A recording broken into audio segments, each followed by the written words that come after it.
Vader Pratama and Casey O'Gorman. They start 13th and 14th respectively. Vader Pratama was another rider with Red Bull rookie success to draw upon from the past around this circuit. He was fastest on Friday actually on the Honda Team Asia machine. Couldn't quite translate that into a top 10 qualifying. Here he is on the number 9 bike. But expect him, as he so often does, we saw it until he crashed in Assen, he often rockets up the order when he qualifies poorly. 7th in the World Championship, level on points with Hakim Danish. No points though in 2 of the last 3 Grand Prix. For the 17-year-old, he has though got 5 top 5 finishes so far this season. So when he is in the mix, he does tend to figure prominently at the conclusion to Grand Prix. 14th on the grid then, alongside another Honda rider, Pratama, is 658 Squadra Corsa rider Casey O'Gorman. Cracking ride last time out, wasn't it, in Assen for O'Gorman? The first time in his Grand Prix career, he did set the fastest lap. 10th was his 5th top 10 in 10. So he's got race pace clearly, O'Gorman, but he needs to just be a little bit more sharp on Saturday as qualifying. Yeah, that was a nice fastest lap under his belt in Assen. Front row of the grid then, ahead of this 23-lap Moto 3 race here in Germany. Hakim Danish on the front row for Malaysia. Oke, berapa menit lagi? 1 menit lagi. All KTM lockout of the top 7 places on this grid. WC dulu cuy. Brian Ariarte for the very first time in his Grand Prix career, firing away from pole position. Number 51 heading to the summer break with 25 points locked in the pocket to strengthen his challenge for 2nd in the World Championship. Ariarte on pole here in Germany.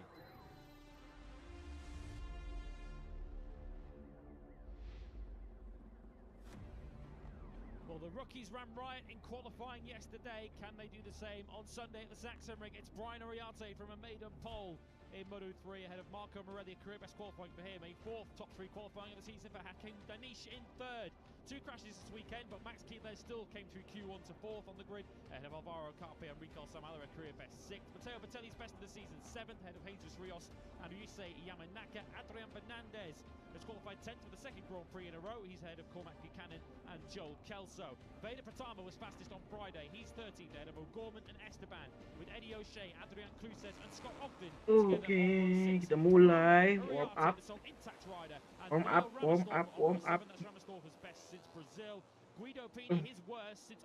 Beri ada kamera facecam ya.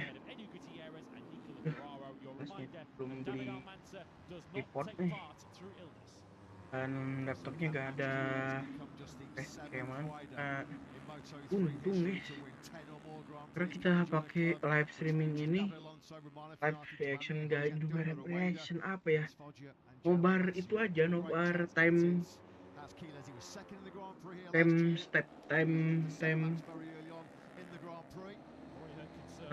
apa namanya itu, itulah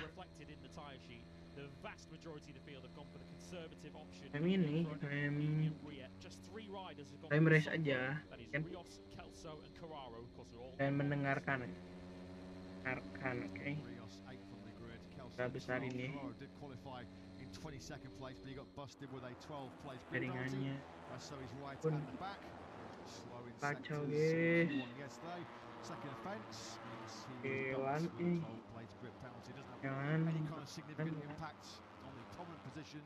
head of this Grand Prix of Germany, which will be led away then for the first time by Brian Ariarte. He really has shown some top form, hasn't he? Showing exactly why Red Bull KTM IO wanted to get him on one of their motorcycles in 2026. Another rising star of the future, another rider, another top talent off this seemingly endless production line of young, hot Spanish talent. He comes to the front row of the grid then. Morelli, 2nd on the grid. Danish, 3rd place. Sounding quietly confident in his prospects of being a 2-time winner this season in Moto3. You see there Danish on the far left of your picture on the number 13 KTM. KTM locking out the top 7 on the grid. KTM locked out the top 12 in the Grand Prix here last year. The first time that had happened in a lightweight world Moto tuh kita live juga gak sih? Live time race aja ya? Tapi aku pengen tidur. Lights out and we're racing in Moto3 here at the Sanctuary. How's Uriarte fared from that maiden first pole position? Dan Uriarte langsung gak ada harapan peda. Picks up Morelli Dan on the Uriarte inside. udah What a dream ngeklop box sama that was motornya by anjir. Uriarte. He went a little bit wide going through the Di first corner, but it was the main perfect start for Uriarte, and he leads peda down cuy. into turn 2. Peda mana cuy? Beberapa? Oh masih aman di belasan. Tapi gak apa-apa sih, soalnya dia emang bagus di track ini. Cuman ya kalah aja sih sama motornya. Udah naik ke 11 tuh sepeda. Nice. Dan bukan Maximo Kiles langsung kedua. Kim Danis disusul sama Alvaro Carpe. Had a monster crash in the Moto GP warm-up this morning. Kiles trying to pick a way through to 10 on Rico Salmello. No way through though. Dorsland shot in his face. Turun lagi ke 14. Is 3/4 of a second clear. Well, he nailed the start, and he's got the hammer down here already, hasn't he? Big time. Danish is wide on the brakes going down into turn 12. That's allowed Salmela to pick him off so briefly at the start of this first lap. But he was as high as second, and that Kiles knocked him on the inside at turn 13, so he's gone the wrong way here as the Malaysian. Tadi Terburu Pickup sama Dipa keberapa ya? Lost a couple out of the final quarter. He's in a battle with Rios and Yamanaka. They're side by side at the back of the picture. So 0.7 of a second is the advantage as that Salmela getting bold of the inside. Alvaro Carpe, we have already seen him in the podium battle so far this season. There's a major pile-up at the back of the field. 3 or 4 riders involved. I think that's Peroni. Siapa tuh? Looks like Peroni is definitely one of those involved. Marcus Uriarte as well further down the field, back at the front, streaking away at the front all on his lonesome at the moment is Uriarte in a commanding lead of over 3/4 of a second already. We're only on lap 2 of 23. Kiles there in 5th place. Morelli got himself back into second quickly after he got picked off by Danish on that run to turn 1. So Peroni and Uriarte definitely were involved. Carraro was also delayed by it because he went around the outside of it all. And I think Joe Kelso also might have been involved and delayed because he's also dropped way down the order. Looking back at Rico Salmela on the 27 machine, equal best qualifying for Salmela, and he really has capitalised on that. He drops down now through the Ralph Waldman curve. Side by side there, Carpe attacking Morelli. That's lovely. Oh, that's lovely, isn't it? And that Kiles dancer on the inside of his teammate Max. Kiles getting busy, getting aggressive early on here on the 28 bike. Kiles then 5th to 3rd. Ayo Veda tertahan di 13, 11an belakang Canon dan Dual Esteban. Aduh dia turun. It was matched by Carpe, but of course with that lead already pulled out of 0.8 of a second, Kiles now trying to get down to business and to close that down. He takes second. Yeah, that was lovely by Kiles. He got the perfect drive out of turn 13 over the crest, down the 700-meter start-finish straight, lined up Carpe quite beautifully. Textbook move that wasn't the brakes by Kiles into that first corner. Has to get on with this because he can see Uriarte checking out further down the back. That might have been Uriarte that instigated that one. Definitely looked like Peroni hit the back of somebody, whether he'd been taken down or not, but he landed very hard on his head there. Looking to the sort of back of the picture, this is the battle elsewhere up front between yang Res, Verone, Kelso, Carraro dan Marcus Uriarte. Pak Marcus Uriarte itu saudaranya atau He struggled in qualifying, started 19th, which is where he started the Assen Grand Prix a couple of weeks ago. He fought his way through to a brilliant 4th place, didn't he, the 18-year-old? Back at the front there, that gap is now coming down. Uriarte's advantage was just under 0.8 of a second as he started this lap 3, but already clear traffic. Kiles with the hammer down himself, he started to make some mungkin dia sedang nyamatan nih. It is a 125 2.27. That's almost as quick as Kiles went in qualifying yesterday. Cut the gap by 0.6 of a second to Uriarte. Of course, he started lap in 3rd place, and it's the top 5 who look like they've built up a bit of an advantage with Dani struggling in these early stages, lacking the pace to go with the top 5. Guys, tiba-tiba udah deket lagi anjing. Ini jauh dari Marcos Maximo. Alien. Uriarte at the front, Carrara also rejoining the Grand Prix. So what Gila, was asing commanding lagi. the advantage for Uriarte has completely vanished. As the incident will be reviewed after the Grand Prix by Simon Crayfar and co in the steward's office. We've lost Casey O'Gorman from this Grand Prix to yellows round in turn 3. His name was dropping down the order. Confirmation on our timing screens. Itu bisa manajemennya bagus, race-nya bagus, race-nya tuh Gorman's clearly got some serious speed, but gila, aja unfortunately, maksimal. there's too many DNFs in the column so far for the promising Irish rider. Jadi manajemennya tuh bagus, jadi gak keteteran gitu sih. Ban kalau sampai ke akhir race itu, jadi bisa apa ya, bisa nyetak waktu yang cukup bagus di akhir race juga. Gak kayak yang lain kan, kalau yang lain kayak di kan kayak Pura ataupun Sebastian ini gitu kan dia game banget kan, awal tuh keteteran, tapi di akhir Jerman Salmela on the inside of Morelli then up into fourth place. The rider on the move in that chase group is Adrian Fernandez. Tapi ini kan Moto 3 ya. Diving on the inside of one of the NTA bikes. He's now ahead of both of them and he's up into 8th place. He's the fastest rider outside the belakangnya. group. So can Rios gets the lead of that big second group, drag themselves back into contention. Can they make it more than 5 in this podium battle early on here? It's Uriarte then from Quiles. Carpe still right in the mix, trying to rebound after a disappointing exit in Assen last time. Only his 4th DNF in 33 Grand Prix that for Carpe. That's good to see because Valentin Perrone almost had snow on his boots when he landed in that turn 1 gravel trap. Needs a bit of assistance to get back to the Red Bull KTM Tech 3 garage. It's going to be a painful start to the summer holidays for Perrone. After coming from 19th on the grid to nearly the podium last time out in Assen, he was looking to do something similar, having qualified 19th yesterday. Unfortunately, his race ending within a couple of laps. Back with the top 5 then. Morelli just hovering away at the back of this group. Second of the Aspar machines, and of course he's a rider who generally is so strong late in the race. Masih tertahan di 13. Morelli doesn't always do him any favours in the early stages, leaves him with work to do, but he so often comes steaming through the pack in those closing stages. Quickest rider out on circuit right now is Salmela. Keep an eye on him, looking aggressive, looking really racy on the inside of Carpe. Salmela did a 125.787. So on that lap 5, there was nobody quicker than the Flying Finn. There's the championship picture as it stands right now.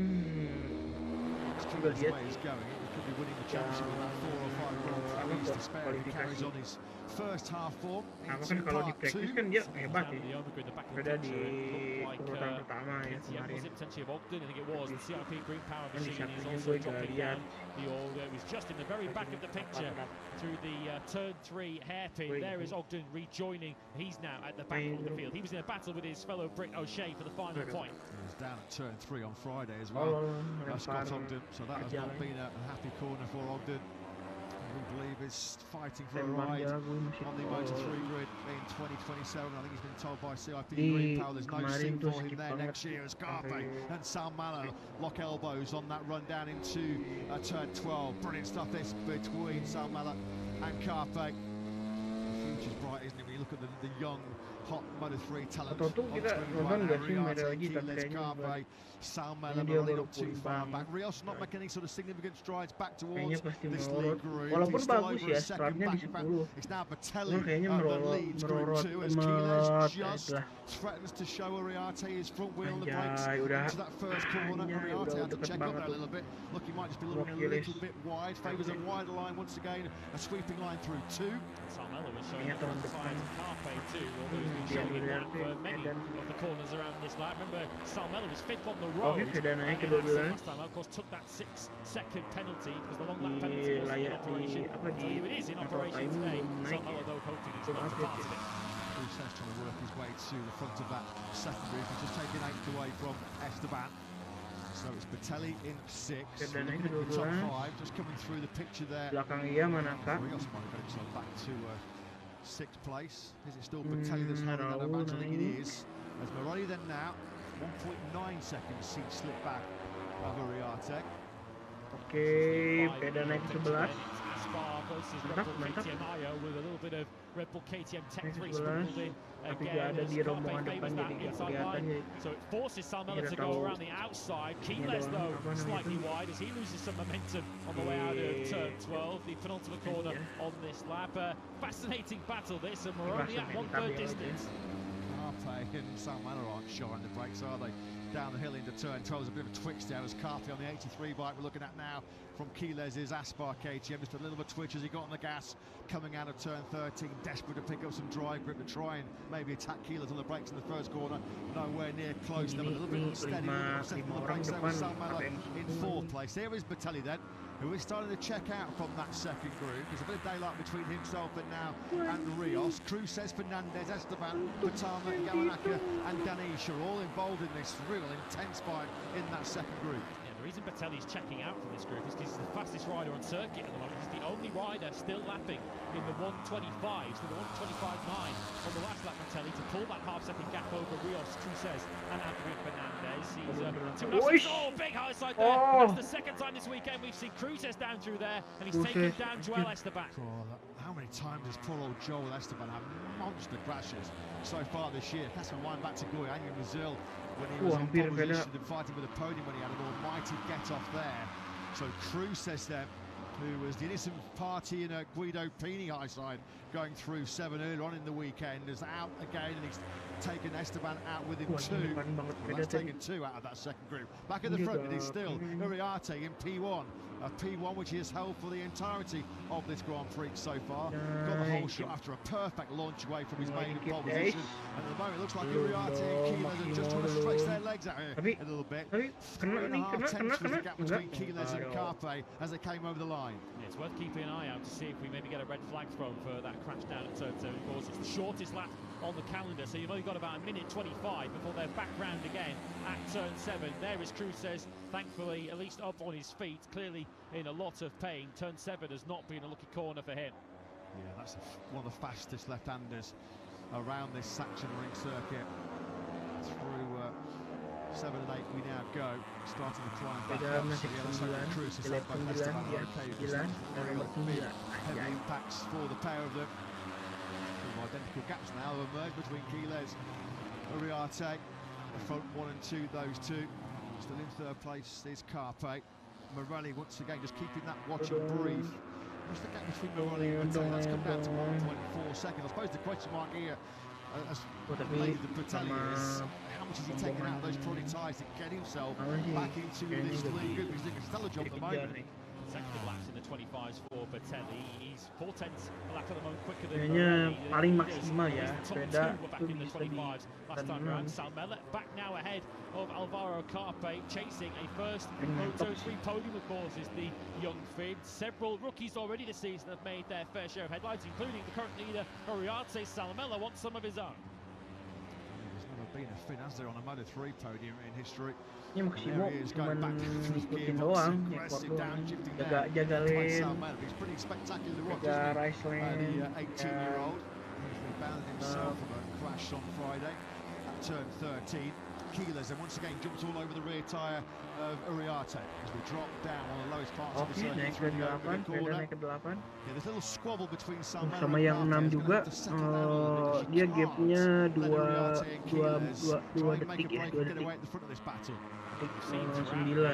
Great Salmela, very good through the fast right hand of the Ralph Boardman curve at turn 11. That looks like Cruces, no wonder he's holding his head. He high sides first, and then Esteban's got absolutely nowhere to go. Through the top of the pitch, Esteban absolutely nowhere to go, and he essentially performs a stoppie in the gravel trap. And nasty landing for Joel Esteban, who was just along for the ride there. Washing machine crashes there, wasn't it, for both Cruces and Esteban? Let's hope they are both okay. It's been a dreadful day for CIP Green Power, hasn't it, with Scott Ogden also crashing out and remounting. To definitely clearing off here. Look at the gap that's now opened up on this lap. The pace is really hotting up in the lead of the race because they were back in the 25s last time round, Uriarte and Keyless. Salmela, having got ahead of Carpe, must have thought he had the pace to pull clear. He hasn't at this stage, and now it's 1.1 seconds between your leader Uriarte and this three-way battle for third. Yeah, said while this scrap was raging, as Carpe now is going to try and send it on the inside of Salmela on the brakes in the first corner. It's playing into the hands of Uriarte and Keyless, who need no favours here, do they? In the Saxon Burton yang ada bedanya. A rider that's done winning for fun already so far this year and leads the World Championship by 90 points coming into this German Grand Prix. Another rider who's full of confidence, having taken his first pole position and has gelled immediately with this Saxon ring track. Uriarte then, still that gap, just still over 2/10 of a second through split. Udah berarti maksimal itu dulu sih beda. Okay, ya lupa itu oke. Yang penting dapat ini nilainya. Zoomed up to the back of the two who were fighting for that third place as we look overhead from the aerial shot on that battle for third place. Carpe taking advantage of a slight error, a very slight error, but that was all it took for Rico Salmela. And Morelli now bottled up behind this pair. He now finds himself a second and a half off the lead. Carpe finally getting back through there on Salmela. Salmela trying to dish out some instant retribution here down the hill into 12. So too is Morelli, who fires the Aspar KTM on the inside of Salmela. That's lovely. 97 finding a way through on 27. So Morelli then now up into fourth place. Walking away from the crash at turn 7 with the assistant medical team. Both are reported conscious. They're both getting treatment and assessment now in the medical centre. Uriarte it is, and it still leads from Keyless. Uriarte has done all of the front running so far in this Grand Prix. He's got that threatening sight as Morelli now goes on the inside of Carpe. This has been a good ending, hasn't it, to lap 10 and now the start of lap 12 for Anjay, Marco Morelli langsung salib dua rider and now he's up in the third place. Morelli, if he wanted to win this Grand Prix, if he thinks he's got the late race pace to chase down the top two, he couldn't sit there in fifth for any longer. Two decisive moves from the Argentine. That group is in danger of reversing back towards Matteo Bertelli too, who did a 26.1. Bertelli is not far off the race leader's pace at the moment. That's bringing him nicely into play for a potential podium battle. He's been absolutely awesome, hasn't he, Bertelli? He has been superb. Just moving out your pitch there as they drop downhill through turn 7. There is Bertelli then. Whoa! Big moment, massive moment. How on earth has Carpe stayed on top of that Red Bull KTM? He was out of the seats twice at least. On the gas he was, going through a high-speed turn, trying to pick up some momentum through 9, 10 and 11. That was a monumental scare there for Carpe. Just about got his heart back in his chest, because this was big. This was so close to disaster, so close to back-to-back DNS for Carpe. Look how that Pirelli tyre spun up underneath him. I tried to buck him off, 2 or 3 times, didn't it? High-speed run through the gravel trap. Carpe still in this Grand Prix, but that's cost him any hope of a podium. I think it's cost him around 6 seconds, because he's now back to 10th place, or 11th actually now, because Danish has also gone past him. Carpe did a 33.5 on that last time. It cost him 7 seconds to the race leaders, and it is now a 2-rider battle at the moment, with Bertelli now trying to make it 3 in the battle for the podium. Almost cost him a real big scare, wasn't it, for Carpe? Main tuh bikin postingan naik, wih. His podium also beras. Uriarte then and Keyless, those two are setting this all up for a bit of a grandstand finish, aren't they, at the moment? It's been a bit of a game of chess at the moment between Uriarte and Keyless. Keyless has not been anywhere near close enough, has he, to just try and have an attack for the lead. Here was Morelli then, with Salmela and Bertelli for company, now that Carpe has taken himself out of this battle. So Carpe is now at the back of a group that's led by Fernandez, but Fernandez, Rios Patama, Yamanaka and Danish, the second half of the top 10, so it's on Carpe now to settle things down and try and chase back up to that group ahead of him, because for Keyless, even if he's not currently leading this Grand Prix, he is gaining more big points in the World Championship. Put the flag out now, his lead will be past the 100 mark. Yeah, doesn't really need any helping hands, does he, Max Keyless? He's talented enough to get the job done all on his lonesome, but more favours coming the way of Keyless. Can he hammer home his advantage with another maximum 25-point haul? Uriarte's back in the 25s. Some lap 13, that by Uriarte, a 125.878. Now that's dragged him almost half a second clear of Keyless here. This is awesome front running this by Brian Uriarte. This is the 5th time now in the last 6 Grand Prix he has led, so this is not alien territory for the number 51. It's often when you've got a World Championship leader running second behind a guy who's not his immediate threat in the World Championship. I'm starting to ask the question, does Keyless just take the 20 points and set up a second, but he's got such a huge advantage in the World Championship that I think Keyless can afford to take some risks here to try and chase Uriarte down. And it feels like he's going to have to take some risks here, because Uriarte looks like he's got the legs on him right now. Another carrot for the rider in orange at the moment for Uriarte is he'll be seizing third place potentially in the World Championship with David Almanza sidelined through illness. He's only 7 points clear of Uriarte coming into this German Grand Prix weekend. So championship positions at stake as well as big points for Uriarte. Find out now, I think he takes second actually from Carpe too. Of course, Carpe's now down in 11th place and would only score 5 points for that. And at the moment, Uriarte is just 19 points behind Alvaro Carpe and on course for 25 of his own. A long way to go though. Morelli hasn't been able to bolt clear from Salmela, and they have now got some serious company in the form of Matteo Bertelli. Right, this by Bertelli. He's come from so far back. I suppose the only question mark, as we mentioned, is just how much is he taking out of his Pirelli rubber to get himself into this battle for the podium.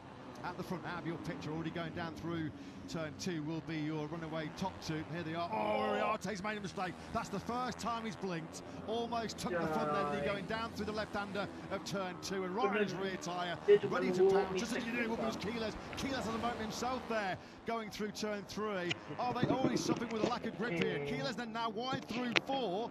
Keyless had a big look to his left there when he went wide. I don't think he was voluntarily giving the lead up, but Uriarte with his own mistake, but the lead handed straight back to him. Menunggu mistake doang langsung di set. than anyone else on the racetrack, lapping in the I-25s and low 26s.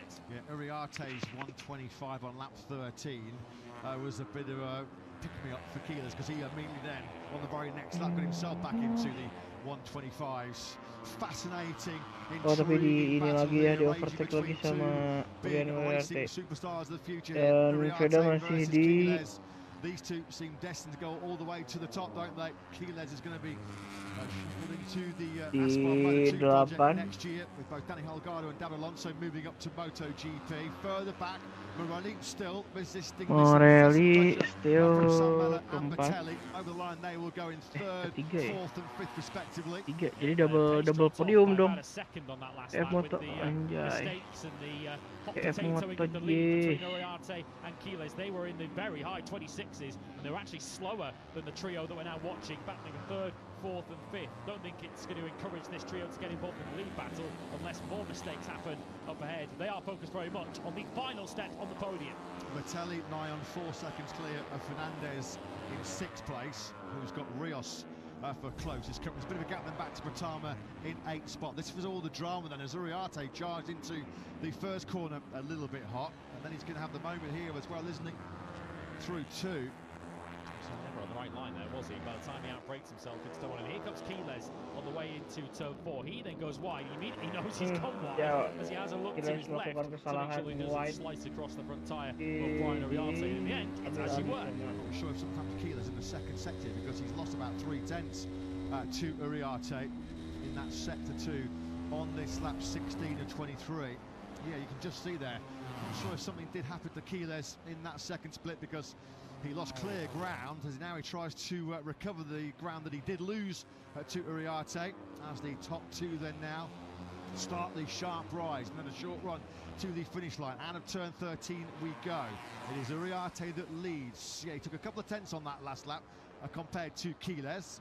Back down into the low 26s that time around for Uriarte. Keyless almost so wide in turn 12, but he was nearly in Chemnitz as Bertelli now has a look at the inside of Salmela. Salmela, I think, has eyes only forwards on the 97 Aspar bike of Morelli. If you do go wide, by the way, in that penultimate corner in turn 12, because it's black tarmac out there, it's not a track limits violation. He hasn't had a warning yet.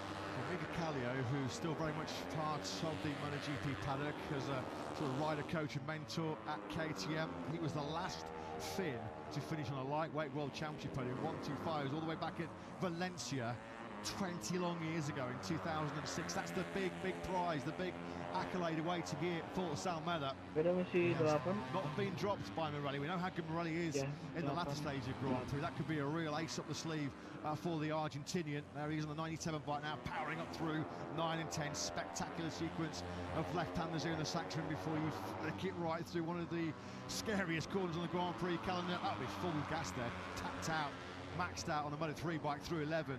Carpe, by the way, has now chased back up to that group from 6th backwards. He's doing mid-26s. Carpe, he's now right on the back of Yamanaka, Denise, Pratama and Rios, so potential to still salvage some good points for Carpe, although the damage certainly done by that mistake earlier on when he was very nearly shot up into the sky on his Red Bull KTM IO machine. This is like 18 of 23. We have now passed the point at which if we get a red flag in this race, we would get a finish. At the moment, it is Morelli hanging on to that third place, but Mattelli is on the move. That's a lovely move by Mattelli. Samuel hasn't really turned in here. He hasn't seized that inside tarmac there, Mattelli. Just nothing. He knew that. He knew that there was nothing that Samuel could do.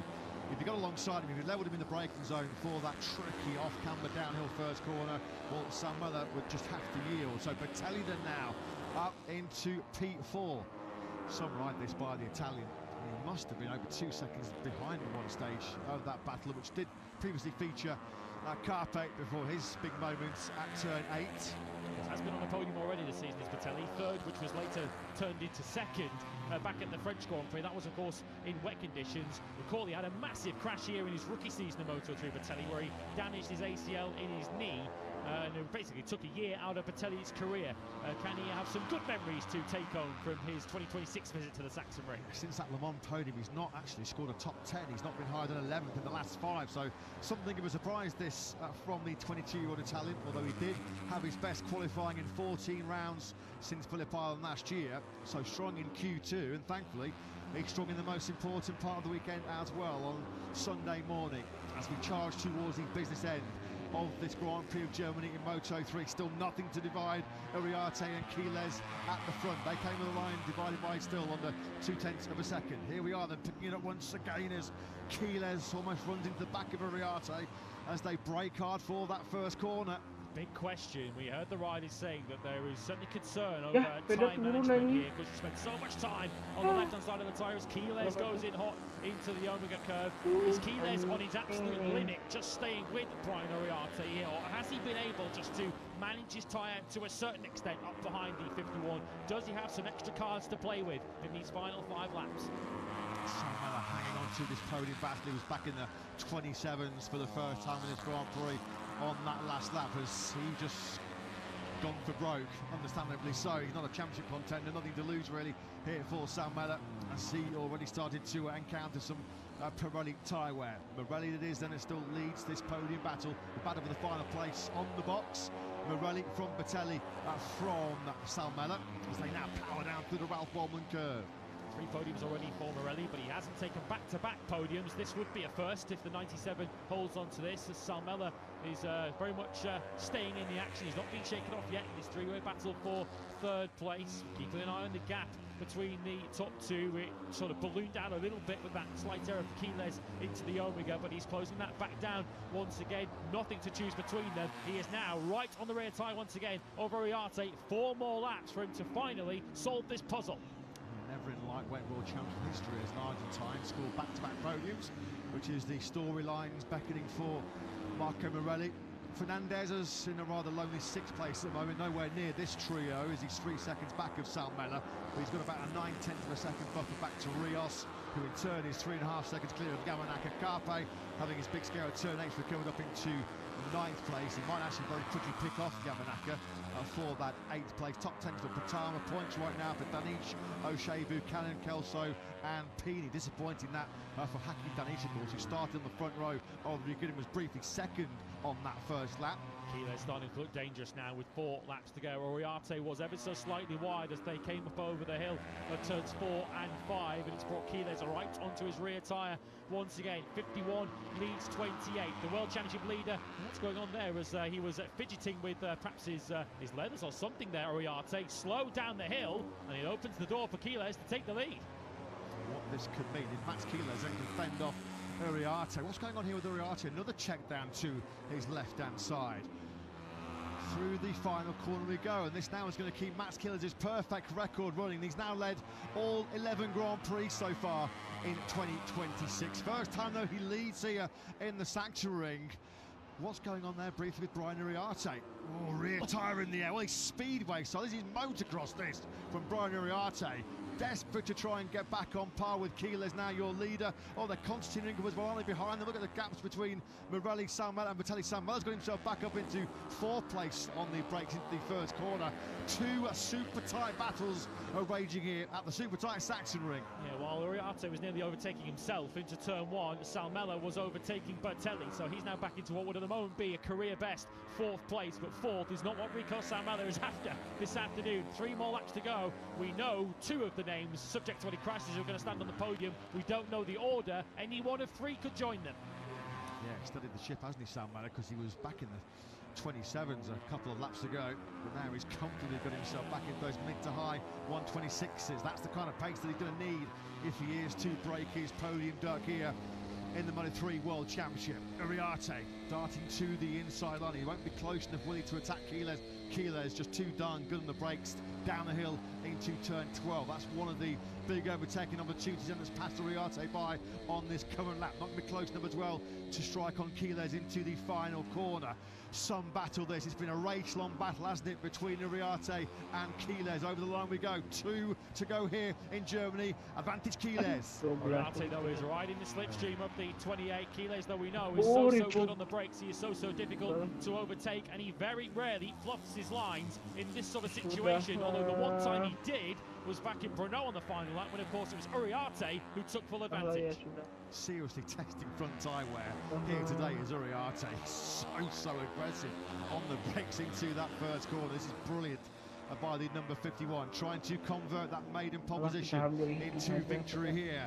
This is going to be a tough task if he's trying to try and get ahead of serial winner Max Keyless. It's still Morelli hanging on to that 3rd place, still under intense pressure from Salmela and Bertelli. You can keep an eye on that intense battle in the top left-hand corner of your screens. Fernandez 6, Rios still in 7th place. Eddie O'Shea's worked himself up into the top 10 now. O'Shea on the last lap picked off Yamanaka and Danish, the Brit up into 9th, well now it's 10th. Yeah, right behind Carpe too. He might have something for Carpe on the final lap here too, might Eddie O'Shea. This will be the big overtaking opportunity on the final lap. Uriarte, who lost the lead in rather unusual circumstances a couple of laps ago, right on the rear tyre of Keyless. Do you want the track position here, or do you want to be second on the descent down the waterfall on the final lap? Here we go then, folks. 3.671 kilometres remaining, 13 corners remaining as Max Keyless charges towards yet another brilliant Moto 3 victory. It's now just between Keyless and Uriarte for the win here in the Saxon ring. Uriarte not close enough to attack as he goes sideways once again. Spectacularly once again from Uriarte from pole, sliding into that first corner, but still Keyless resists. Bertelli's also lunged up the inside of Salmela. You can follow the battle for the podium too. Top left of your screens. It is still in the hands of Morelli, but it is now Bertelli back ahead. Keyless is almost down there. Keyless lost the front big time going through the opening corner, and that's allowed Uriarte to sweep back into the lead. That was Keyless almost on the floor. He's never had a DNF in his World Championship career. So close to a last lap disaster there for the World Championship leader. And now he's got to go on the attack, turning defence into attack. I'm pretty sure if I'm Brian Uriarte now and I'm descending through the waterfall, just focus on what's ahead. Don't be fiddling with your letters again, Brian. Well, here we go then. Keyless is running out of opportunities here. He's going to be close enough. He's building speed, building momentum. Now as they go through the Ralph Walden curve, through 11 we go. Uriarte's got superb corner speed. Who's going to be late on the brakes? And now down into turn 12. Uriarte with it. He goes defensive, trying to run the sweeping line through that turn 12. Is Keyless. 1 corner remaining here of a Saxon Ring Classic. Big twix there for Keyless. Has that ended his hopes of victory here in the Saxon Ring? I think it has, you know, because Brian Uriarte has been brilliant, but Keyless gets superb drive out of the final corner, a dart to the line, and Uriarte pinches it. What a race. Who's going to get the final place? The podium. Bertelli has just pinched it as well. Uriarte wins from pole position. Another Moto 3 classic, a nail-biting, thrilling finale between Uriarte and Keyless. The gap between those two, not even 700ths of a second. The key moment in that Grand Prix was at turn 3 on the last lap when Keyless almost washed out the front of his Aspar KTM. Wasn't able to recover from that moment. Congratulations to the brilliant Brian Uriarte. Bertelli with an awesome ride. What a cracking ride that was by Bertelli to take 3rd place. This is how the Italian did it. He's going to dart to the inside line. Classic Sachsenring last corner moment, this, isn't it? Set up the drive, he allowed Morelli to charge in hot on the brakes, and he favoured slower entry, faster exit, and that was a tactic that worked perfectly for Vettelli. Look how close that gap was. 7/1000th of a second. Running fourth, Salmela a brilliant fifth, Fernandez, Rios, Patama, Yamanaka and O'Shea your top 10s. Points for Carpe, Danish, disappointing. The Malaysian on the front row, Buchanan back in the points, good for the Kiwi. Kelso 14th, Pini 15th, but that was a heck of a race between Quiles and Uriarte, and it is Uriarte that takes it. Brian Uriarte is now up to second place in the World Championship. He is the nearest championship challenger now for Max Quiles after beating the championship leader fair and square, head to head. They were both on the absolute limit. Uriarte did a lot of the heavy lifting, Quiles did a lot of the chasing, but it was a crucial Quiles mistake on the final lap that opened the door for Uriarte to take his second win of the year. Well, what a day it's been for Red Bull KTM. Brian Uriarte then from pole position, taking his second win of the campaign. What a race that was. Let's get the thoughts of his boss Nicky Ayo with Jack. Yeah, what a ride, guys. Easy to forget, still only a rookie, Nicky. We know how strong Max Quiles is. To beat him in a last lap battle, what does that say about Brian Uriarte? Of course, great job from Brian. I mean, he was very impressive since the beginning of the weekend. You know, always Sunday on mind, keeping his cool, riding alone, having a great pace. So, yeah, great job from him. Have you any idea what he was doing with 3-4 laps to go?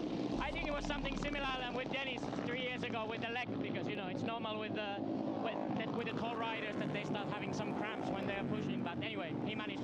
Great job, well done. Thank you. Thanks very much, Jack. Congratulations to all the KTM IO connections. That was the key moment, the big moment when Quiles was almost DNFing for the first time in his Grand Prix career. Ultimately, it proved decisive, but there to attack him, there to jump all over that mistake from Quiles was Brian Uriarte. How good was that? Well, it was the closest ever Moto3 finish here in the German Grand Prix. That's how good it was. Cracking ride. Uriarte surely a big candidate for ride of the day, but so too Matteo Vettelli, because how much work did he have to do, having been stuck in that second group in the early part of the Grand Prix, charged towards the Morelli-Salmela Carpe battle and eventually won it. Came from, what, a couple of seconds back, and ultimately, as you say, with the perfect timing, he was only in third in this race for about 10 metres of it. Crucially, those are the metres that mattered on the final lap. A very interesting point there from Nicky Ayo, who was, of course, the team manager for Dennis Onchu when he was in his own battle for victory here a couple of years ago, clearly indicating that he thinks Brian Uriarte was reaching down to kind of stretch his left foot out with some potential cramp kicking in. I'm sure we'll hear from Uriarte when he returns to Parc Fermé to find out exactly what happened. He was going to give the old inflatable football a good boot there, just for good measure. Brian Uriarte. Oh, steady on. Crikey, he almost dumped the old stand-up wheelie there. I've got my own heart in my mouth there. Stressful enough to commentate on a race that finished that close. Close for Quiles. Second place. It is yet another podium. There's been only one appearance so far this year where Quiles has not found himself in Parc Fermé on a Sunday. That was 11th in Mugello. All other 10 Grand Prix. He has been talking to Jack post-race. Almost another double Aspar rostrum, just it was in Assen 2 weeks ago, but denied by Vettelli's last corner brilliance. What a late attack that was, Bob. Yeah, that was very close. That's how close it was, Marco, to back-to-back podiums for the first time in his Grand Prix career. 7/1000th of a second, the gap between Vettelli and Morelli. Well, it's been a rather hectic and at times dramatic cool-down lap for Brian Uriarte. But we're happy to report, as you can see, he has made it back to Parc Fermé in one piece. And in one piece is the rider who has finished in P1 here in a Sachsenring Classic in Moto3. Brian is going to be a big problem in the second half of the season. As mentioned, does move up to second place in the World Championship. The margin, of course, substantial to Max Quiles. 104 points is Quiles' advantage at the halfway stage of the season as we head into the summer break. But we might already be able to have a pretty good prediction as to who the title favourite in Quiles' absence next season is going to be. Surely that's going to be Brian Uriarte. As Mauro Carpe hangs his head. He would have been in that podium battle for sure without that semi-high side, which dropped him out of the top 10, 11th is as good as it got after that. Yeah, he looks pretty disappointed, he looks pretty deflated, but there's got to be an element of relief about that Grand Prix as well for Carpenter, because it almost ended in disaster. That big scare when he was flying through the high-speed left-hander of turn 8. That's great to see. Andre Mino, their rider, coach and mentor, former Moto3 winner himself on the left-hand side of the picture, and of course a face very familiar to all of you watching at home, double Moto GP world champion Pecco Bagnaia, who's very close to Matteo Bertelli. So great to see Pecco come down and congratulate Bertelli. He's had so many major career-threatening injury issues last year, straight off the back of that Austin success. He suffered career-threatening injuries in a training accident. He has found his tip-top form once again. As KTM Io have unearthed yet another tip-top talent, haven't they? And he goes by the name of Brian Uriarte. What a cracking ride that was. Winner for the first time in Mugello. Podium since then in Brno. A big day in the championship for Uriarte as he leapfrogs both Almanza, missing today through illness, and Carpe into second in the World Championship. Well, that was a pretty special way, wasn't it, to get round 11 underway here in the Grand Prix of Germany. Moto3 so often delivers a big gap of 5 seconds back to Bertelli in third place, but you only need two talents, two top riders to make a race, and it takes two to tango. And we've got a great show, a great dance from Uriarte and Keyless. What a ride though by Matteo Bertelli. Back on the podium in third here in Germany. He's with Jack. Matteo, what a brilliant ride. You had to dig so deep to close the gap to that podium battle. Second podium of the year, but to have done it in those circumstances, how special is this one? Yeah, I'm super happy for this, especially because it's in a dry situation, you know, because when I did the podium in Le Mans, every people speak, I know, but it's in the rain, but I try to don't give up, and I'm super happy. The team did an incredible job this week. Let's try to keep this mood, you know, but it's special. Great job today. Grazie mille, grazie. Ciao, ragazzi. That was a brilliant job, an absolutely fantastic job by the 22-year-old Italian. It's just his third podium finish in 71 Grand Prix. His previous best finish here in 3 starts in the Sachsenring was a 15th in 2024, so a big step forward in performance here for Bertelli. He delivered something special late on, late fireworks as always here in the Sachsenring. Morelli here must have thought, well, that's back-to-back podiums for the first time in his Grand Prix career, locked and loaded. But Matteo Bertelli had other ideas. That is what 7 thousandths of a second looks like at the end of 23 Moto3 laps around the Sachsenring. Nicking it at the death then was Matteo Bertelli. Sam Miller only missed out himself by 86 thousandths of a second in 5th place as he equals the best result of his Moto3 career too. Well, it was close, but it is another podium in the column for runaway world championship leader Max Keyless. The key moment, that front end mistake, almost losing the front down the hill into turn 3, but he increases his world championship lead once again. Keyless with Jack. Max, it's another podium in a great tactical duel between you and Brian. In the end, that big mistake on the final lap, was that the key moment of the race?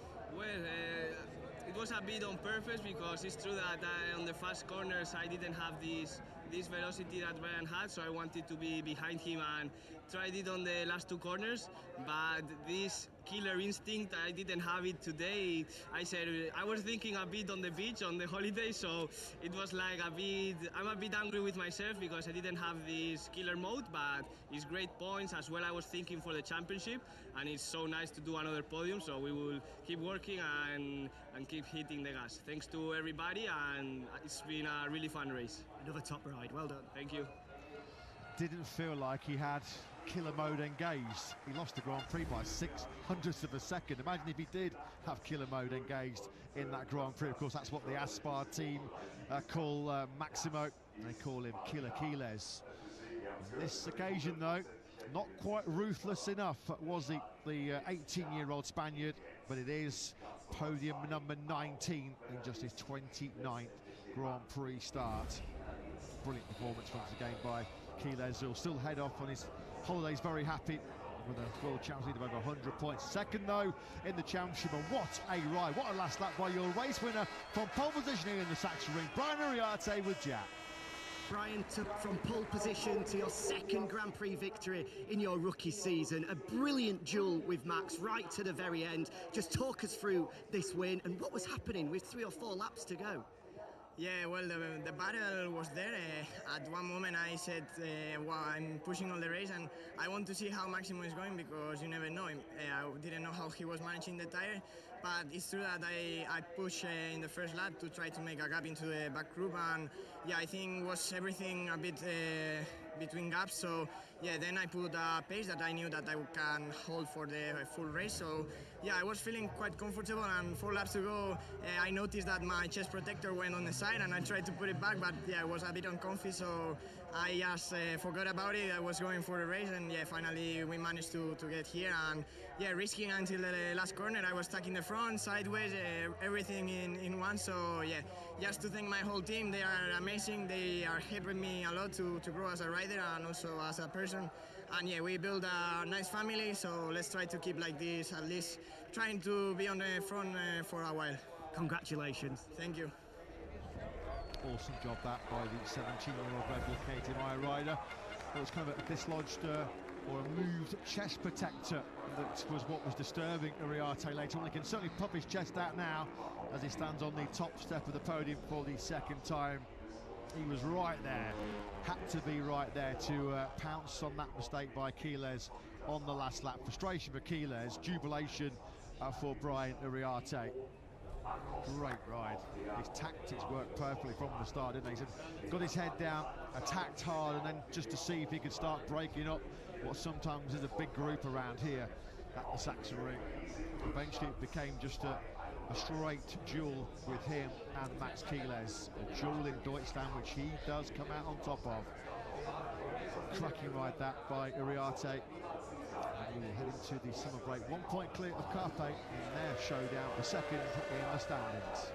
Yeah, I guess there should be no great surprise that his chest protector was beginning to shuffle over to the left-hand side, given how much of this lap you spend leaning over to the left. What a fine ride once again from young Finn, Rico Salmela. He surely won't have to wait too long for a first Moto3 podium. He understandably looks a little bit fed up with that, having come so close. He was within a tenth of a second himself of that podium finish, but that is now a fifth place of his rookie season for Rico Salmela, who's just a point away from the top 10 in the World Championship. Austin and Balaton in the 5th place. Oh, he's knocking on the door. Very, very soon you feel he's going to barge his way right through it, isn't it, Salmela? Another brilliant ride, so much for him to be proud of in that German Grand Prix. But it is Uriarte, the narrowest of victories by just under 0.07 of a second.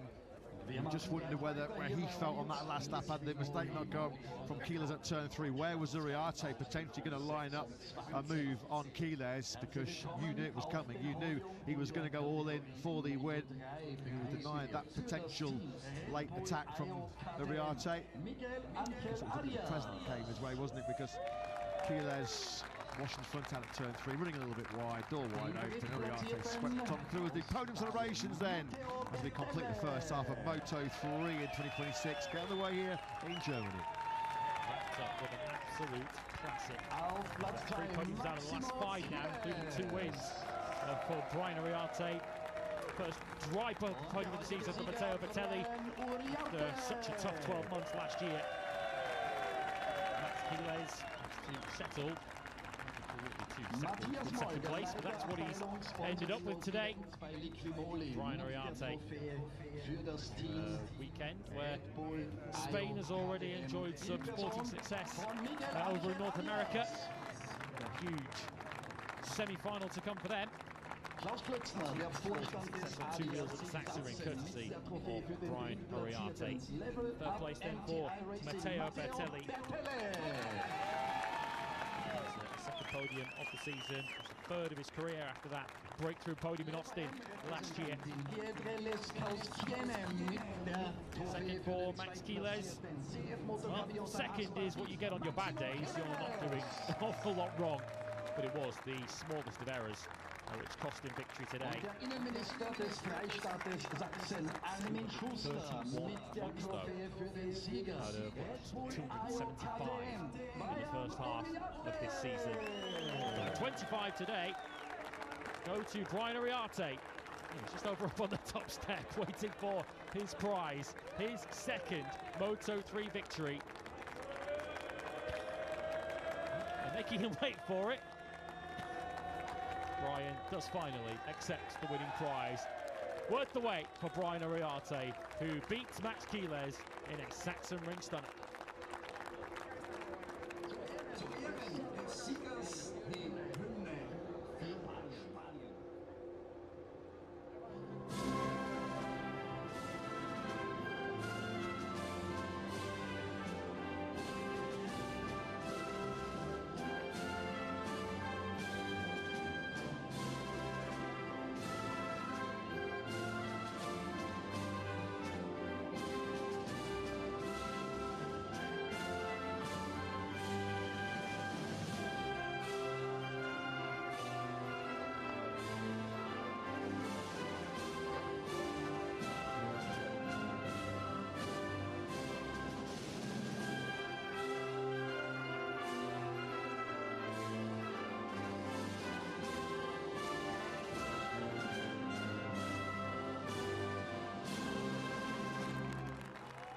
It's a 140th win for Spain in the Moto 3 World Championship.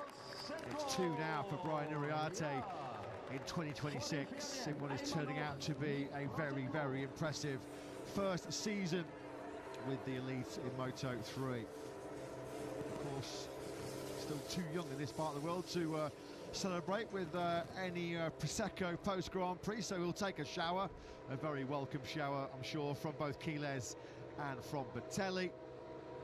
Those three heading to the beach, very, very happy. Another big gulp of the Prosecco from Max Keeles, who, when we resume hostilities at the British Grand Prix in Silverstone in about a month's time, he will be 104 points clear of the chasing pack. Nothing's a certainty in life. It's hard to make predictions in Grand Prix motorcycle racing, but it's going to take something special from one of the Moto 3 chasing pack to deny Keeles a runaway victory in this year's Moto 3 World Championship. Another podium for Keeles, but denied another win by the brilliant Brian Ariarte. The 600s between them, but Ariarte does deny Max Keeles a second win of the season for him. Matteo Bertelli wins that fantastic three-way fight for third ahead of Morelli and Salmela, the rookies missing out on a podium today.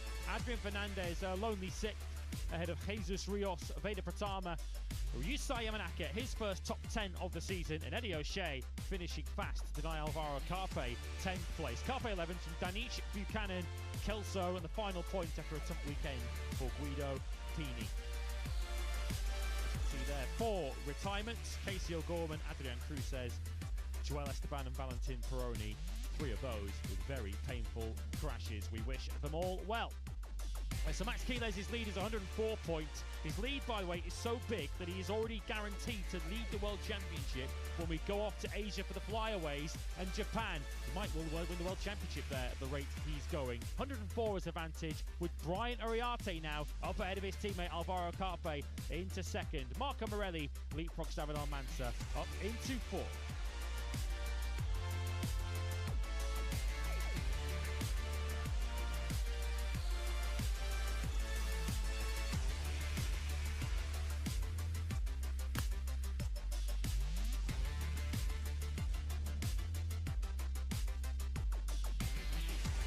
KTM lead the Constructors' Championship then. They have nearly double the points of their nearest challengers, Honda. Their first finisher today was Adrian Fernandez in 6th. And in the Teams Championship, CF Moto Gaviota Aspar are 93 points clear of Red Bull, KTM, IO, who of course were today's winners.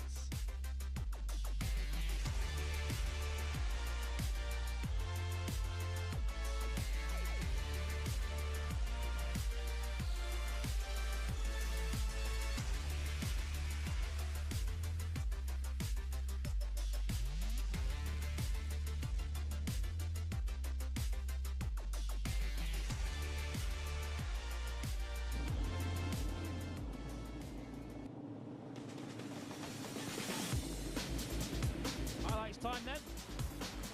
Brian Ariarte started from pole position and led for most of the race, which might sound like it was a very simple route to victory. It was anything but. Looked like he might well have glorious isolation at the front of the field when he led by almost a second at the end of lap 1. Hakim Danic in those early stages trying to give chase.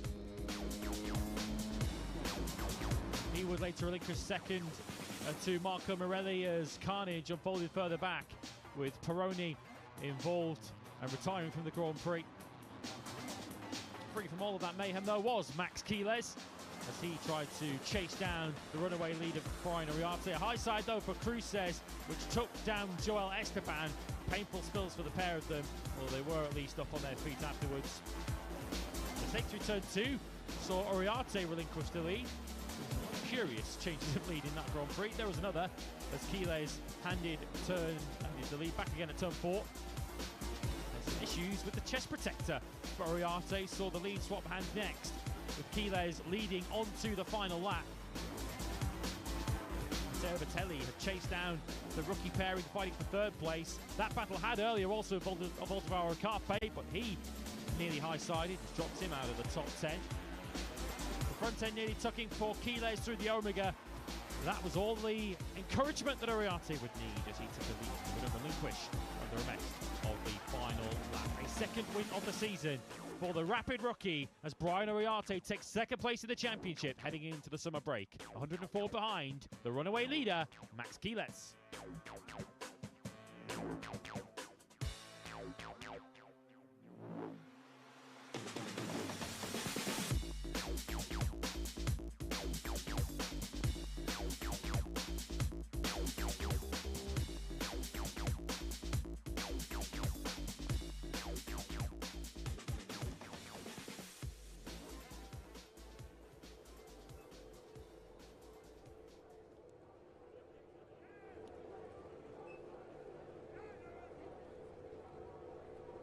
Well, in about 2 minutes' time, our live coverage of the latest chapter in the fight for Moto 2 glory in 2026 will be underway. In the meantime, we're going to take a very short breather, and we'll see you at noon at the top of the hour in the build-up for the 25-lap Moto 2 battle here at the Saxon Ring.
Round 11 in this year's Moto GP World Championship comes from the tight, twisty and technical Saxon Ring, host venue of the Grand Prix of Germany since 1998 and located in a picturesque part of the motorsport mad Saxony region. It's all eyes on Marc Marquez to see if the world champion can continue his sensational Saxon Ring winning streak.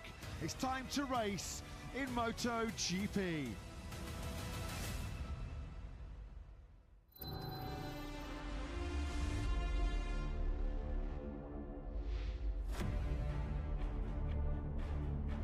Good afternoon and a warm welcome back to the Liqui Moly Grand Prix of Germany.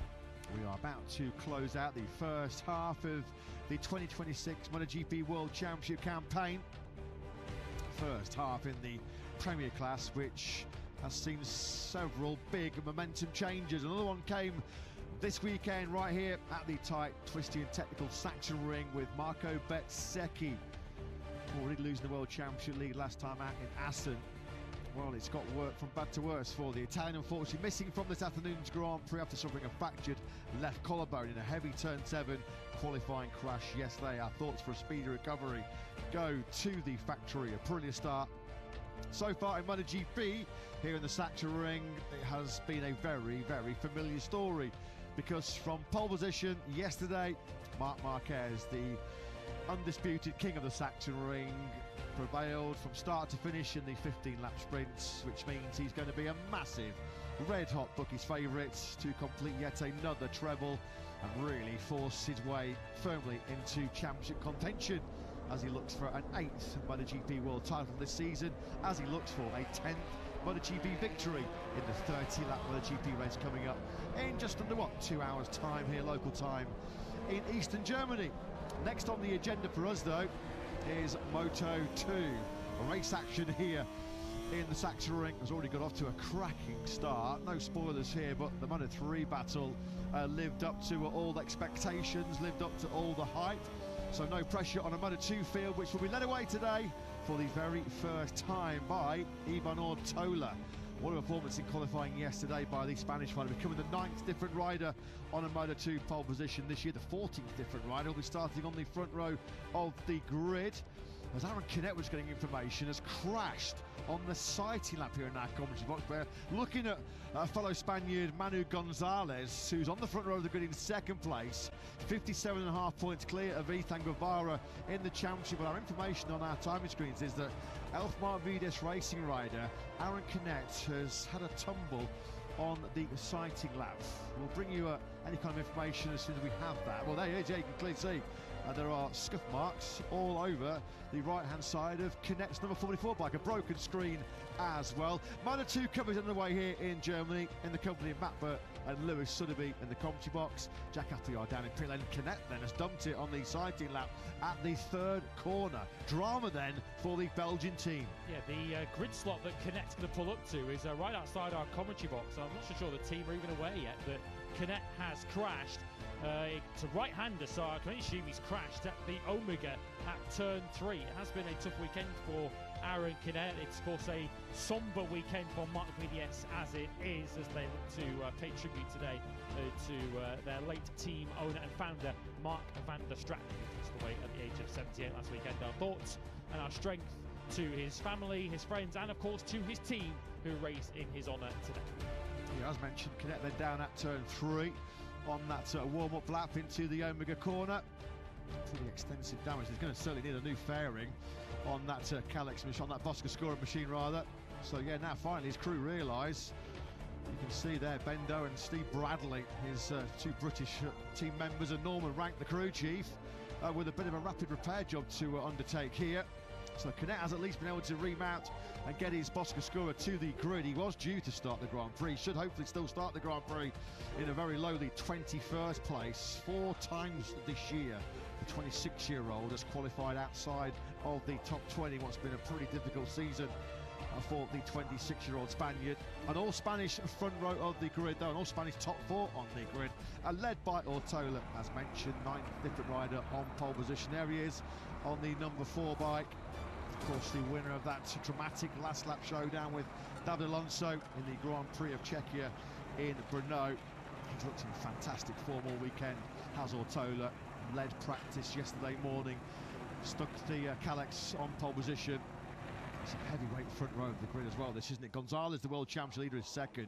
Second in the world championship, Guevara is third on the grid. Danny Holgado, who's confirmed he's going to Gresini Ducati in Moto GP next year, is fourth on the grid. Senna Aegis there in fifth as well. This should be an absolutely belting Moto 2 battle. Let's go and get an update on Aaron Cadet and then down the grid with Jack.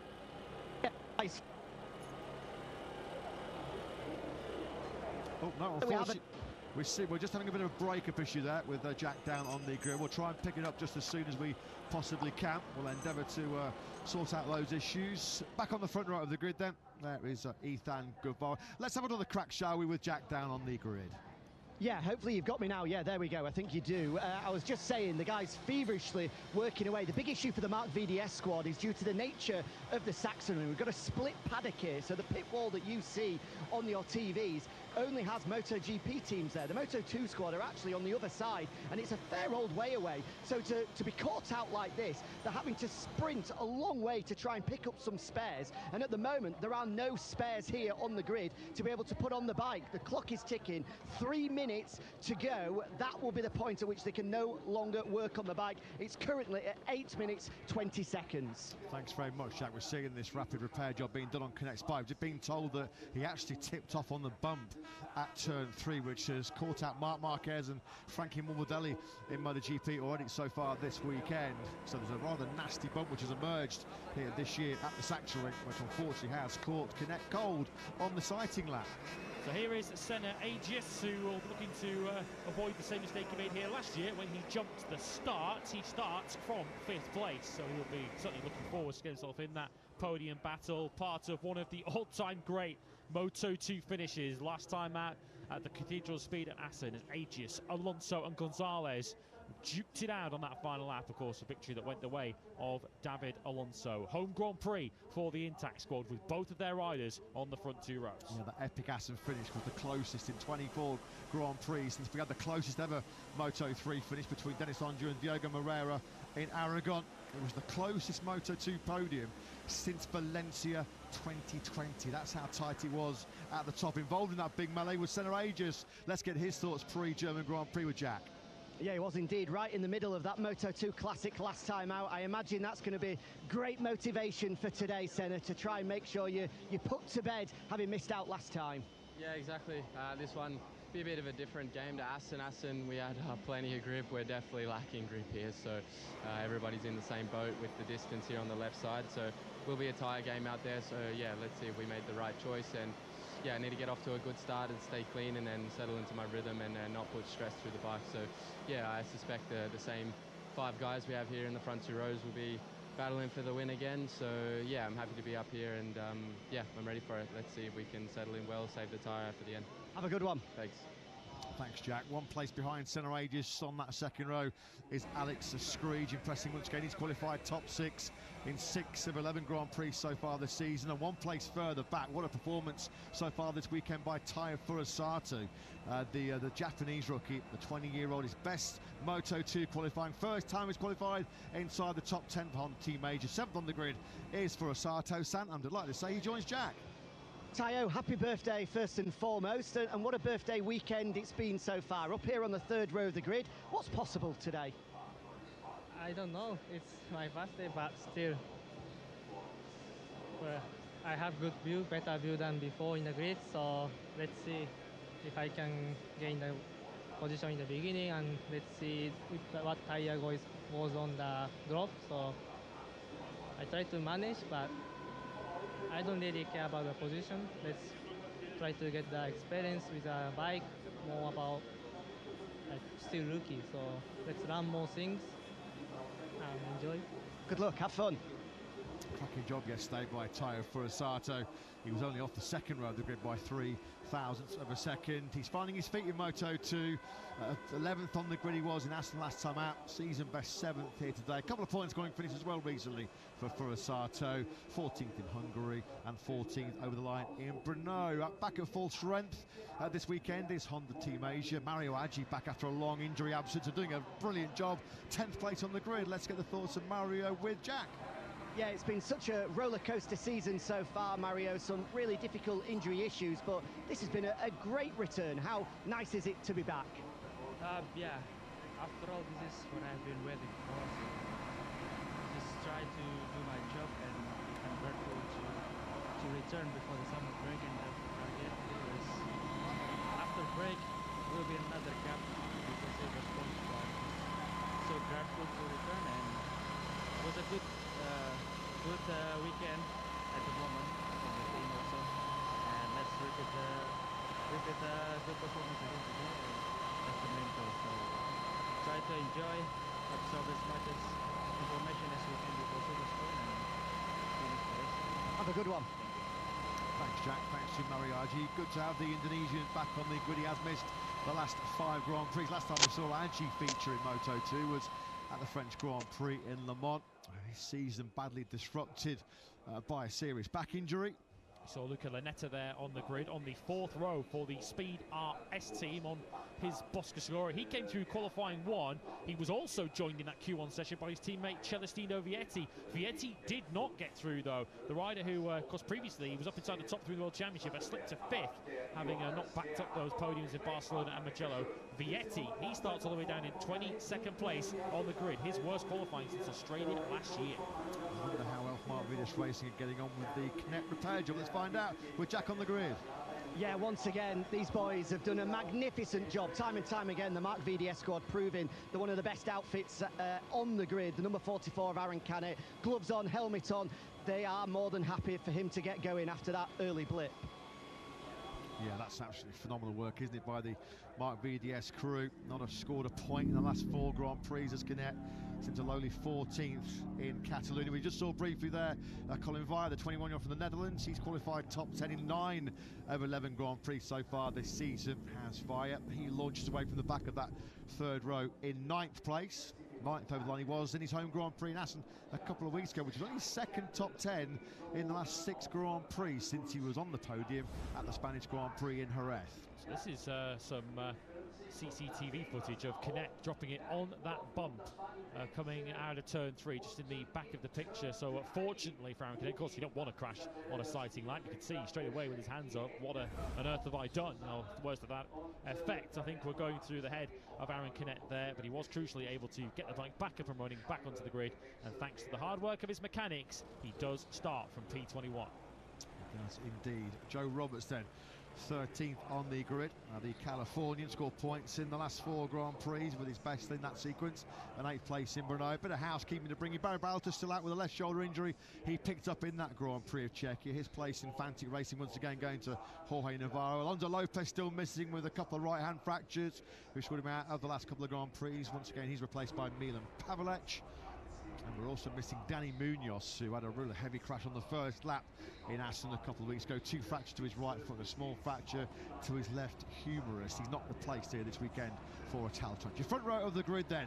What a front row it is, an all-Spanish affair. Ethan Guevara, 2nd in the World Championship, 3rd on the grid. World Champion Manu Gonzalez fires away from 2nd. That's only the 4th front row start of the season for Manu Gonzalez. But in superb form so far this weekend, looking for his 2nd win in the last 3 Grand Prix. It's a maiden pole position in Moto 2 for Ivan Ortola.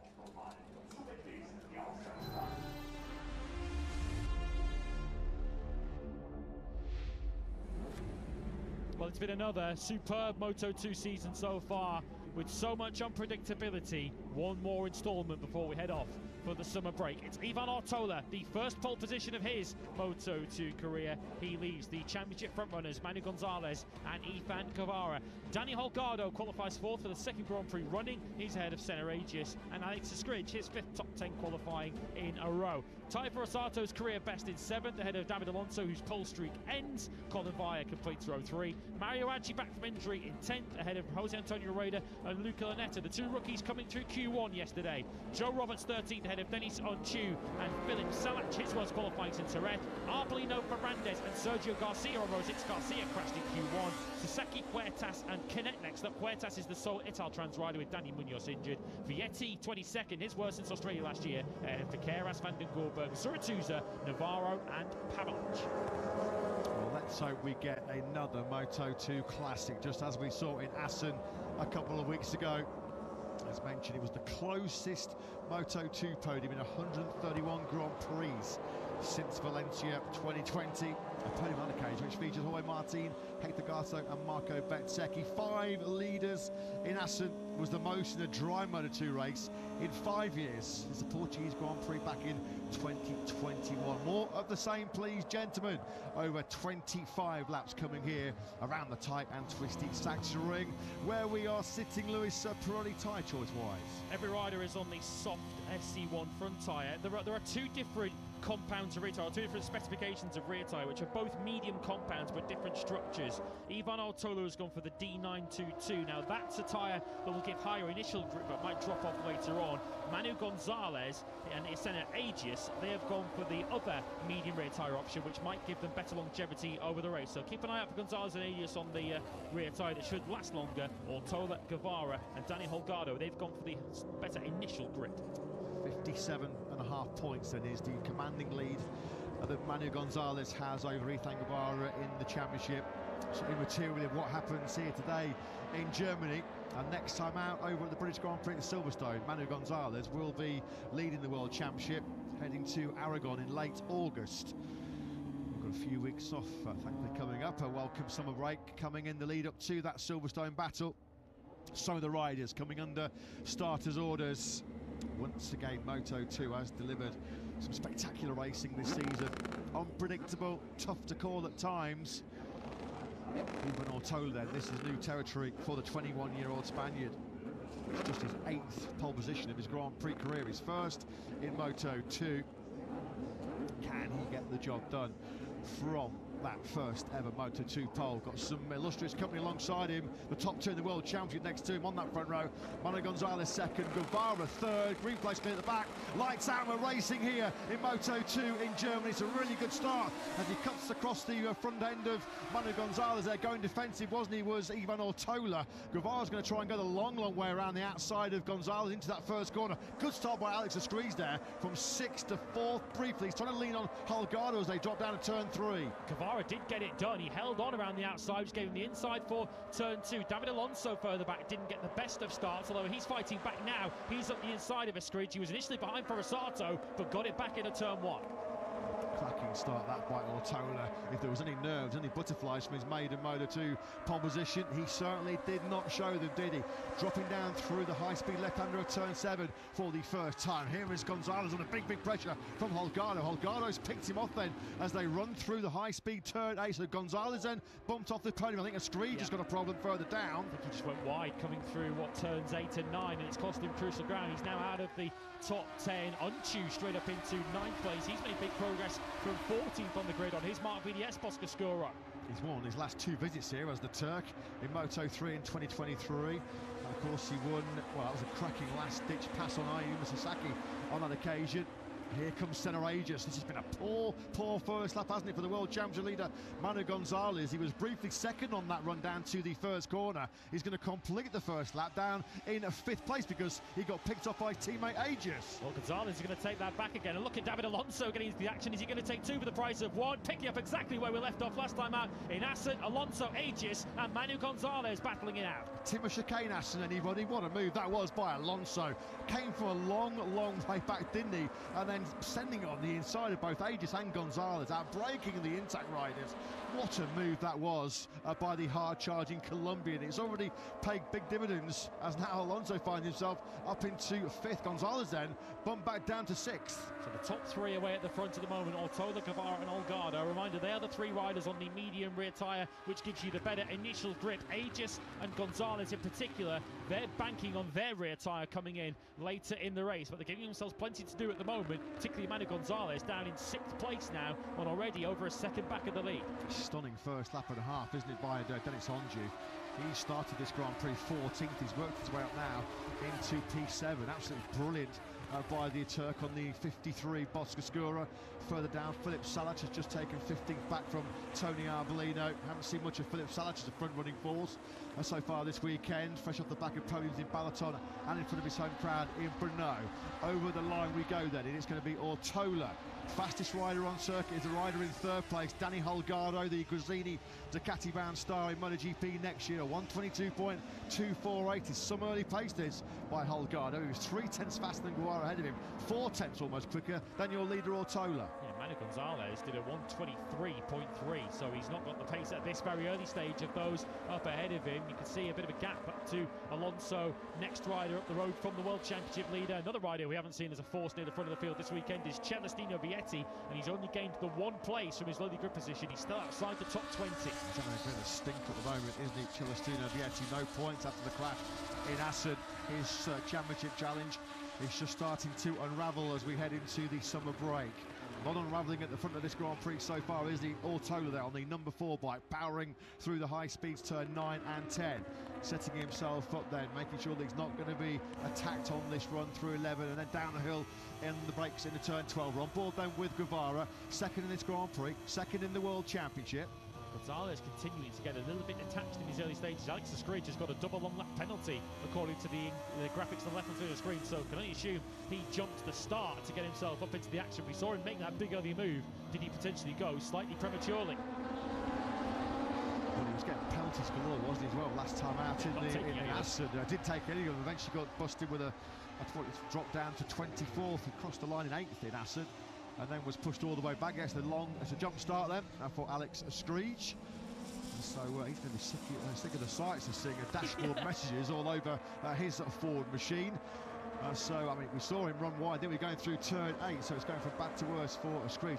Just running on fresh tyres and with a fuel tank at the moment, whether Gonzalez clearly just does not have the confidence as Ortola. Oh, he was really wide there, wasn't he? So wide going through turn 4. It left the door wide open for Guevara. Not quite close enough to attack there was Guevara. But that will light his eyes up in second. Yeah, most of the first couple of laps, Ortola favoured a slightly wider line up through the hill, up into turn 4, but that was certainly an extreme for Ortola, and it certainly will light up the eyes of Ivan Guevara right behind him. Guevara, who was right up at the sharp end fastest on Friday, Ivan Ortola, your fastest rider on Saturday. So, through 11 we go on this lap 4 of 25. Ortola has been in P1 right from the get-go. Brilliant start from that maiden pole position. Can't though shake off Guevara and Holgado. Holgado trying to celebrate the news that he'll be with Tranmere on a Gresini Ducati Moto GP next year with a podium. Podiums which have been few and far between for Holgado of late. Just the one since his win in round 2 in Goiânia in Brazil. That was a third over the line in Mugello. Senna Aegis, the fastest rider now on track. He's in the 122s, 22.9 for him as the top 3 really do close up. Guevara on the brakes, zeroing in on Ivan Ortola. They were doing low 23s. Aegis at 22.9, so he's pulled a half second now over David Alonso, and Aegis trying to get himself now in touch with the Spaniards up ahead of him. So through the Omega corner we go. That's lovely by Holgado, just cut to that tight inside line. He's been ultra aggressive at the start of this Grand Prix as Holgado, fastest rider so far in it, and now he's making a charge towards the lead. Lovely that on turn 3 on Guevara. So the 96 are now up into second. Was led in the early stages of Assen 2, didn't he, Holgado? There were 5 different leaders over the course of the Dutch TT. It was certainly a good move. Did Guevara perhaps leave the door open a little bit for him as they come through the Omega curve? Well, he was on the same line as Ortola, but that tighter inside line for Holgado saw him snatch that second place, and it's now Aegis now putting Guevara under further pressure. It's a bolder move that by Holgado, brave because of that nasty, pesky bump on the inside of turn 3, which caught Canet out on the sighting lap, so that was a move that came with pretty high risk, but he pulled it off quite brilliantly. Moreira and Dixon last year too, when they came together at that very corner, and that of course led to the Moreira-Alonso collision, which took the eventual champion out of the race. Ortola blissfully unaware of what's going on behind him. His lead is 0.4 of a second, and Manu Gonzalez is now on race-leading pace. He's doing the same lap times as Ortola up ahead, but he's best part of 2 seconds in arrears already. Further down the order, Sasaki's picked off Arbolino to move himself into the point-scoring places in 15th. His fellow Japanese rider Taiyo Furusato keeping himself interested inside the top 10, fresh off his best ever start in Moto 2 as he led the field away from the 3rd row in 7th. So Guevara trying to find a way back through here on Holgado. So hot, practically impossible to make any kind of attack through this particular part of the Sachsenring. So narrow, so one line through sort of 4 and 5 in particular as you climb up that hill. Yeah, that wider line for Mortola up through, 5 and 6 is clearly very deliberate. He obviously must feel it gives him a much better look at 6, and then the drop downhill through 7, and he has started to pull a little bit of an advantage out here over Holgado through the 3rd sector of this lap, which will be completed as they drop to the Ralph Walden curve of turn 11. It is remaining at around about 0.4 of a second. Guevara having been caught sleeping a little bit at the Younga curve a lap or so ago, so no signs at the moment of taking that 2nd place back yet. The last time and only time Mortola's led in Moto 2, he did it for about 100 metres when he picked the pocket of Alonso at the final corner in that epic finish at the Grand Prix of Czechia. There's Alex Escrees in the background, just coming in for one of his 2 long laps after the jump start. The long lap on the outside of that final corner into turn 13. It will punish you heavily, the long lap penalty around here, down at that final corner. So it's cost him down to 14th place. He did a 26.8 on that last lap, so it cost him the best part of 3 seconds. And of course, still one more long lap to serve. So the lead group then now through turn 3. It's still Ortola. Holgado's not been close enough to strike on his fellow Spaniard directly ahead of him. Centre Aegis there, keeping a watching brief in 4th place. So Skriesen has returned from his first long lap in 15th place. More damage to be done though for the number 11, who we are told has got a pretty decent offer to go to Italtrans Racing in 2027.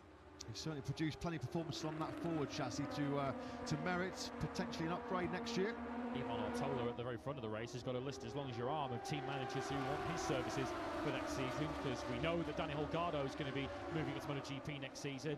We're awaiting confirmation that David Alonso is going to do the same. One-off Manu Gonzalez and Senna Regis, it looks like, will move up to MotoGP 2 next year. So plenty of places opening up into the Premier Class. And of course, Guevara, who's running 3rd in this race, likely to move up to the Pramac MotoGP squad next season. So many Moto2 teams feel that Ortola is their best bet for next year. Skriesen then dives into the long lap penalty loop for the 2nd time of asking. That all looked clean, so he now drops in alongside Pavelec, just in front now of his standing teammate Xavi Zuratuza. So right out of points scoring contention right now then goes Skriesen. Yeah, David Alonso, there's been no news on his destination in 2027. He'll be on a Honda next year. We're not quite sure which stickers that Honda will sport though. He's been heavily linked with a move to the factory Honda team alongside Fabio Quartararo, but a potential reshuffling of the pack. Diogo Moreira's impressive rookie season for Lucio Cecchinello's LCR Honda squad might see the Brazilian get a factory promotion, and that would allow Alonso to slot into the LCR project. A bit of a calm before the storm here as we come to 1/3 distance in this Moto2 race. That's what it would do to the World Championship at the moment. For the first time in quite some time, first time since he won the French Grand Prix, Guevara would pull some points back on Manu Gonzalez. The lead as it stands 57.5. That would come down by 6 to the benefit of Guevara if the race stays as it is, although Ethan Guevara has no intention of staying in 3rd place. All about your right hand there, all about your throttle control, all about the time management. That is always such a pivotal part of any Sachsenring battle. Even Ortola then another lap in the books where he's led. He has led all 8 laps so far of the 25 we hope to complete here in the Sachsenring. Holgado there in 2nd. Still no significant progress being made back towards the top 5 by Manu Gonzalez. Even stuck about 9/10 to a second behind Alonso for a decent chunk of laps now as we drop further back to Denis Onju, who really is capitalising on that strong qualifying yesterday, 14th on the grid. And he's half that gap down to P7 for Sato via and Rueda behind him. Yeah, for Sato going nicely, lapping in the high 1:23. He said to Jack on the grid that he wants to learn by riding with some more elevated company at the sharp end of the race. And as it stands, still very early in this Grand Prix, chasing a first top 10 finish in the Moto2 World Championship. That group have pulled away nicely from the American racing pair, Roberts and Salach. Just in the back of the picture there, you can see them appearing now. Roberts and Salach, they're just outside the top 10. Haven't seen much of Philip Salach, have we, so far this weekend? I mean, it's a fantastic opening half to 2026. He's climbed up to 8th in the World Championship at the moment. He's not been this far back in the order since he was 14th at the Spanish Grand Prix in Jerez. He's been reeling off top 10s and podiums for fun of late, as the Czech rider, including one which went down very well at home in front of his massive home support in Brno. Big head chick for Sato down through the Waltman curve of turn 11, but didn't inconvenience it too much. He's still right on the rear tyre of Unchu. Top six are all pretty much within a tenth of a second of each other. We've got Ortola, Alonso and Gonzalez doing 23.8. Holgado, Guevara and Aegis doing 23.7. Still 2.2 seconds covering our leading six. And once again, fighting a bit of a lone battle against the armada of Calexes is Guevara on the Boscoscuro. What a job he is doing for Blue Crew Yamaha right now. His performances, which look like they are going to earn Guevara a crack at the very best. He will be joining the elite in Moto GP next year. Yellow flags are out at turn 3. Who's dropping down the order? I think it is Mario Aggi, who on his return, having missed the last 5 Grand Prix with a serious back injury. He came back, excellent in qualifying, 10th place, but he's gone down at turn 3. So it looks like it's race over for the Honda Team Asia rider. That's such a common fashion, isn't it? Through the Omega corner, turn 3, with lean angle, maybe just feeding the power back in at that stage, and down Aggi goes. Head in hands for the Indonesian. Yeah, there's been a big bump in the sort of latter part of turn 3 that's caught many riders out this weekend. Unfortunately for Aggi, he didn't make it that far. That was the bump that we had gathered took down Kinet before the Grand Prix got underway. When he crashed on the sighting line, he's currently running in 20th place. Gonzalez, though, just simply does not have the pace here to go with the top 5. He's been really detached on this lap. He's now a second back of Alonso, who did a 23.7. Ortola increased his pace to a 23.5, and this is dropping the World Championship leader into what's looking like quite a lonely 6th. Yeah, he's not super slow. I mean, his pace was exactly on par with Guevara in 3rd. They both doing 23.8s, but the problem is, I mean, is he just maybe trying to keep some life in that probably rubber underneath him as Furusato starts to close in here on Onju? This is a brilliant ride. It's a brilliant weekend all round for Furusato. He really has stepped up here this weekend. He stepped up of late in his first season in Moto 2. Knowledge and experience is proving to be gold right now for Furusato. Closing right in, isn't he, here on the Boscoscuro of Onju on the 53 bike. 2 riders who fought for Moto 3 victories here in the past. Onju, of course, has taken one. Tai Furusato came very close a year later when he ran into the unstoppable force that is David Alonso in Moto 3 in 2024, when Furusato had to set up a 2nd place on that particular occasion. He has been given some tough love so far in his rookie season by his team manager Hiroshi Oyama, who has expected big things from Furusato. Don't we all? He is clearly a very talented young rider, but as we approach the halfway stage in his rookie season, we are now starting to see the tyre we all thought we'd see. Let's not forget Onju was the race winner here in Moto 2 last year in what was ultimately a shortened Grand Prix. He was leading when the red flags came out after a rather controversial and nasty collision right here in the first corner involving Albert Arenas and Marcos Ramirez. Great to see Albert Arenas shining in the World Supersport Championship right now. Series leader. Track action going on, of course, in the UK right now over at Donington Park as Nicolo Bulega beaten for the first time in 2026 by his factory Ducati teammate Ike Lecuona. Of course, Bulega and Lecuona, former Moto 2 contenders themselves back in the day. The current crop are still being led by Ortola here in this Sachsenring battle. Ortola has not yet seen anybody else's rear tyre in this Grand Prix. As we close in on the halfway point of it, his advantage is still hovering just above 4/10 over Holgado. Yeah, he's doing what David Alonso did in Brno when he led the almost entire Grand Prix. Ortola will hope that it's not the same ending.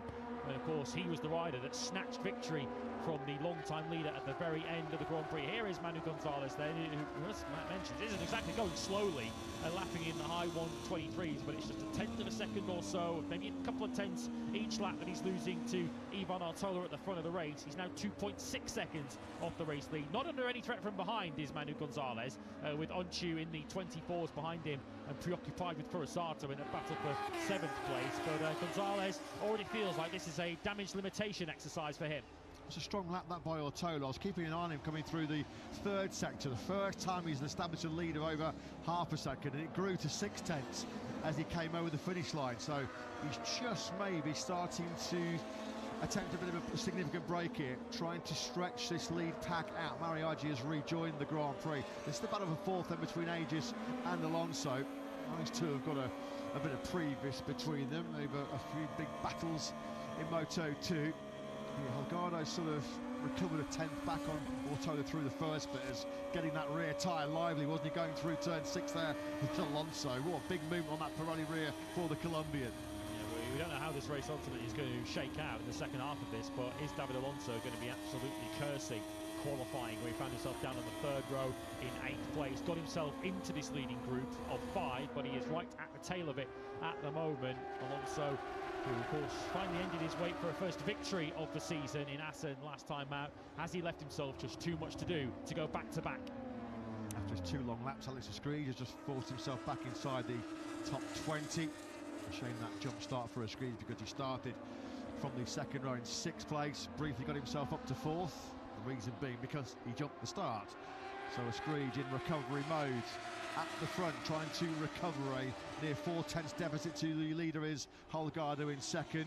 And everything being so equal here in Moto 2, everybody on the same Triumph 765cc engines, not much in terms of the tyre choice in Pirelli. I mean, the major differential in this league group is the fact that Guevara is on the Bosca chassis, taking the fight once again to the Calexes, which has been something he's done admirably in the first half of 2026.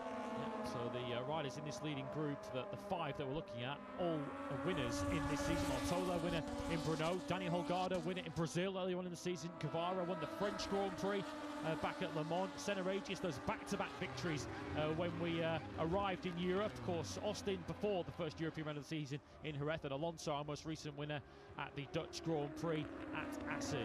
Which of those 5, you feel it's going to come from one of those 5 that is going to take the final Moto2 victory before the summer break? Pace is just slacking up ever so slightly here. Ortola, Alonso and Gonzalez on the last lap were back in the 24s. First time we've seen that anybody in that top 6 dip into the 24s. Is it just maybe a little bit of a lull? Are they trying to just try and protect some rubber? Gone into a little bit of conservation mode for a late charge in this Grand Prix?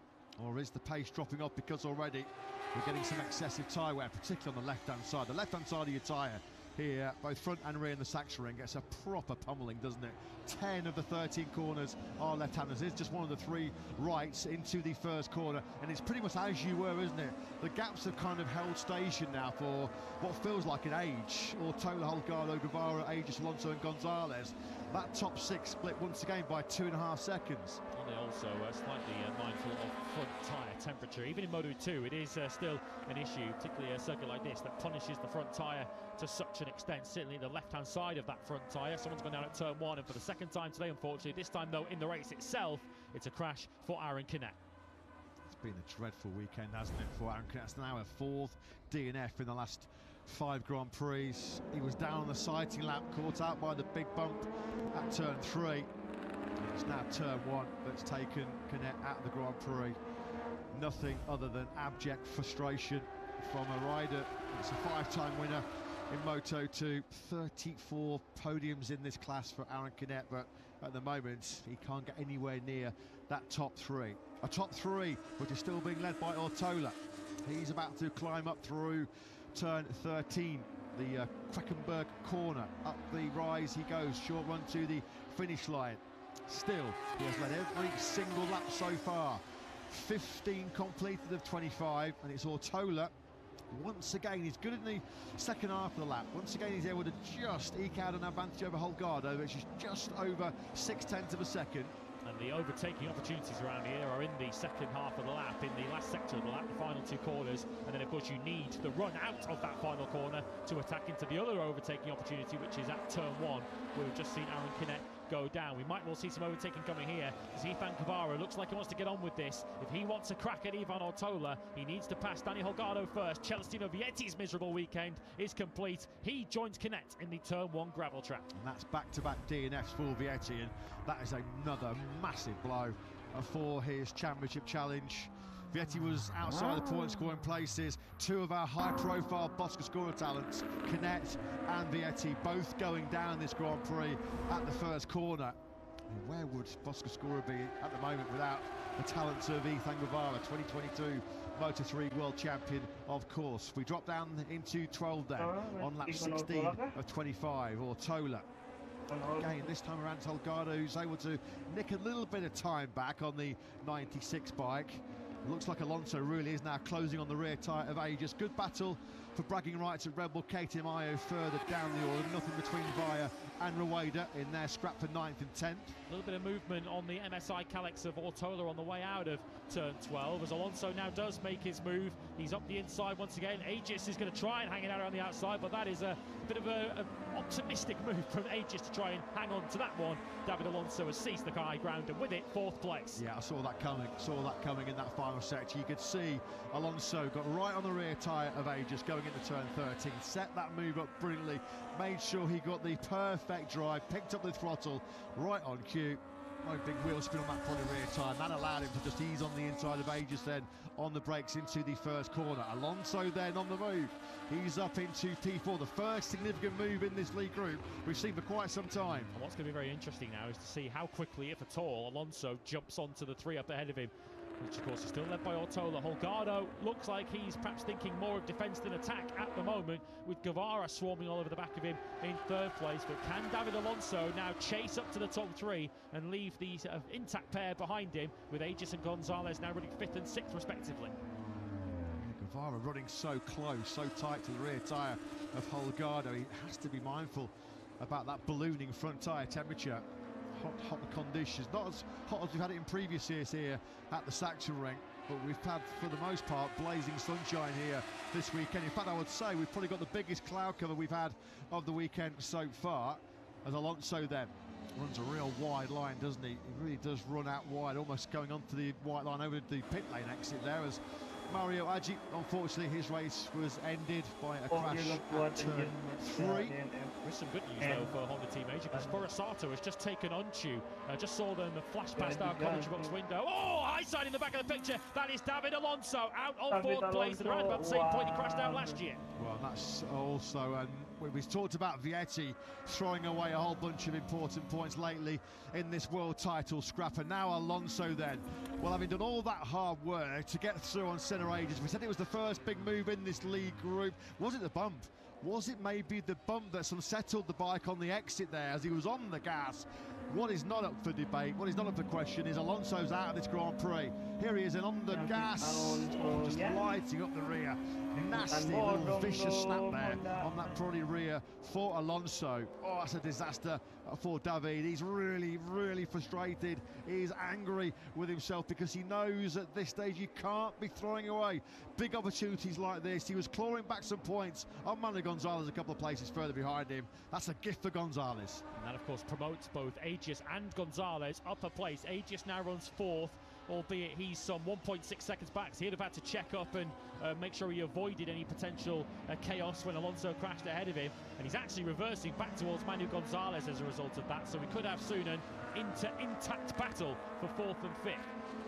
If Holgado and Guevara have got something late on here for Ortola, they might have to be getting on with it very, very soon, because with 7 laps to go here, Ortola is almost 6.5 tenths clear. He was the fastest rider on circuit once again on that previous lap, your race leader, who has been immaculate. He has been picture perfect so far, power sliding the Pirelli rear tyre through 6 and 7. Spectacular stuff this by Ortola, but a 124 flat on that last lap was a 10.5 quicker than Holgado, quarter of a second almost clear of Guevara. Ortola is riding a stunning race at the moment.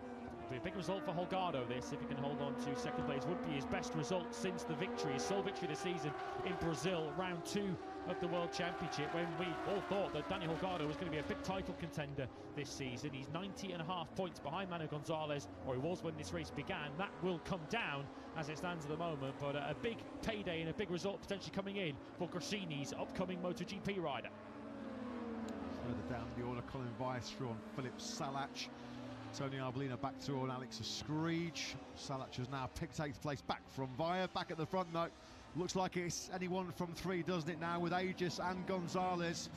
The Dynavolt intact riders detached as Guevara's a little bit wide going through that first corner. Some battle this further down the order.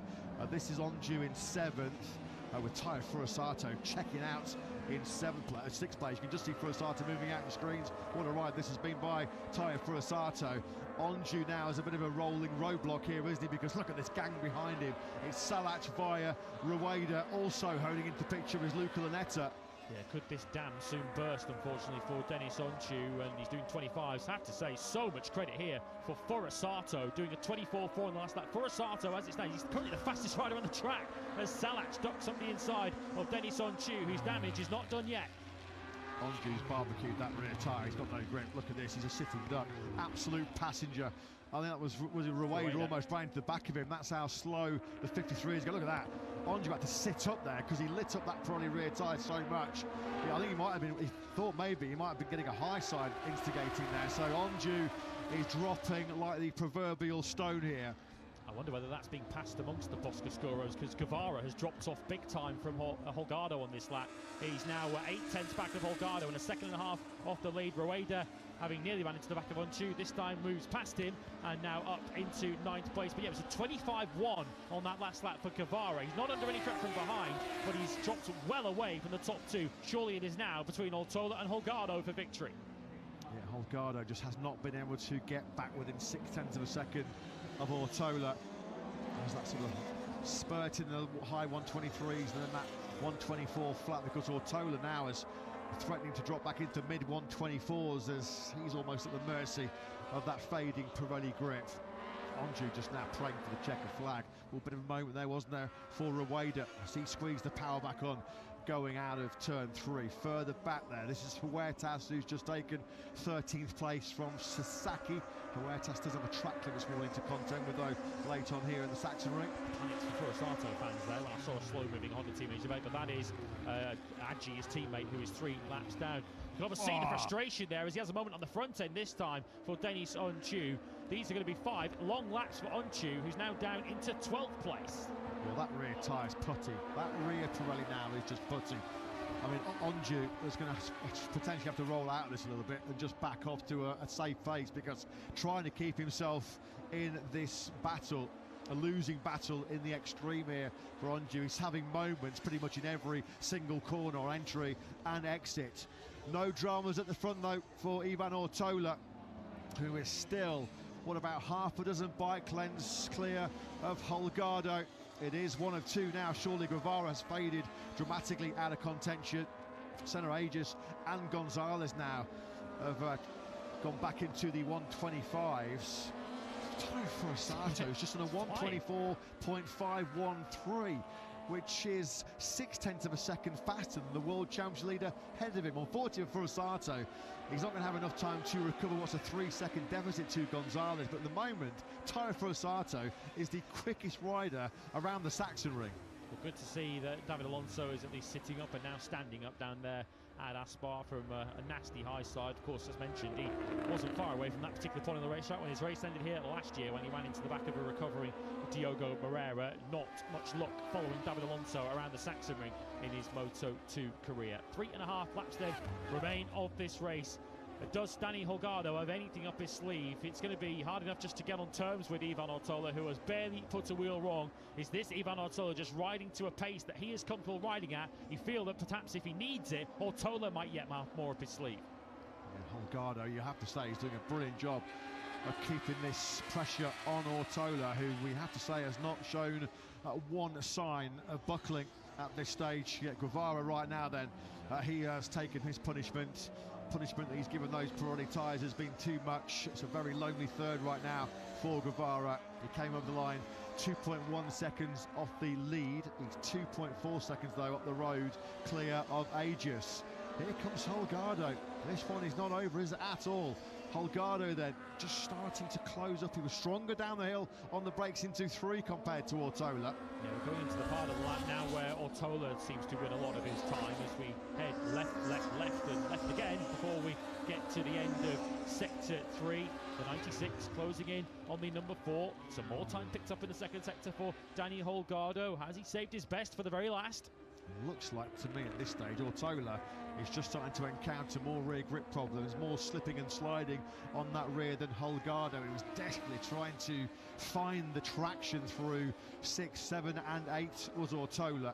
Of course, every time you generate wheel spin, you're generating more temperature as well. Now, Ortola here, this is the closest he has been for a long, long time. Look, he was on the green there as well on that run up towards turn 13, so has to be mindful of track limits as well. Over the line we go then. There's going to be 2 laps remaining here in what's potentially building up to be another thrilling Moto 2 finale, and the gap down then is down to a 10th and a half. Holgado a 1:24.8. First time in the Grand Prix. Ortola then is in the 1:25s, and he's under massive, massive pressure here now. He's going to have to be wary of the move into the Omega. We saw Holgado take Guevara there earlier on in the race. This time Ortola is clear of Holgado. This is where Ortola favours that wider line. Is Holgado going to have a look at the inside into 5 and 6? Holgado just looks like he's got so much more pace, so much more grip, and that's going to be the crucial factor here. A bit of a twitch there from Holgado himself at full lean angle as they climb through turn 4 and 5. They're both now sliding their way through turn 7. This is going to be another grandstand finish, isn't it? Fair play to Ortola, because as you knew he would do, fighting with all of his might, fighting for grip as well on that Pirelli rear tyres. Now he attacks with the left hand of 10. Holgado, is he going to be close enough maybe to have a lunge down the hill into 12? Well, I said a moment ago that Ortola might have more up his sleeve. If he does, now he has to deliver it, because we're about to come on to the final lap. Less than 2/10 is the advantage. It's a matter of bike lanes. And is Danny Holgado going to do to Ivan Ortola what Ortola did to Alonso 2 races ago in Brno? Here we go then. It's going to be another thrilling finale here in Moto 2. We had an all-time classic last time out at the Cathedral of Speed here at the Sachsenring. It is Ortola versus Holgado on the final lap. They both exchanged 1:25.1s. Ethan Guevara is going to be in a very lonely 3rd place. What's happened to Manu Gonzalez? He's been passed by Forasato on that last lap. Gonzalez did a 26.6. Forasato has just passed the World Championship leader for 5th place. Down there we go. This is where Holgado was strong on the last lap. So hard though to be aggressive. He's going to cut to a tight inside line. Almost run into the back of Ortola. Said it on the previous lap, Holgado's a lot stronger down the hill on that braking zone into turn 3. Both tyres screaming for grip underneath Ortola there. Trying to get the power on, trying to use some finesse in that right hand to hold off this onslaught from Holgado. They are both on the absolute limit here on the very last lap, just pleading for any last ounce of grip they can get from their Pirelli tyres. Holgado needs the run now through the Vollmann curve to attack it to turn 12. Squirming that rear tyre. I mean, Holgado almost careers into the back of Ortola. Ortola is right on the ragged edge here, almost thinking about a move around the outside of him. There was Holgado. 2 corners remaining then of what's been yet another Moto 2 barnstormer in 2026. There's 1 corner left now. Ortola's going to go super defensive. He almost loses the rear once again. Out of 12 into 13 we go. Holgado tries to send it on the inside. He almost goes down. Even Ortola then is going to win from start to finish from his maiden pole position. He takes the victory here in Moto 2 in the Sachsenring. Brilliant performance by Ortola. He wins for the 2nd time in the last 3 Grand Prix. Holgado has to settle the 2nd. It's a podium for Guevara. Aegis is 4th. Forasato takes a sensational 5th place. The Dynavolt Intact riders just had no grip whatsoever at the end of that Grand Prix. Aegis, by the skin of his teeth, by 0.06 of a second, denies Forasato 4th. It was already a sensational 5th. Manu Gonzalez on the last lap did a 1:27.1. He nearly lost 6. He almost lost 6th place. Top 10s for Salatra, Wade, Vite and Lanetta. Points for Huertas, Robert, Sasaki, Piqueras and Escreeds. Good job that by Escreeds after his 2 long laps to pick up a solitary point. Well, Moto 2 has delivered once again, hasn't it, in 2026. We have had so many epic battles, so many epic fights late on. Once again, that one went all the way down to the final corner. Holgado tried an ambitious move, a daring move on the inside of Ortola in that final turn. Wasn't able to make it through. He almost washed out the front as well.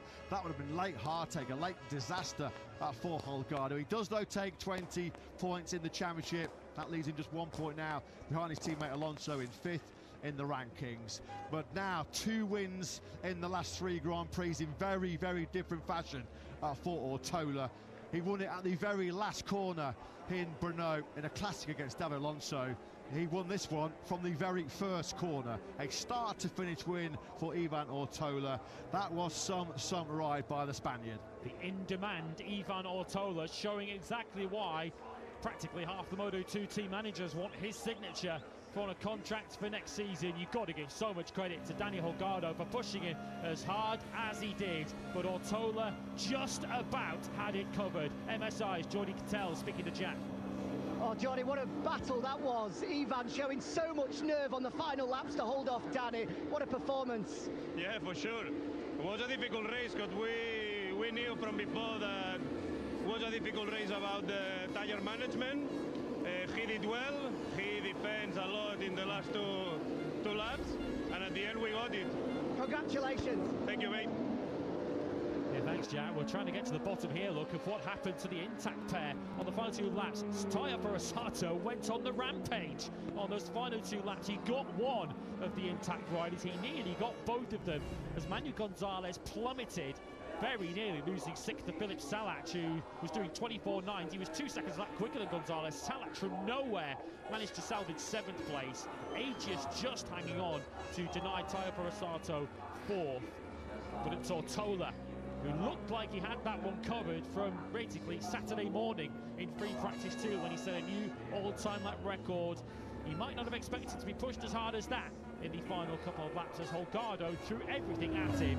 Ortola flexing his muscles into that final corner, sweeping across the front tyre of Danny Holgado and leaving his fellow Spaniard in absolutely no doubt as to who was taking victory here this afternoon. As the number 4 is presented in front of rider number 4, who takes win number 2 in Moto2. Manu Gonzalez will lead the World Championship, of course, into the summer break. His lead 51.5 points over podium finisher today, Ethan Guevara, but it is Ivan Ortola who heads into the summer break in red hot form with 2 victories out of 3, and it's performances like that which are going to make it very hard for MSI to keep hold of him for next year. 2 places, or 1 place in the championship, jumps ahead of Celestino Vietti, who had another miserable weekend here at the Saxon Ring. That was a class ride, wasn't it, by Ivan Ortola? Just about stood firm in that thrilling last couple of laps with Danny Holgado, who really did heap on some big pressure. Holgado just coming up short there at the checker flag, the winning margin just over 0.6 of a second. Ortola and Holgado, though, a class apart, particularly in the second half of that Grand Prix. Nothing wrong at all with their time management in that race. Ethan Guevara, once again the leading light for Boscoscuro. He starts and finishes that 25-lap battle here in P3.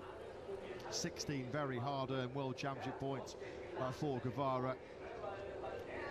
Mixed emotions, it looks like, doesn't it? Bittersweet, I think, for Holgado, because I think at some point in those last 2 or 3 laps he felt like he had the upper hand, he had the better pace. It just goes to show, doesn't it, how tough, how difficult it is to pass here in the Saxon Ring. So online in so many parts of it.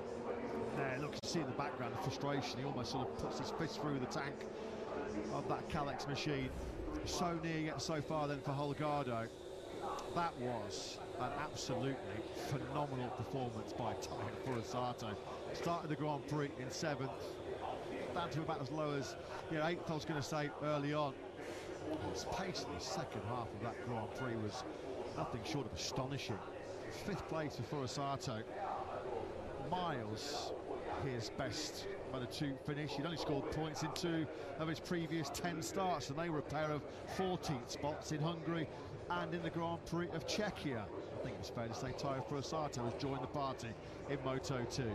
Yeah, as mentioned, it was just 6 hundredths of a second away from being a 4th place. The intact team must have wished that this Moto2 battle was a 22 or 23 lap race rather than 25. 1 more lap and they could have lost a handful of points on that last lap. But good to see a friendly exchange between Ortola and Holgado.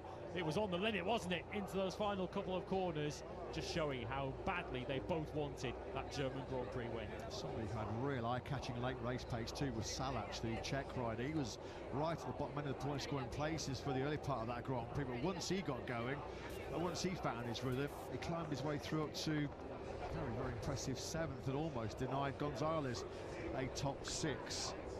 I suppose it shows how strong you have been in 2026 when a 6th place for the world champion leader Gonzalez is your worst finish of the campaign so far. So it's now 11 top sixes for Manu Gas, who creeps towards the 200-point mark as we head off on the 3-week summer break. No disputing, though, who is the Moto 2 king of the Saxon Ring in 2026. Ivan Ortola, from his first pole position. He did it the hard way under so much pressure, but he did lead every single one of those 25 laps. As Senna Aegis starts the inquest on what happened to him. I think it was pretty clear there as he was indicating, well, I just had a wheel spin which was just too tough to contend with. Did a really good job actually by the looks of it, Aegis, to cling on to that 4th place. A distant 4th place, but 13 very important World Championship points. Another podium though for Ethan Guevara. Starts and finishes the German Grand Prix in 3rd place. Let's get his thoughts with Jack. Ethan, another top ride, another podium, more important points for the championship. Just how difficult a race was that to manage? Yeah, so difficult race, because my native tire it was difficult, but I arrived with good gap for the 4th position. I secured my 3rd place, and I'm so happy because for the championships this is so nice. Fins Boscoscuro another time, this is amazing, and thanks to all the team for this amazing work during the weekend. Now it's time to rest the mind these 3 weeks and return to Silverstone in the full power. Top job today. Thank you very much. Yeah, tough old battle that for Ethan Guevara. Thanks, Jack. Thanks to the Spanish rider. He celebrates with a wheelie, a very important podium. It is his 5th of the season. Long overdue as well, his first one in 5 Grand Prix, since he was also 3rd in the Grand Prix of Catalonia. And as he mentioned there in that interview with Jack, miles clear of anybody else on a Boscoscuro in that Grand Prix. The top job that by Guevara. 3.2 seconds he was off the win at the end. But when you're trying to build a championship charge, it's all about being fast and consistent, as he has proven to be so far. Danny Holgado then so close to his 2nd win of the season. He had to settle for 2nd. Let's get his thoughts with Jack. Danny, what a week you've had, announced as a Moto GP rider, but more importantly, back onto the podium today, pushing Ivan so close. Could you have done any more today? Yes, a fantastic race for us, very happy, because finally we are back on the podium after a long time and after a difficult race for us. But well, the race was very difficult because the grid was super bad, but I did my best today. Ortola was very fast during the race, but in the last part I was pushing onto my limit and I tried in the last lap. I can't do it. I'm not happy because I was thinking about the victory, but no problem. Another opportunity after the summer break. I need to stay focused on my goal and working very hard during the summer for the 2nd part of the season. Brilliant ride today. Thank you very much, and thank you to my team for the fantastic job. Yeah, it was a brilliant ride. You could just sense a tinge of disappointment in the voice of Holgado there, having come so close to denying Ortola. 3rd in the Moto3 race here in 2023 was Holgado. On that occasion, he held off Ortola to take the final place on the podium 3 years ago. Ortola exacts his revenge, though, in the 2026 Moto2 fight with a brilliant performance. What a weekend for Ortola. His 1st pole position, his 2nd win in the last 3 Grand Prix. He's going to be a real tough contender to deal with in the 2nd half of 2026. Your German Grand Prix winner then in Moto 2 is Ivan Ortola with you. Ivan, huge congratulations. A 2nd Moto 2 win, but this one's so different to the 1st. You were pushed so hard at the end by Danny. I'm sure you were nervous in those final laps. Yes, so at the beginning I was quite comfortable because I was managing, I was putting my pace, and I was quite happy because I get a little bit of distance from the rear. There was a group, but I was quite comfortable with this pace. But I passed from managing to be on the limit on the last lap, so I did it well to manage all the race. Yeah, in the last laps I was struggling a lot with the rear tire. I could manage really well these 2 laps. Danny pushed me a lot, but I knew where I was, in points where I was more strong than him. Yeah, anyway, happy for this second victory in Moto 2. Very happy with the team, very happy with me also, and thank you to all the people that helped me all this season and support me. Congratulations. Phenomenal performance by Ortola. Danny Holgado's exceptional lap 2 when he set the fastest lap of the race denied Ortola a grand slam of pole position, fastest lap, leading every lap of the race and the victory. It was close. Holgado, that's how hard he was pushing going through that final corner, and there he knew he was resigned to his fate. He'd done so much, but unfortunately ultimately not enough to deny Ortola at the checker flag. That's what it means to the MSI squad as they are victorious in the Moto 2 World Championship for the second time in the last 3 Grand Prix. A force to be reckoned with in part 2 of this year's World Championship. That is clear from Ortola as he starts to process his win with Ethan Guevara. And Spanish lockout of the top 3. Good rides further down. I mean, Tommy Frasato, what an absolute belter he produced here today. First ever top 10, a first top 6 to boot as well. So much confidence that Frasato-san can take to our next Grand Prix over in the UK in mid-August. Yes, really good rookie performances from Frasato for 1, as mentioned, 5th. Jose Antonio Rueda beating his teammate Colin Vire today for 8th. And Luca Lanetta giving Speed RS something to at least mildly smile about as he got himself into the top 10 once again this afternoon. So once again, the rookies shining in Moto 2. 3 of them inside the top 10. Yeah, shout out to Angel Piqueras as well, still very much in recovery mode after a very serious injury very early in the season at Austin in Texas. Piqueras 14th, which equals his best result of the season so far. It's back-to-back 14th places actually for Piqueras as well. Alexis Screed was 1 place behind him, having served 2 long laps, so that was a heck of a recovery ride by Screed. He'll be probably contemplating what might have been had he not jumped the start.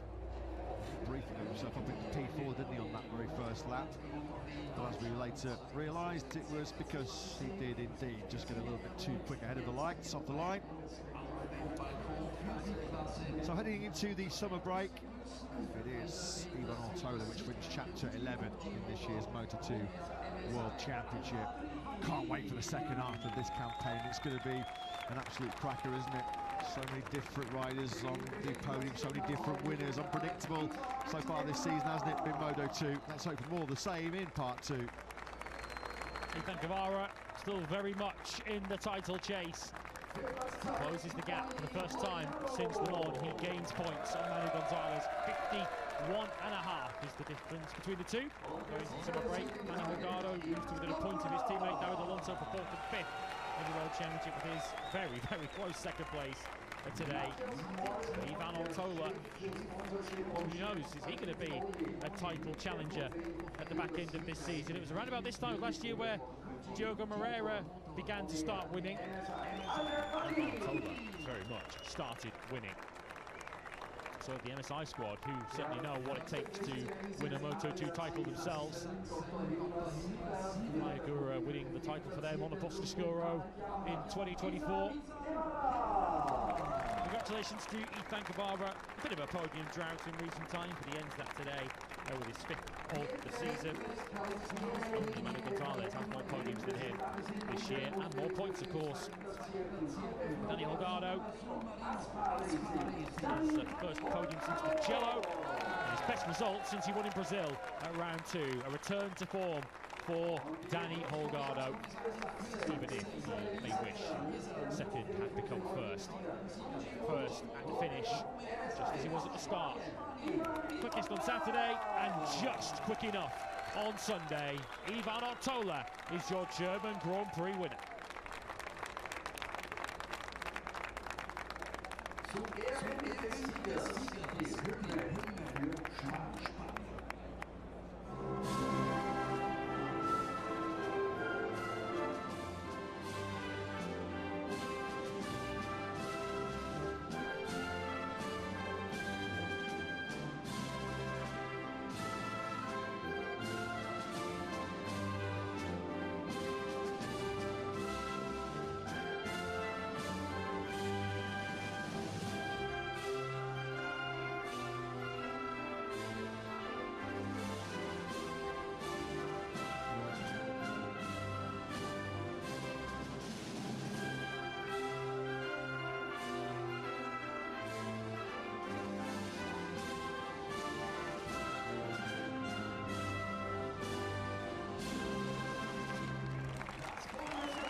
half of the absorbing 2026 Moto2 World Championship campaign reaches its conclusion. Ivan Ortola on the top step of the podium. He's done a lot of winning of late in the Intermediate World Championship. And a few more performances like he produced in the Grand Prix of Czechia and in today's Grand Prix of Germany. He might be one we have to factor into the championship equation as we move into the business end of the season. Another cracking ride that by Guevara. It's a miserable day for some of the other Boscoscura big names, with Vietti and Canet both crashing out at the first corner, but Ortola then back on top here in the Saxon ring. 0.6 of a second doesn't really do it justice as to how close that was, but Ivan Ortola narrowly held on from Daniel Holgado. Ethan Guevara, a fine third. Senna just clung on to fourth as Tayo Furusato came within a tenth of denying him on the line. Manu Gonzalez also plummeted late on, just held on to sixth ahead of Philip Sarch and Jose Antonio Rueda. Colin Bryan ninth, and Luca Lanetta ensures that 3 rookies finish inside the top 10. Adrian Huertas scores points in 11th ahead of Joe Roberts, Yumi Sasaki, and Cal Piqueras points once again for the MSI rookie. And Alex Escridge, despite jumping the start and serving 2 long lap penalties, recovered to take the final point. Denis Onchiu, who was as high as 7th earlier on, plummeted to 17th. Manu Gonzalez, his World Championship lead, is cut for the first time since Le Mans. It's 51.5 to the good going in to the summer break as Ethan Guevara gains some ground today. Senna is third. He's just under 60 points back. Nothing for David Alonso today after his high side out of 4th place. He is now just a point ahead of Daniel Holgado for 4th in the standings. Ivan Ortola just a 1.5 further back as he moves into the top 6.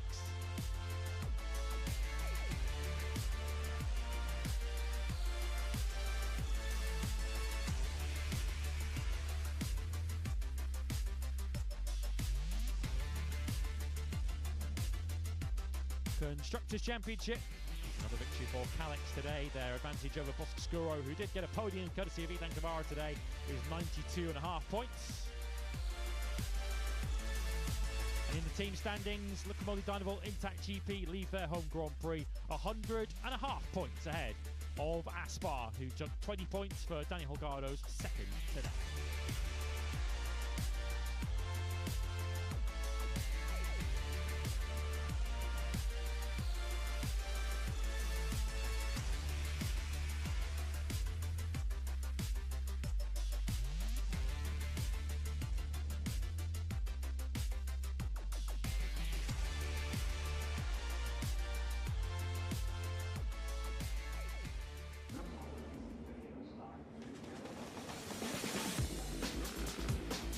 Some highlights.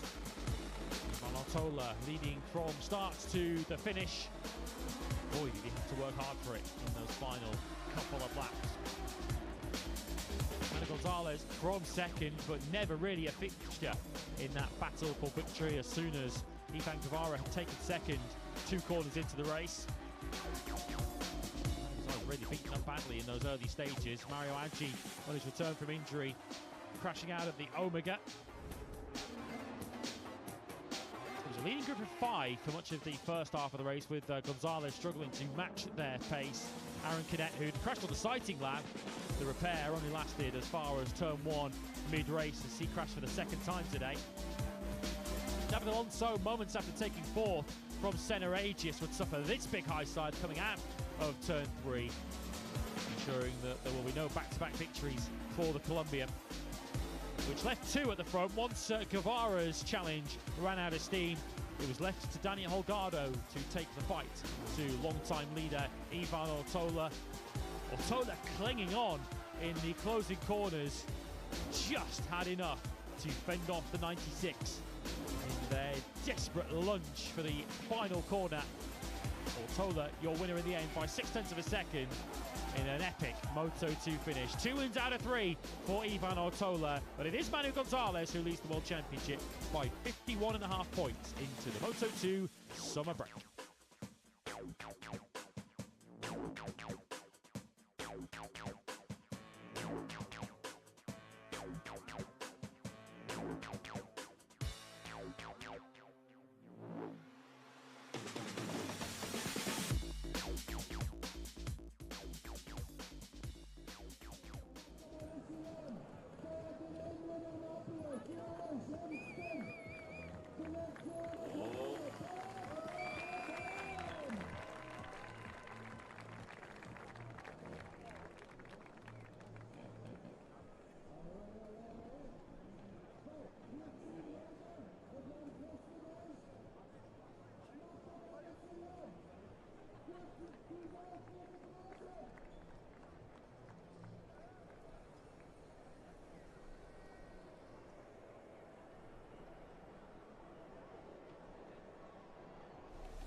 The Grand Prix of Germany brings the first half of an engrossing 2026 title chase to a thrilling conclusion at the Sachsenring. Tucked in between Leipzig and Dresden, one of the season's biggest crowds is ready for action in Chapter 11 with a big question. Can anybody stop Marc Marquez from stealing the Sachsenring show once again? We'll find out next live. It's time to race in Moto GP.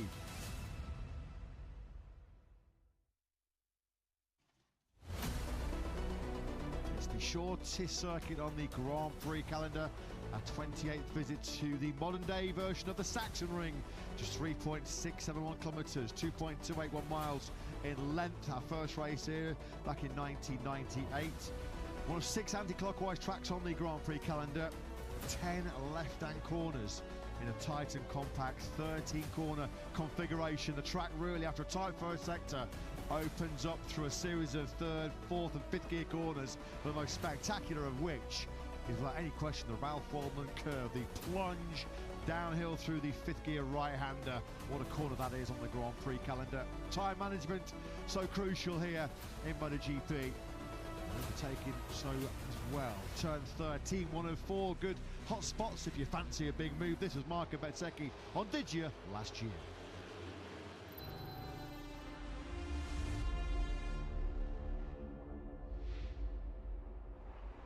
Well, back in familiar territory, on pole position in the Sachsenring once again was reigning world champion Marc Marquez, leading the field away on what was an old Ducati front row of the grid. Alex Marquez's younger brother slotting immediately into second place as Fabio Di Gianantonio looked to try and go with the 2 Ducatis ahead of him.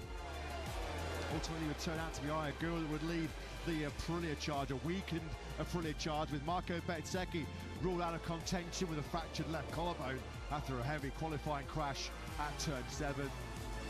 But from yet another Sachsenring pole position, it was a record-breaking 19th sprint success for factory Ducati star Marc Marquez, as Ducati maintain their undefeated record in the sprint format here at the Sachsenring, ahead of what is, we hope, going to be exciting and entertaining 30-lap Grand Prix of Germany as Marc Marquez looks to win for the 10th time in MotoGP around his most successful circuit.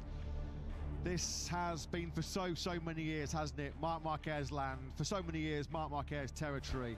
And from pole position and off the back of a start-to-finish win in yesterday's 15-lap sprint, make no bones about it, we have a massive, overwhelming, red-hot bookies favourite going into this afternoon's Liqui Moly Grand Prix of Germany, which, if things play the way that Marc Marquez hopes, he could be leaving the Sachsenring as high as 2nd in the World Championship. All the build-up, all the action live coming your way in the company of Matt Burt and Lewis Suddaby in the commentary box. Jack Appleyard enjoying some rather pleasant Sachsenring sunshine before we head off on our summer break down in pit lane. There has been some breaking news after the break of his left collarbone yesterday. Marco Bezzecchi, we know, sadly sidelined after his Q2 crash at turn 7 yesterday. Well, Aprilia have just announced through their official media channels that Bez has already undergone successful surgery performed by Dr. Giuseppe Porcellini at the University Hospital of Sassuolo. The fracture of the left clavicle has been reduced and stabilised. They are hoping that Marco Bezzecchi will be fit to line up on the grid at the British Grand Prix at Silverstone in about a month's time when we reconvene from the summer break. A more accurate, definitive prognosis will be delivered in the coming days based on the evolution of Bezzecchi's condition. We send all of our well wishes for a speedy recovery to the 27-year-old Italian who has had a real brutally tough recent period. We haven't seen Marco Bezzecchi, and we won't of course see today him score a single point on a Sunday Grand Prix after that unforgettable, the fairy tale weekend that he and Aprilia had in the Tuscany Mountains at Mugello. With no Bez, Jorge Martin upholding factory Aprilia honour as he looks to increase or certainly defend an 11-point lead in the World Championship over Bezzecchi. But Lewis, so far the master plan has been executed to perfection by the undisputed king of the Sachsenring. Can he be dethroned here this afternoon? Alex Marquez and Fabio Di Giannantonio look like his big threats, despite Digi having a big crash this morning in the warm-up at turn 8. But it would be, you have to say, a major shock, a big surprise if Marc Marquez is defeated here this afternoon. Yes, he doesn't get beaten easily here, does Marc Marquez. You feel the only person that could truly beat Marc is Marc himself. Potentially a mistake, potentially his physical condition, although there have been no obvious signs of Marc suffering physically so far this weekend. It felt like he won the sprint yesterday at the slowest possible speed, just did enough, did what he had to do to hold up his younger brother Alex. But of course, with the championship situation as it is, a major opportunity in the absence of Marco Bezzecchi, and clearly on a weekend where Jorge Martin is far from the peak of his powers in terms of his feeling on the bike, Marc Marquez looking to deal out maximum punishment to the Aprilias today. Marc was 102 points behind Marco Bezzecchi after that Italian Grand Prix in Mugello. He insisted on that occasion, well, it's all over. I'm not going to be mounting a successful defence of the title he won in Japan last year. Well, that has changed. The game and the landscape has changed in terms of the top of the World Championship, because we could have a situation this afternoon where Marco Bezzecchi could be overhauled by Marc if things go the way of the number 93. Alex Marquez and both Fabio Di Giannantonio, who tried to put pressure on Marc in yesterday's sprint, admitted that they felt like he was holding something in reserve. He was conserving energy ahead of this bruising third to that race coming up ahead. This was Marco Bezzecchi's personal message on his Instagram feed yesterday after the Q2 crash. It's a tough moment, but we are tougher. I'm going to get fixed, which he has been, and I'll get back to work. Nothing will make me give up. A defiant, a resolute message from the factory Aprilia rider. We'll hope to see Bez back in action at Silverstone. His absence here this weekend in Germany as a result of this huge crash yesterday.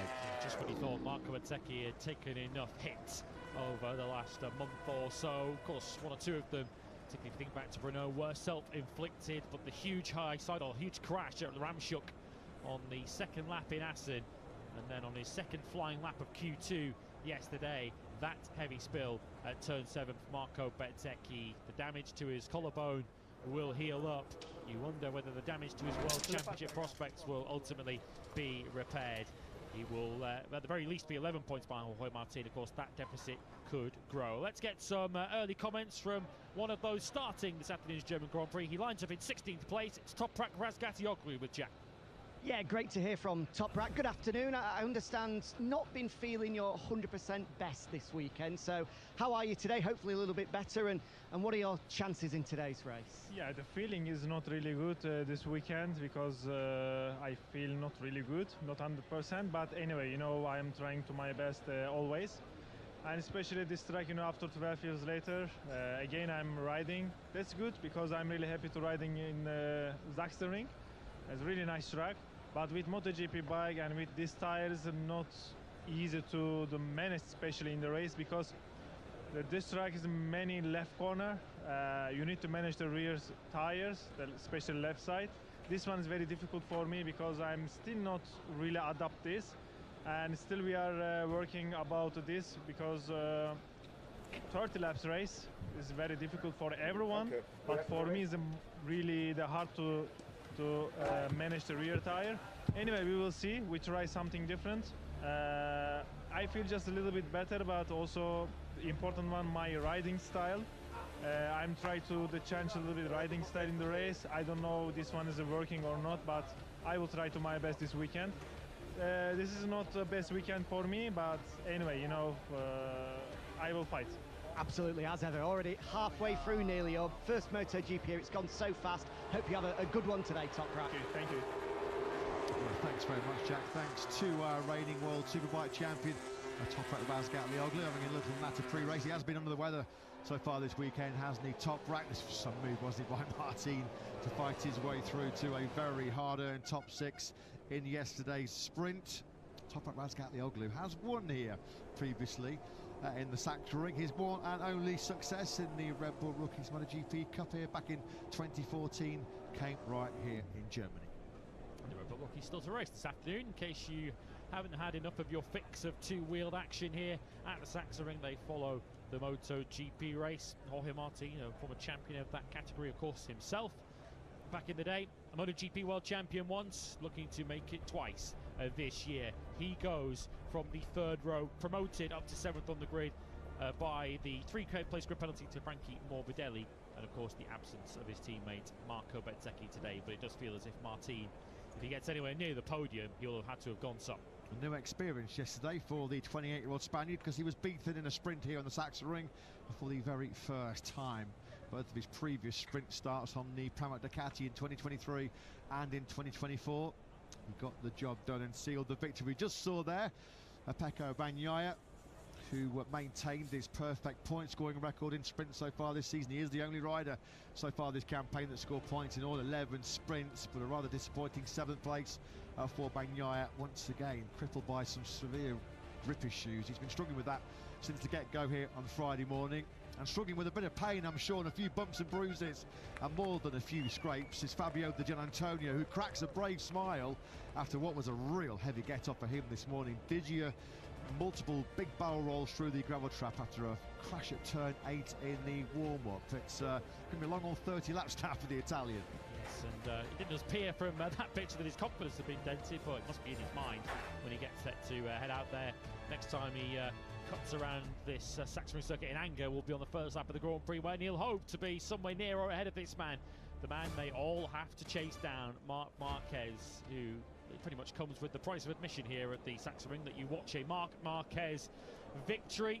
Victory in the sprint yesterday moved him clear as the most prolific winner in any Tissot sprint since the era began back at the start of 2023. He's chasing a 10th Sachsenring victory in MotoGP here this afternoon. Of course, if you include his Moto2 and 125 successes, it would be 13 victories here at the Sachsenring. A 10th MotoGP success would see him tie the record for most MotoGP wins at a single circuit.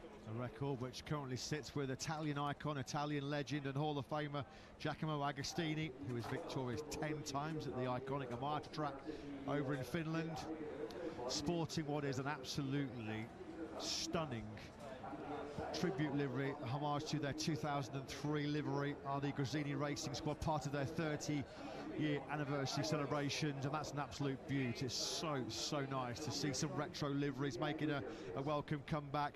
73 for Alex Marquez emblazoned all over the front end there. Of course, the 74 featuring there as well as in memory of the Giracato.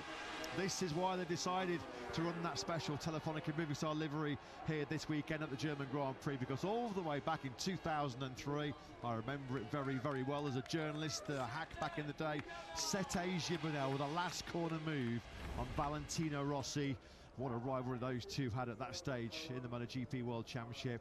Sete Gibonel on the inside of Rossi at that final corner. It's fantastic to see that iconic Movistar livery, the iconic Gresini livery, back here once again at the Sachsenring, although we're only going to get to see one of their GP Ducatis featuring here today.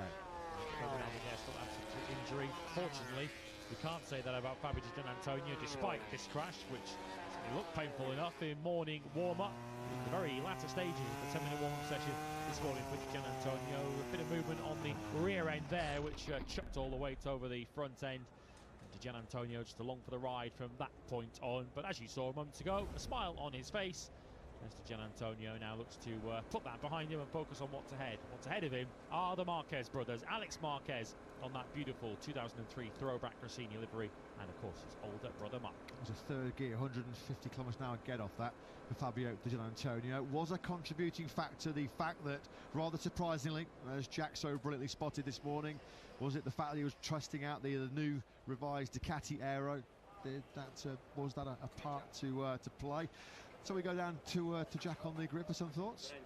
Yeah, just to add, you speak about that brand new aero. I've just walked past the VR46 squad. He's going to race it as well, rather interesting. For the very first time this season, Fabio Di Antonio opting for the 2026 aero package. I'll, of course, put that to Pablo Nieto on the grid. Feels like a big risk when he's in victory contention. We'll see what the VR46 boss has to say later on.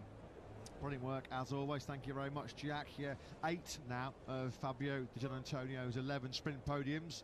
I've seen him depart the scene with a bronze medal. Here's confirmation of your penalties, a couple of them coming up in this Grand Prix. Frankie Morbidelli slow on line during practice, second defence, straight off the back of his first defence when he balked an Air Bastianini over in Assen a couple of weeks ago. It's another 3-place grid penalty slapped the way of the Italian.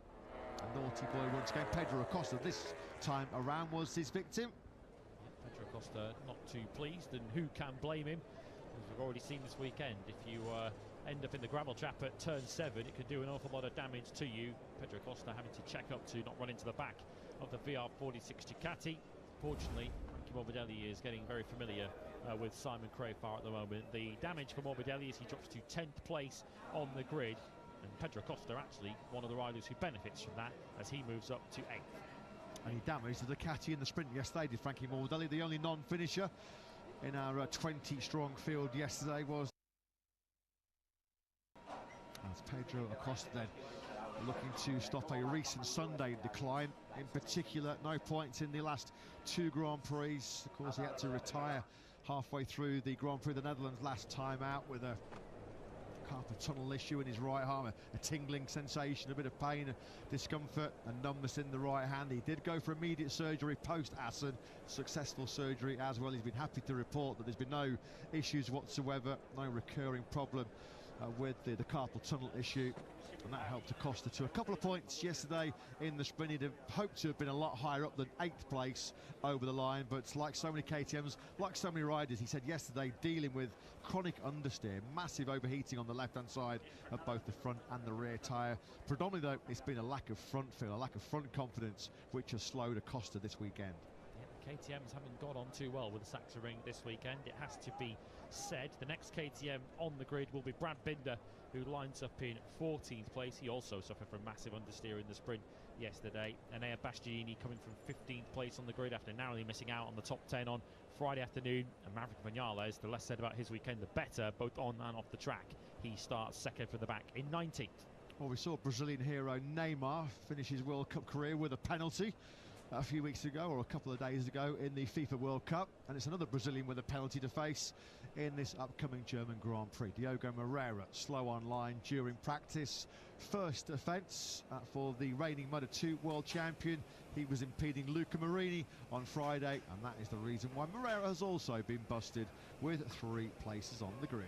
Back to 18th place. He starts this afternoon as Ayagura contemplates his Grand Prix from 5th, and how much progress realistically can he make? Ayagura doesn't think more than a place or 2 can be made up today. Of course, you never know what can happen. That's why we all line up on a Sunday. We don't race these Grand Prix on paper, but it does feel as if this is a weekend where Ducati have a clear edge over Aprilia, or perhaps a lack of fast corners for the Aprilias to really stretch their legs. Ducati locking out the front of the grid, answering Aprilia's front row lockout from Assen 2 weeks ago, when of course Aprilia then went on to lock out the Grand Prix podium. I think many are expecting Ducati to do that today. Agura, Japan's first winner in Moto GP in 22 long years, first victor in Assen since Makoto Tamada at the Japanese Grand Prix in 2004. Long odds, a big ask, you feel, if there's more history to go the way of the Japanese star. No Japanese rider in history has ever won back-to-back races in the top class. Trying to be the first Japanese rider after back-to-back podiums in Brno and in Assen to score 3 Premier Class podiums in succession since Toru Okawa back in 2002. Well, here's the breaking news which we brought you right at the top of the broadcast. Marco Bezzecchi, well, he jetted out very, very quickly back to Italy after his high-speed crash, 4th gear down the hill through turn 7 in Q2 yesterday. He has already undergone then successful surgery. And as mentioned, the message from Aprilia and from the Bezzecchi camp is the repair job has been completed initially on that badly damaged left collarbone. They are hopeful. I'm sure they'll be confident that Marco will be back in action at the British Grand Prix at Silverstone. A Grand Prix, of course, that he won for the first time on an Aprilia last year after Fabio Quartararo's ride height device went kaput on the factory Yamaha. So at least he's got a 3 to 4 week buffer now, hasn't he, to rest up and recuperate, and in many respects really best to reset after what has been a real brutal tough run into the summer break. Yes, some very wise comments from his team manager Paolo Bonora yesterday when he spoke to Jack ahead of the sprint, just trying to remind Marco that you are still the same Marco that won the Italian Grand Prix and won the first 3 Grand Prix of the season without so much as being behind someone for a single lap of the first 3 races that he won, of course, in Kurang in Brazil and in Austin, Texas. He just turned around some tune in the wrong direction for Marco Bezzecchi since then. He'll, I guess, find out over the next hour and a bit how much damage will be done to his World Championship challenge. Jorge Martin with an open goal to extend what is currently an 11-point advantage over his teammate Marco Bezzecchi. But if the riders all finish where they did in the sprint yesterday, which is far from certain, then Bezzecchi would actually drop all the way down to 5th in the World Championship. A Marquez victory, a Di Gianantonio podium and an Ayagura 4th place would see them all leapfrog Marco Bezzecchi. And that understrength Aprilia lineup now featuring just Agura, Fernandez and World Champion leader Martin are going to try and do something that no other Aprilia rider has managed in German Grand Prix history here at the Sachsenring. We've never had an RSGP finish on a Sunday podium. Aleix Espargaro's 4th place here 4 years ago, back in 2022. The closest that Aprilia has come to troubling the post-race Prosecco here. Big Ash, you do feel it is certainly to run Marc Marquez close over 34 laps. He nailed the perfect start from our revised grid yesterday. Of course, it was the first time in that 15-lap sprint which we saw the extra spacing between rows on the grid. Sort of mixed views really from the MotoGP riders. Some said, yeah, clearly added to the safety aspect. The wider margins gave them a bit more space, a bit more margin for error on the short run, on the brakes into the first corner. Most other riders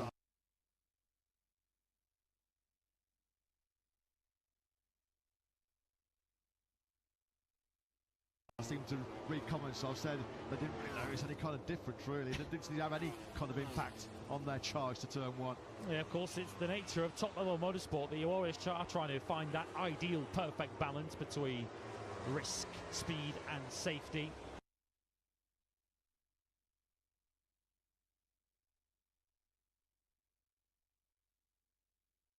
Which is an ongoing battle with every year of Grand Prix racing that goes past. Fabio Quartararo then. That it is 4 years ago to this weekend since Fabio Quartararo and Yamaha were victorious in the MotoGP World Championship. That is the sorry stat though, which Quartararo and the Iwata factory are still carrying around their neck. It's proving to be somewhat of a heavy burden for the Iwata factory, who have really slumped to the bottom of the order in terms of the constructor standings. Quartararo did at least score his first sprint points yesterday since his home Grand Prix in Le Mans.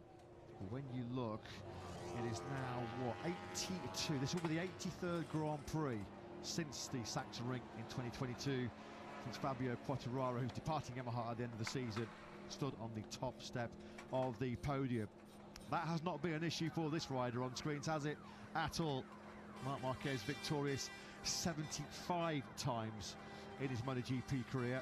9 wins in MotoGP. I mean, Marc Marquez has had more MotoGP wins here at the Sachsenring alone than some riders have had in their entire MotoGP career. That just shows how strong Marc has been.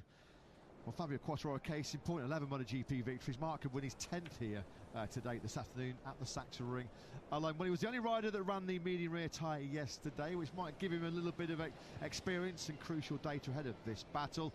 Factory Yamaha star Alex Rins joins Jack. Yeah, great to be joined by Alex. As you rightly say, some valuable data with the medium rear yesterday. Just talk us through your thoughts ahead of this 30-lap race. Well, yeah, we raced with the medium yesterday to have a bit of information because we are struggling quite a lot with the degradation of the tires. So we chose to the medium for this reason, not to have some information. It's going to be tough. It's going to be a really long race. We are ready. We will try to manage the rear spin, and yeah, let's try to enjoy. Good luck, have fun. Thank you. Thank you. Yeah, thanks, Jack. Thanks to Alex Rins. 10th place over the line he was in Assen a couple of weeks ago. That was his best finish in 13 since he was 7th over the line in Phillip Island. Not very often we've seen both factory Yamahas finish inside the top 10 together in recent history. That's Frankie Morbidelli then, accompanied with his 3-place grid penalty. At least he's made the start of this year's German Grand Prix. Last year, it was a real big get-off he had at turn 8, which caught out his teammate Fabio Di Antonio in this morning's warm-up in that wet sprint last year. Frankie Morbidelli had a real proper washing machine tumble and was unfortunately sidelined through the Grand Prix through injury. He's only had 2 Sunday top 10s so far this year as Frankie Morbidelli. He'll be aiming to add a 3rd today. There's your front row of the grid then. It's Marc Marquez, Alex Marquez and Fabio Di Antonio. And as expected, they have gone up a step in the rear tyre from soft to medium for this Grand Prix. Raul Fernandez, Aigura and Fabio Quartararo, your second row of the grid. Quartararo starts 6th. While you look at the grid, let's head down to the grid to hear from the rider that does start 5th. It's Aigura with Jack. Yeah, you can see there the man in the middle of the second row of the grid, Aigura. 4th yesterday in the sprint, a great ride, pushing those Ducatis as far as you possibly could. Just give us your thoughts ahead of this one then. 30 laps, I feel like it's going to be a long one for everyone. Yeah, as you said, it's going to be a long race. I mean, the race is going to be, I think it's pretty similar to yesterday. Seems that three guys who finished from me yesterday is pretty competitive. And yeah, it's pretty hard to beat them, but we try. So let's see what medium rear can give us.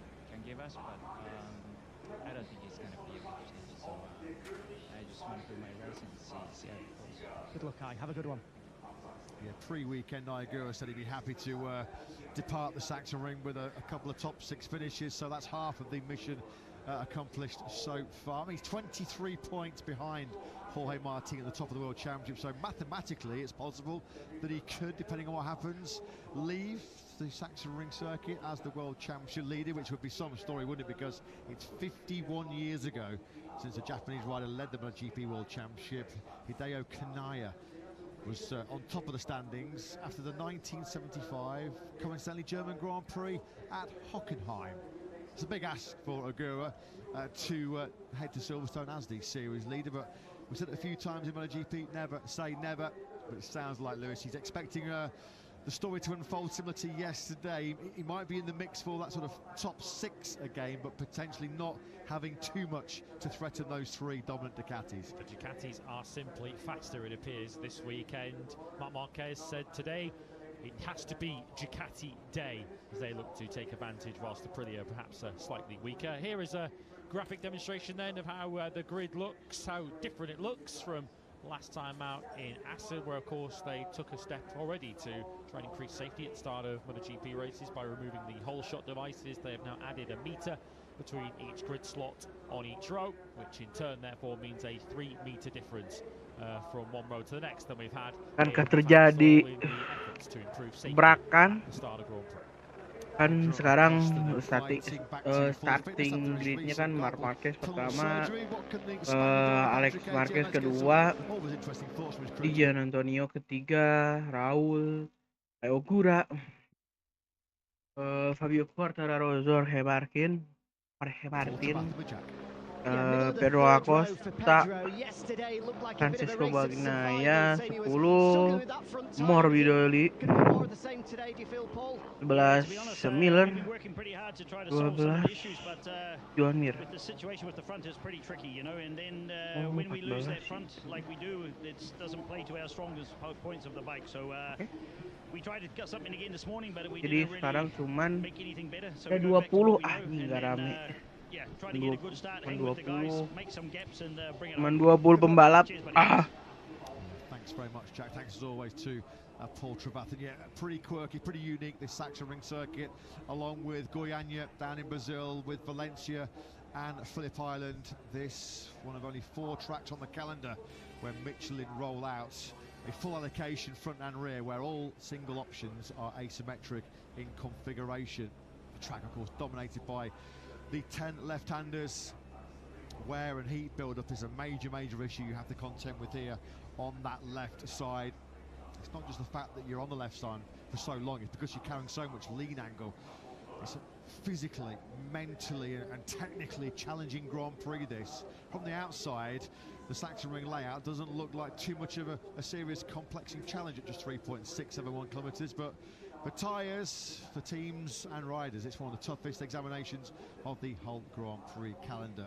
Well, can Aprilia try and stick their nose in the Ducati fight at the front? Well, their ambassador and former Moto GP race winner Max Biaggi joins Jack. Yeah, great to be joined by Max here in his Aprilia shirt. Of course, just the one Aprilia going at it today in Jorge Martin. From what you've seen inside the Aprilia camp, what are his chances? Well, I think all the weekend is not the best weekend for him. Still some missing point. It's a complex, but it's like mix of braking stability, turning, and this particular track is very complicated. So he stepped up yesterday since the practice. He feel better. This morning he tested something. He said it was better, even if lap time wasn't there. But let's see how confident it is, and you know, it's a very long race. Anything can happen. A tough weekend for Marco, a tough period for Marco at the moment. I'm sure you've been there as a rider through the highs and the lows. It's certainly a tough moment for him. Just take us into the world of Marco Bezzecchi now. What is he going through? Yeah, what a poor feeling. I really understand him, the way he felt. We do the same. We feel very bad because where we was, you know, a few races ago until now, you know, it doesn't matter if you lost some point by his damages collarbone. Well, hopefully it can keep up and be back in Silverstone, and you know, the championship will start over again. You know, it's like a complete new championship starting after summer break. Hopefully it can come back strong and with some confidence too. Thanks, Max. Great to chat. Yeah, fantastic stuff there from 4 times 250cc world champion Max Biaggi, one of a few riders that also was victorious in MotoGP and over in World Superbikes. Catch some World Superbike action later on this afternoon over at the British Round at Donington Park, where it'll be the latest instalment in the Buliga versus Lecuona battle on the UK shores. As we pick up that absolutely stunning 2003 replica Gresini livery, which will be in the more than capable hands of Alex Marquez, who powered to his 19th sprint podium yesterday. I think Alex, all weekend, the key word from the 73 camp has been survival. Still nowhere near full fitness after recent big crashes in both Barcelona and in Assen. Well, he's surviving quite superbly here so far this weekend, isn't he, Alex? Front row of the grid, second already in the sprint. And if anybody's going to maybe stick it on Mark this afternoon, it might well be from across the same household. Joan Mir starts 12th, as you can see there on screen. He is the top Honda on the grid. A trio of Hondas all narrowly missing out in Q1 yesterday. They qualified 13th, 14th and 15th. Of course, 2 of them move up a place with Bezzecchi's absence, and 1 of them moves down the grid with Diogo Moreira's penalty. Flattering to deceive a little bit earlier on in the weekend, perhaps, Honda, but this is not really a circuit that plays to the strengths of their particular machine. They are firmly the 4th manufacturer around here. We move from the Gresini Ducati to Joan Mir, because that will be the bike, not in that configuration, of course, so we drop down to the 850cc capacity. Well, I think it was Gresini Ducati, which will be the home for 2020 world champion Mir in 2027 and beyond. A great touch there, the 74, the distinctive number. 250cc world champion at Gresini, of course, wasn't he, the Gira Cato? And there is the boss himself, Fausto Gresini, who did so much for Italian motorsport back in the day. Let's go and get some thoughts from another Italian team boss, Pablo Nieto. Of course, Fabio Di Antonio, a real heavy crash this morning in the warm-up session. Can he make it, though? A double podium here in Germany. Let's get the thoughts of Pablo with Jack. Yeah, big crash this morning in warm-up for Fabio. So just firstly, Pablo, how is he after that, and did he give an explanation as to what happened? Yeah, big crash this morning. This is the reality. But anyway, the good thing is that he's okay. first of all, we have to check everything how it's going. The rest is going to be very, very long. 30 laps is a lot. But anyway, we have to be focused. We have to be very concentrated to try to make a very good start, and then we will see. You've decided to use Ducati's 2026 Aero package. The first time you used it this weekend, the first time that Fabio is going to race it full stop, I believe. Why have you made that decision now? Why not? Because in the end, the difference are just a little bit, just to make something a little bit different, but nothing changed in the end. So it's changed just a little bit. DJ preferred to make it like this, so we agree because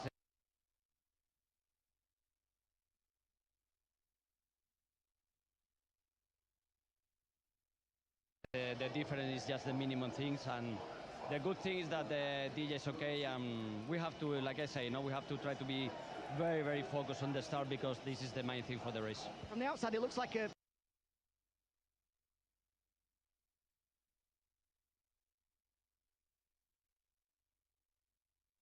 contract extension to remain.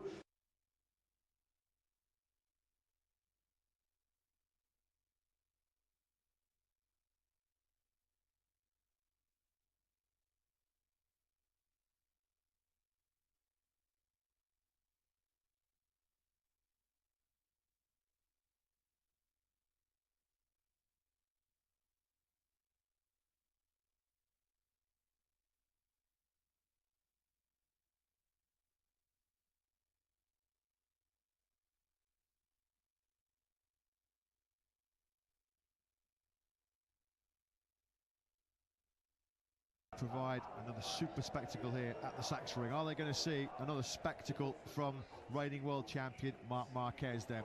As we will take a breather here in the commentary box very, very shortly and take a pause for the national anthem of Germany.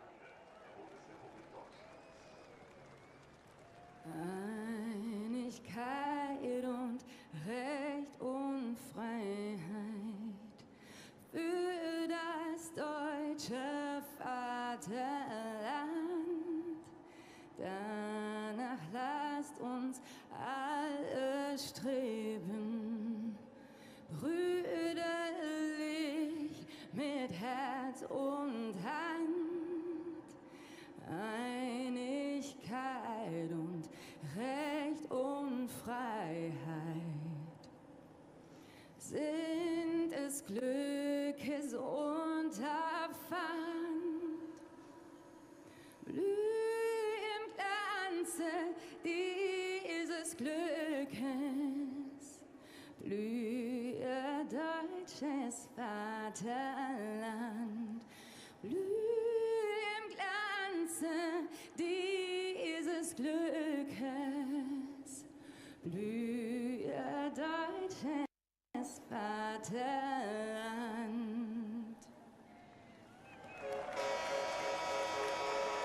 So the national anthem of Germany rings out. Let's go down onto the grid. Jack has a German sporting superstar, sporting royalty, 1990 German Football World Cup winning captain, Lothar Matthäus.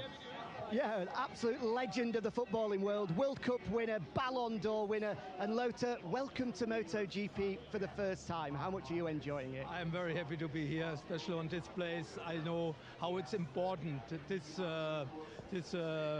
race today for the people who are living in this area. Look here, Friday, Saturday, Sunday, more than 250,000 spectators. This means a lot. Germany's biggest sporting event year on year, and I guess now you can see why with this atmosphere.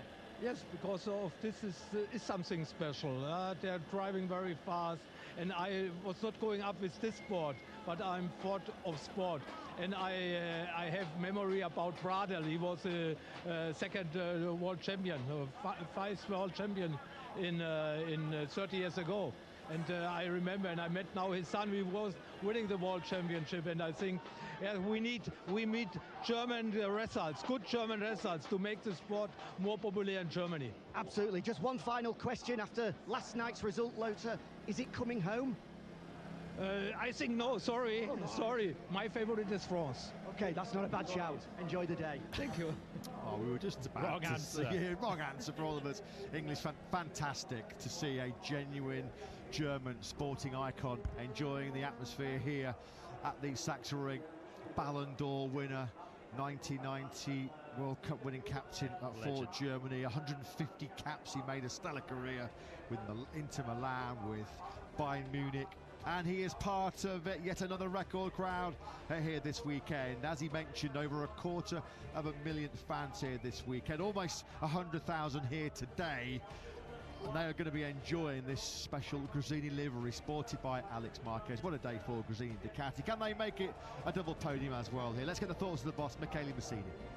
Yeah, this bike looks magnificent, Michele. I have to say, one of my favourite liveries for a long time. But the big question, can it be fast? Can Alex emulate Sete Gibernau from 23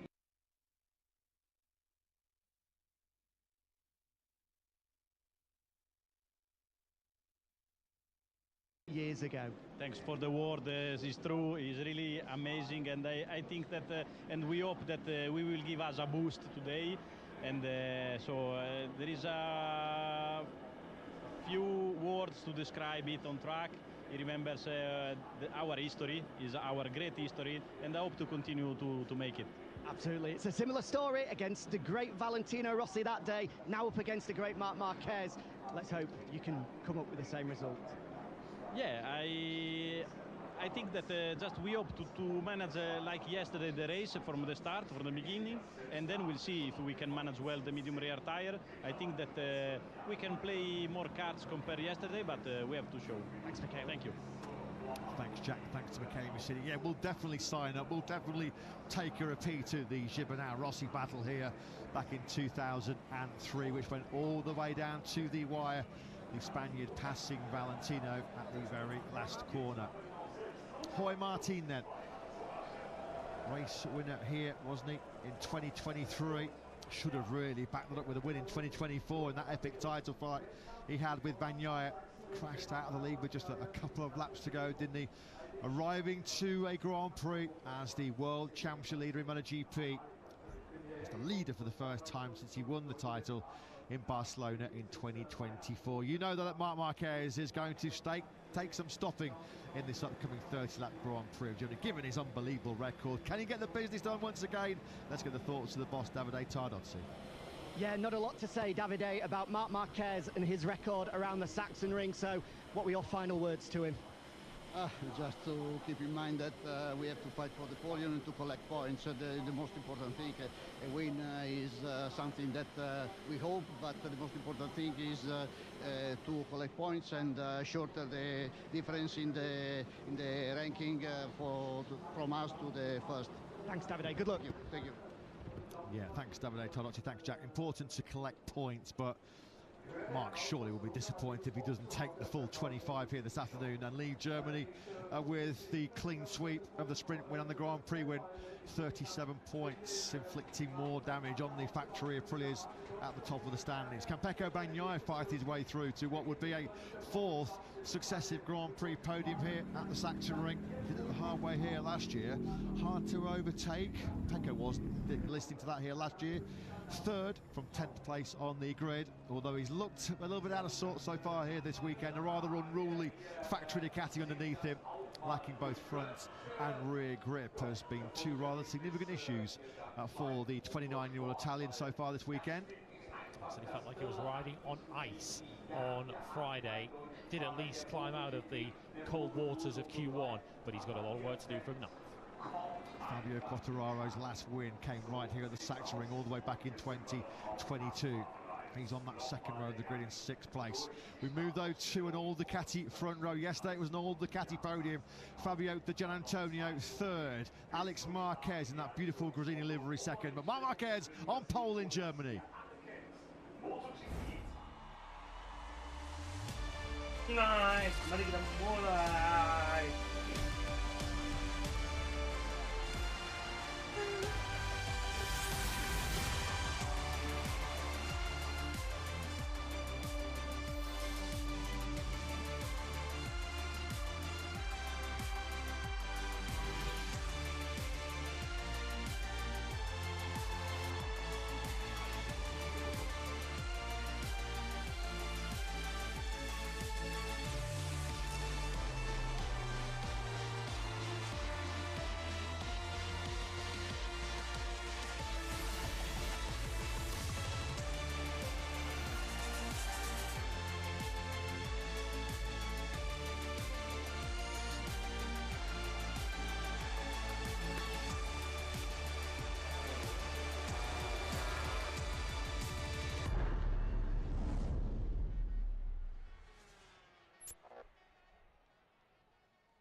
at the Sachsenring. We're in the heart of Eastern Germany, and we are at one of Marc Marquez's favourite playgrounds on the Grand Prix calendar. Is today the day for the very first time in his illustrious and his success-laden Grand Prix career? He takes a winning tally at one circuit into double figures. 9 previous wins in 10 starts here at his beloved Sachsenring for the reigning world champion. Can he make it a perfect 10 here? Over 30 laps coming your way here in this Grand Prix of Germany. We tip into the halfway point of this year's Moto GP World Championship, which has already seen so many significant momentum changes, in particular at the top of the standings. No Marco Bezzecchi sidelined here for this German Grand Prix after a big crash yesterday in qualifying. He's got a fractured left collarbone, which has already been repaired back in Italy. Yet another record crowd, more than 260,000 fans have poured through the gates here around our shortest track on the Grand Prix calendar. Let's hope there's plenty of drama to come over the 13 laps. The big question that we've been posing since we first arrived here in Germany, since Marc Marquez first tackled this German Grand Prix in MotoGP back in 2013, who on earth can put a stop to this winning streak, this winning spree that the 33-year-old has experienced down the years? In terms of the championship, it's Advantage Martin on the factory Aprilia. Never in MotoGP history here at the Sachsenring has an Aprilia finished in the top 3. Martin 11 points clear, as you can see in the classification. Just 23 points divide the top 4 in the rankings. One of those, though, sadly missing in the shape of Marco Bezzecchi. Marc Marquez, if things do go his way, if he does join Giacomo Agostini with 10 wins at the same track, Ago's impeccable record at a Martra in Finland could be matched here this afternoon by Marc Marquez. Marc Marquez could be as high as 2nd in the World Championship at the end of play today. He left the Italian Grand Prix Mugello just a few weeks ago, 8th in the World Championship and 102 points off the summit. Into very familiar territory then lines up the factory Ducati rider, and all Ducati front row here then in the Sachsenring. Is more magic beckoning from Marc here in Germany. Green flag is cleared at the back. Lights out of a racing in MotoGP there, here then in the Grand Prix of Germany. It's a brilliant start from pole position once again by Marc Marquez. How aggressive will brother Alex be on the brakes into the first corner? Going a long, long way around the outside. The 2 Trackhouse and puts immediately through on Fabio Di Giannantonio. It looks like Ayagura indeed who has slotted himself up into 2nd place. Diggio, a poor start, 3rd to 5th. Yeah, Martin, a very good start. He was briefly up in the 6th. He's been passed by Quattro. That's Pecco Bagnaia. They've been hung out to dry down the overcut. He's side by side with Pedro Acosta. Going a long way around there, Pecco, wasn't he? Down through that turn 3. He drops back across the nose of Acosta. That's getting tight between Martin and Quartararo, 2 former MotoGP world champions, toughing it out through 6. Well, the nightmare start that Fabio Di Giannantonio must have feared, being passed by both of the Trackhouse Aprilias. Oh, 2 Aprilia dulu, 3-4, 2 Aprilia. Oh, Ayagura. Oh, Fernandez, kelima Di Giannantonio. Through the flares of Martin, the wah. bombs go the lead group. Marc Marquez there, Oh, just as he Martin, was the sprint yesterday, Fabio in Quartararo position langsung A from disalip pole juga position. ini, He drops malah down into turn Martin. 12 for the first time of Martin asking. Bagnaia Really satu. good start this from Ayagura as he looks to become the first Japanese rider since 2002 to be on the podium in 3 successive Grand Prix. But Raul Fernandez attacks him at the end of his first lap into turn 13. So Raul Fernandez then now fires the Trackhouse Aprilia up into P3. Trackhouse versus Trackhouse, and if that battle continues, it might give an opportunity for Fabio Di Giannantonio, but it might also delay him further away from the lead. There's a battle further back. Look, Acosta was attacking Bagnaia for 7th. They have both passed Fabio Quartararo, who's clearly pushed wide by Martin on that first lap. So the Frenchman is now back to 9th. Well, Giannantonio said he was having to deal and contend with some ballooning front tyre temperature and pressure in yesterday's sprint. Well, that was when he was in 3rd with only 2 bikes heading him up the road. Where he is now, stuck in P5, that's going to be an issue that he's going to have to be dealing with as well. Further we go deep into this German Grand Prix.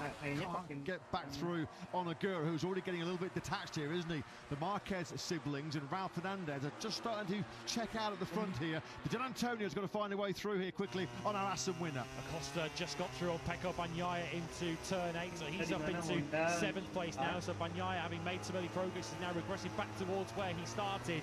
As we ride on pole with Fabio Di Giannantonio, even on lap 2 of 30, these feel like crucial moments for him. 2 Yamahas in the top 10, Quattararo 9th, Miller in 10th place, fresh off the back of his 2nd place in the prestigious Suzuka 8-hour endurance race last weekend. Marc Marquez then drops anchor into that final corner. Good battle, this raging further down between the Spanish superstars of Martin and Acosta.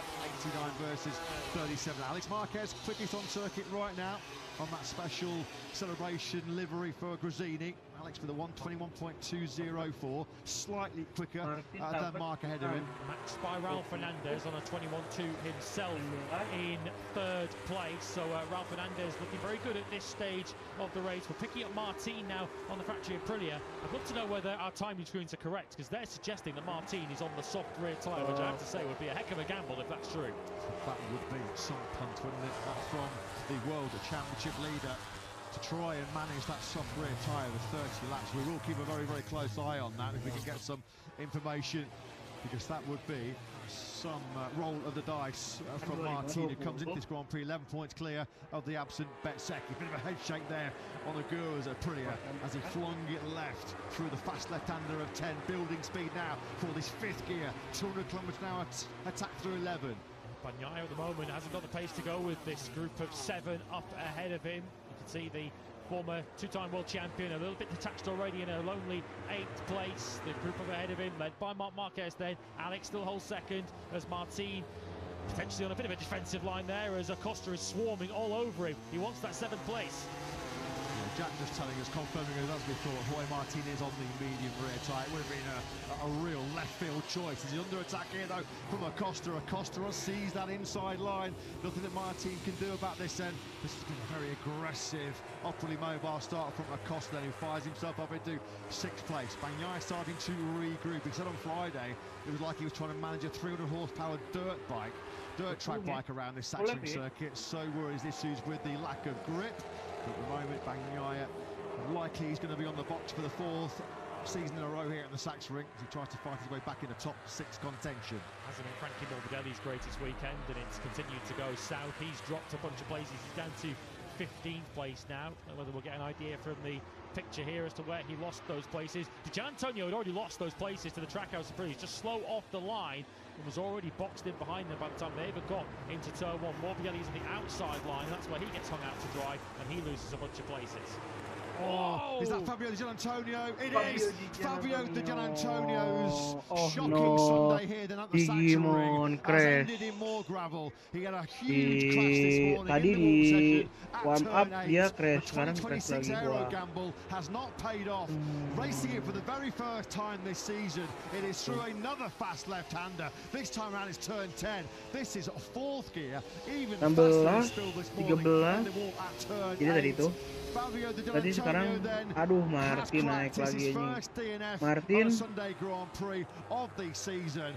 Big World Championship points slid through the Italians' grasp. Martin ke-6, berarti Martin dapat 10 poin. Miserable day from start to finish, and it has now finished for Fabio Di Giannantonio, who will not be leading the World Championship. As you saw there on the playing screens briefly. 200 jadi 200 poin berarti. Up in the 2nd place in the World Championship as it stands. Was Di Giannantonio already thinking of trying to line up a move down the waterfall on Raul Fernandez and Ayagura up ahead of him? It's all material now because Didier is out of the action. First DNF in 9 on 10 months. His first DNF on a Sunday in 18 Grand Prix since Tadi Catalunya last year. He's built this championship charge on speed and consistency. Unfortunately, though, it's the consistent part of that equation which is lacking here this weekend. A real tough Sunday. The toughest Sunday Didier has had for some time after the big crash this morning. He is on the deck once again. Further back, bragging rights at stake here in the factory Honda squad. This is Marini trying to fend off Mia. This is now a battle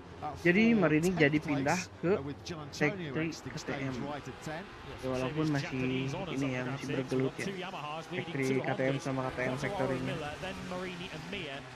Emang aneh lah, KTM tuh terlalu gampang apa meleo ininya dan tekanannya tuh gede banget, konon besar banget soalnya nggak sebanding ya kalau motornya bagus mah ya sah aja sih dia minta apa minta tuntutan performa bagus dari rider, tapi kan keadaannya kan motornya tuh bakuk anjing.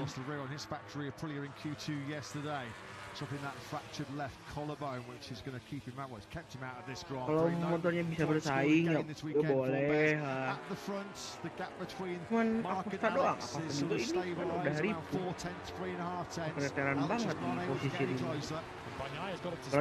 Apalagi ngadapin Martin tuh belakangnya, wah udah bikin dekat aja tuh.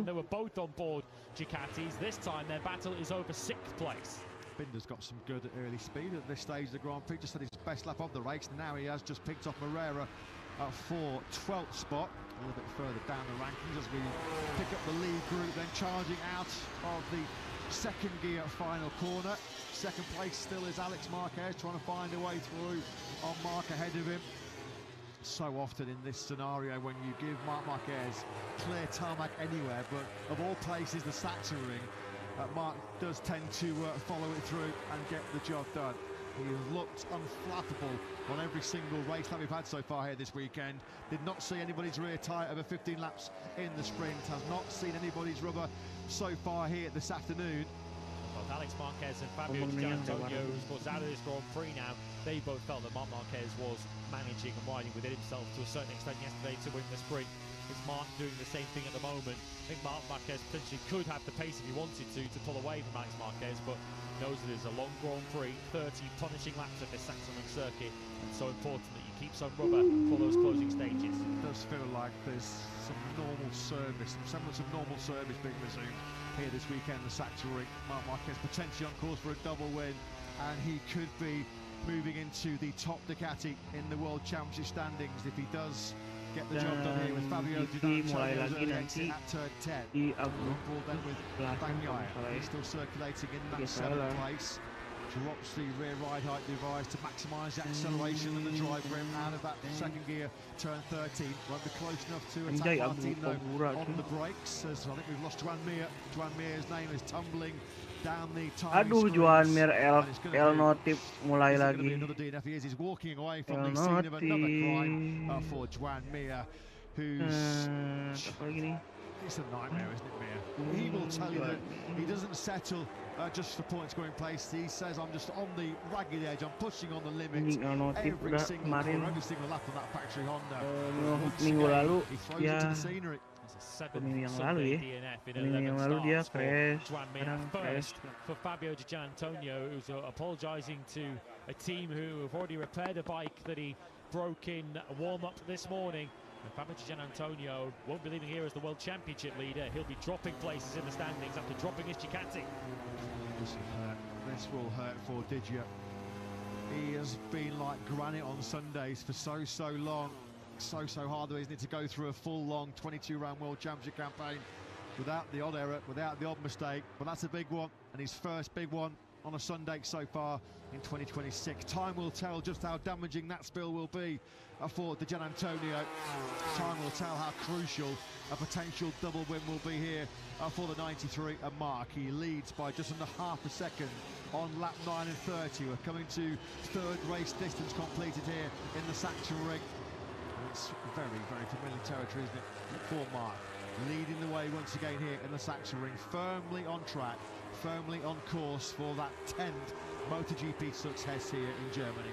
Very little to choose between the pace of the top 7, who are all pretty much there in one camera shot, bookended by the factory Ducatis of Marc Marquez and Pecco Bagnaia, who are both doing 1:21.5. We've got Fernandez and Acosta on 21.6s, so too Alex Marquez and Ayagura, who's running 4th, second of the Trackhouse Aprilia, on a 21.7. Quartararo's going well too, in 8th place on his Yamaha. He's also in the 1:21s at the moment. He's now starting to build up a bit of an advantage over his fellow Yamaha of Jack Miller, who now runs in 9th place. He is trying to keep Marini and Binder back.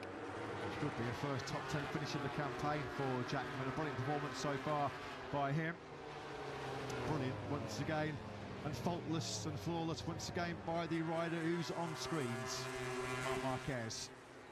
leading the way. Another lap is going to be in the books for the world. Alex Marquez has crashed out. Alex Marquez has dumped the Gresini Ducati out of second place, trail-breaking up the hill into the second gear. 100 kilometers an hour, turn 13. It's an unlucky turn 13 for Alex. Pushed ban kanan masih dingin berarti itu. Soalnya kan kiri. Then goes Alex Marquez out of contention here, and once again then we're going to have potentially another Trackhouse double podium here, because that has pushed Ayagura up into third place. German Grand Prix victory hopes extinguished then for Alex Marquez. Two big name Ducati stars down and out of this Grand Prix. Shows that you can assume nothing, you can take nothing for granted. Even if Marc Marquez leading the Saxon, it feels like the most surefire bet you can find in Moto GP. Clearly is tricky out there, particularly I guess if you're following someone, which is what Marc Marquez doesn't have at the moment, with the front tire temperature going through the roof. Whether that played any role in Alex Marquez's crash, only he can tell us. What it means though is that there is now a 1.3 second gap behind Marc Marquez to his nearest challenger, which is Raul Fernandez on the first of those Trackhouse Aprilias. That double podium though might be coming in as a threat now from Pedro Acosta's KTM. This will be a superb rescue by Acosta. Once again, just riding his heart out, riding out of his skin on that factory KTM. So he'd have seen Digi go down in front of him. He'd have seen now Alex Marquez go down in front of him. So many riders have said over 30 laps in the hot conditions, with how much abuse and punishment you give the left-hand side of both front and rear tyre. In many respects, the Saxon Ring is a race of survival, and it feels like we've already tipped into that territory, doesn't it?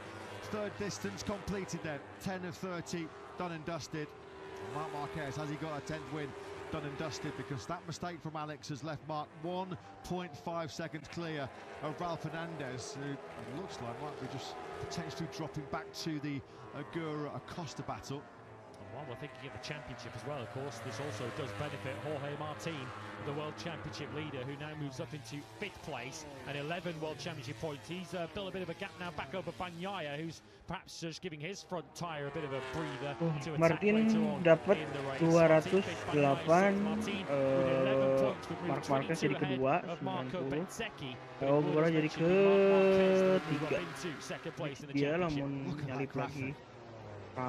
Mugello, Marc Marquez was 8th in the championship, 102 points behind Marco Bezzecchi. If he gets the job done here in Saxony, he'll be 18 points behind Martin and up 6 places from 8th to 2nd. What a transformation. What a massive turnaround in fortunes, particularly going in the opposite ways for the likes of Marc and Marco Bezzecchi. But it just goes to show, doesn't it, how quickly the championship picture can change over a long, long season.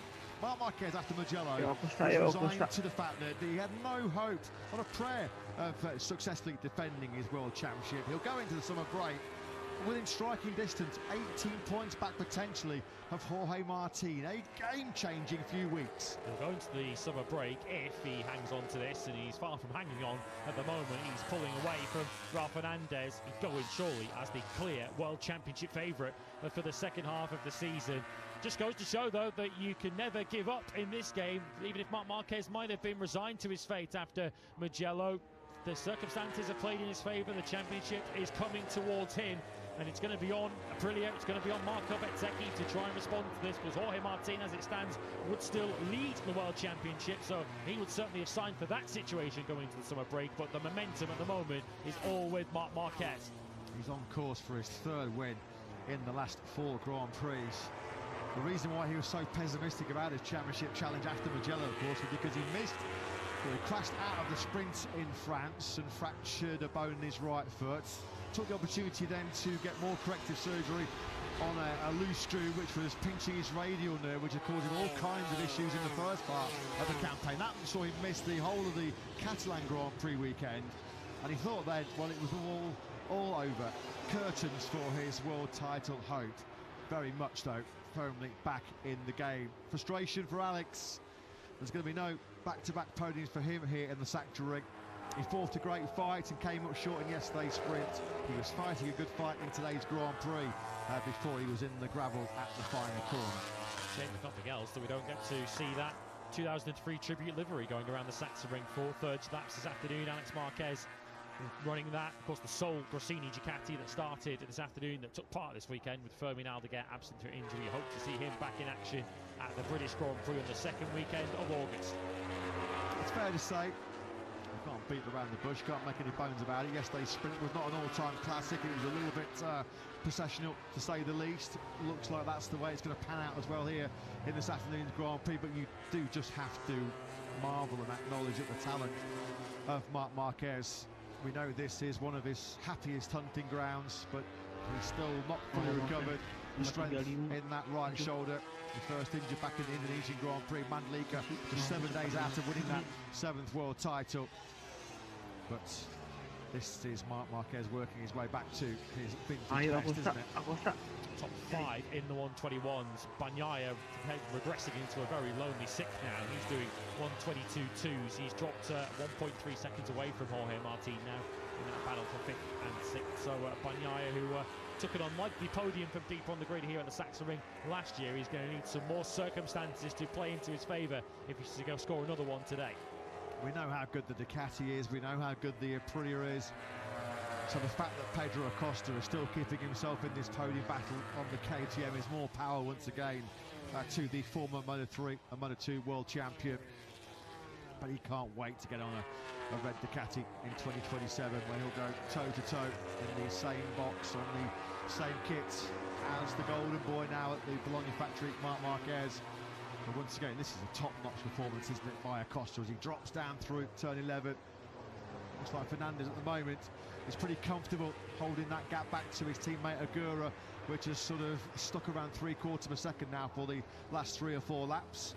Here is the 37 then attacking the final corner. We drop back now to pick up the ever-distant 7th or 6th for Bagnaia behind Jorge Martin. There's a big battle going on for the final World Championship point, actually, the back of the field between Toprak Razgatlioglu, who has just passed Cal Crutchlow for that 15th place. Crutchlow certainly getting a good fist of it. Of course, we expect Crutchlow to be on the grid at Silverstone for his home Grand Prix, with Johan Zarco's return expected at the earliest in September. Very little to choose between that trio at the moment, 15th, 16th and 17th, including Maverick Vinales right at the back of that trio. Just saw there that battle for 7th place raging as Toprak anjing. Razgatlioglu and Toprak Vinales disuruh sama Crutchlow anjing. Tight first sector. Malu-maluin. Crutchlow, who was never one shy, was he, taking a few steps forward, always well up for a battle. That was the 35 back in the day. His best years clearly behind him now. Anjir, Cal Crutchlow dapat 1 poin, bangsat. This is another brilliant performance by the former world Supersport champ. Yeah, just up the road is Alex Rins, just ahead of him is Frankie Morbidelli. Crutchlow with very good pace at the moment in the mid to high 122s, and putting a bit of space for himself with Toprak now around the lap. I mean, the blood must be boiling at the moment for Maverick Vinales. There's a graphic demonstration. Vinales cuma San Mori doang anjing. Dah gamut anjing balapan. Bodo amat lah anjing. Maverick Vinales a miserable last right now. Yeah, the Top Gun right at the very back. And the Top Gun's Moto GP career is fading out to a rather timid conclusion. The 31-year-old Spaniard, a 10-time Moto GP winner, a milestone winner, of course, for 3 different brands. Victorious for Yamaha, for Suzuki, and for Aprilia. It looks like Vinales' Moto GP career is teetering out with a bit of a whimper, unfortunately, as he finds himself then now last in this battle. Pecco Bagnaia, I was just going to say, Bagnaia has just found some pretty impressive pace at the halfway point of this Grand Prix. He's now back in the 121s himself, which is on par with the top 4, Marc, Fernandez, Agura and Acosta.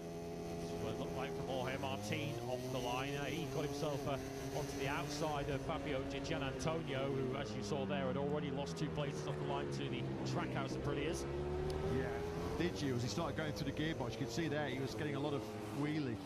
A lot of lift on that front tyre. That's cost him so much momentum. Did Fernandez not get his ride-high device disengaged? Yeah, sparks flying off the right-hand side of Fernandez's Trackhouse Aprilia. We saw that an issue, didn't we?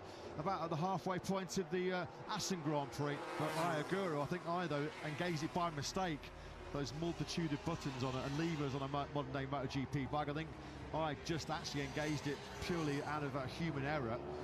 It's obviously not broken.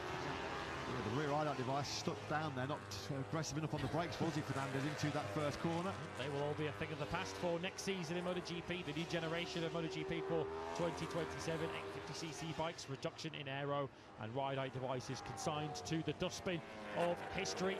As we look at Ralph Fernandez, back-to-back laps now that Bagnaia has taken some time out of Jorge Martin, so the World Championship leader hasn't got that 5th place bought and paid for just yet. The gap now down to 3/4 of a second, with Martin not able to get himself out of the 122s, Bagnaia doing high 21s.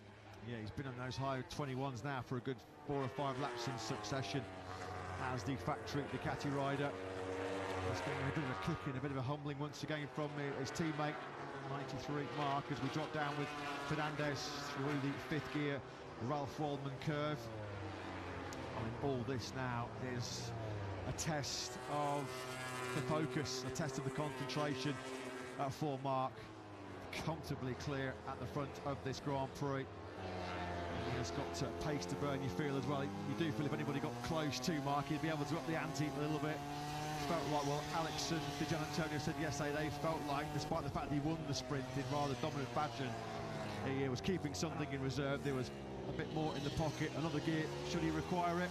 And it feels like the same fast forward about, what, 24 hours later. Ogura dan Marquez Marco Bezzecchi sama watching this at home. I'm sure he is watching somewhere, having undergone successful surgery on that broken collarbone, about to drop behind Marc Marquez in the World Championship. Ultimately, he's got to regroup, I guess, recharge and try and fight back stronger, try and do to Marc Marquez what Marc Marquez has done to him in the World Championship by gaining 100 points or so in the last 4 Grand Prix. After winning the first 3 Grand Prix of the season, Marco Bezzecchi became the red-hot favourite for the World Championship. It would appear as if the man in red is about to take over that particular tag. Martin's getting the Bagnaia hurry up behind him. The message has been crystal clear for the Martinator, because for the first time in what feels like about half a dozen laps, he has actually slightly bettered the pace. Bagnaia in hot pursuit behind him. There is that majestic turn 11, just over 200 kilometres an hour. That shot in slow-mo does not do that justice. It's a blind entry, 5th gear. One of the most spectacular, one of the most awesome corners on the 22-round Grand Prix calendar. One of the most awesome corners of any Grand Prix circuit we've ever had since 1949. And we're looking at one of the best to ever do it since the inaugural series, all the way back in the late 1940s. Cruise control, well and truly engaged for Mark. One battle we might have to keep an eye on that I think might develop in the latter third of this Grand Prix is between the two Trackhouse Aprilias for second, Ralph Fernandez and Ogura. Ogura pumped in a 21.5 on the last lap and has pulled a 10th and a half back on Ralph Fernandez. He's now 6/10 behind him. You can see top left of your screens, he's already taken a further 10 part way around this lap. Generally, Ogura comes on very strong in the latter stages of this Grand Prix. Can he, for the 2nd Grand Prix in a row, chase down and catch and ultimately pass his teammate Ralph Fernandez? Yeah, the two Trackhouse boys have dumped Acosta out of the podium battle at the moment. Acosta has produced more heroics on the RC16, but he clearly at the moment is suffering with fading grip. We've still got a third of this Grand Prix to complete as well. I think Acosta might be okay with what is now turning into a rather lonely 4th spot. There he is, just in the moving out of your picture as we move into turn 13. Acosta is almost 4 seconds up the road ahead of fellow Spaniard Martin.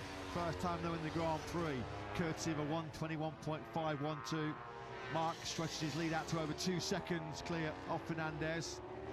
Nothing once again between Fernandez and Ogura in terms of lap time.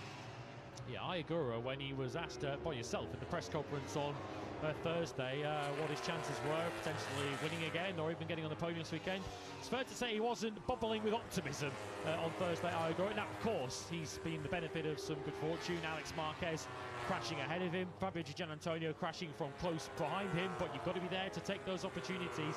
If Ogura can hang on to this, it would be a 3rd consecutive Grand Prix podium, which would move him ahead of Fabio Di Gianantonio, ahead of Marco Bezzecchi. He would be 3rd in the World Championship, of course. He'll also be leapfrogged by Marc Marquez. Level on points with Mark, potentially. There's so much at stake here for Ogura. Toru Okawa, 2002, the last Japanese rider to have 3 successive podiums in the MotoGP World Championship. That is in the hands right now, isn't it, of Agura? Because he's miles clear now of Acosta, who just tried to go with the Aprilias ahead of him. Once again, you have to say, it's the Justin Marks American camp that are giving a bit of a bloody nose to their factory counterparts at Aprilia. Fernandez and Agura trouncing the factory Aprilias once again here, just as they did in Assen. Jorge Martinez at 9 seconds off the lead as Agura goes charging in to turn 1. Don't think that was an overtaking attempt by any means, but Ralph Fernandez has seen this movie before and he doesn't want the same ending as Assen. I don't know whether that was Fernandez just making a bit of a hash of his braking marker into the first corner, or whether Agura was just lightning good on the front brake lever as he squeezed it going into that tricky off-camber downhill first corner. First gear through there, just under 80 kilometres an hour. We're on board then with Agura. He is, without any question, I mean, Davide Brivio has talked recently to Jack down in pit lane. We're under the radar, we're low profile, we're low key in this championship battle. Not any longer. I'm sorry, Davide, to break that news to you, but you are one of the big contenders moving into the second half of the campaign. Bagnaia once again chasing down Jorge Martin. It just feels as if Bagnaia is having a bit of a go at Martin, trying to catch and go on terms with him, and then letting his front tyre temperature and pressure cool down a bit before attacking again once more. Is this the latest attempt from Bagnaia to call himself onto terms and potentially ahead of Jorge Martin to try and rescue what would be 5th place if he can pass the 89? Not a lot in terms of the lap times between Mark and the Trackhouse Aprilias behind him. 21.8 from Mark, 21.9s from both Fernandez and Agura. So they're running a pretty hot pace, the two Trackhouse boys behind Mark, but the trouble is, almost 2.5 seconds now up the road. Very lonely 4th place incoming for Acosta. There's going to be a welcome 13 points added to his tally after back-to-back Sunday DNFs over in Brno and in Assen. Crutchlow Toprak battle still rages on. They swap places again. Toprak took that 15th place on the last lap. Cal Crutchlow's got back ahead of him part way through this 22nd lap of 30. That is all for 1 World Championship point. 20 points on offer for the rider that finishes second, which looks like it's going to be in the colours of Trackhouse. Will it be Fernandez or will it be Agura? Right deal of movement, you have to say, throughout the pack. Enea Bastianini a couple laps ago did take 11 from Moreira. His yellow flags are out too. Oh, Cal Crutchlow's gone down. So Cal Crutchlow having a fantastic tussle with the Turk Toprak Razgatlioglu. Unfortunately, Cal has bailed out at turn 3. Tip off down the hill into the Omega corner. Shame that for Cal Crutchlow because he was right in the hunt for World Championship points. Glad to see he's okay. Bit of a knock to the old bones. Yeah, turn 3 has been a troublesome spot throughout this German Grand Prix weekend. There's been a bump sort of 2/3 of the way around that corner, which has caught several out throughout the weekend. And turn 3 biting all the way to the end. It's the corner that Marc Marquez is tackling now, and that is what 93 world champion race pace looks like, a pace that no one else has been able to match today.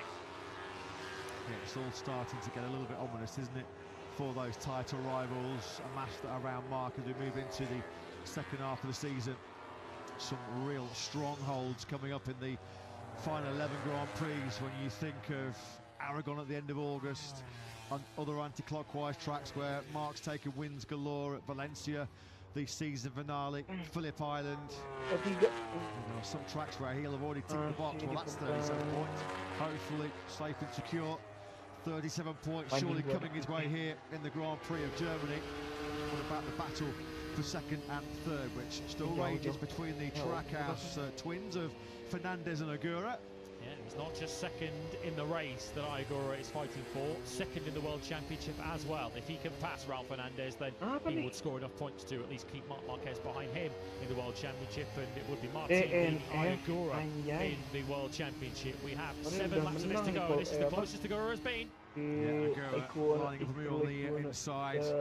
Just a game of dare on the brakes, and now isn't it? Yeah, Fernandez tries to resist. He does just about do so as well. Dropping back across the nose to Agura on that tricky first gear turn 1.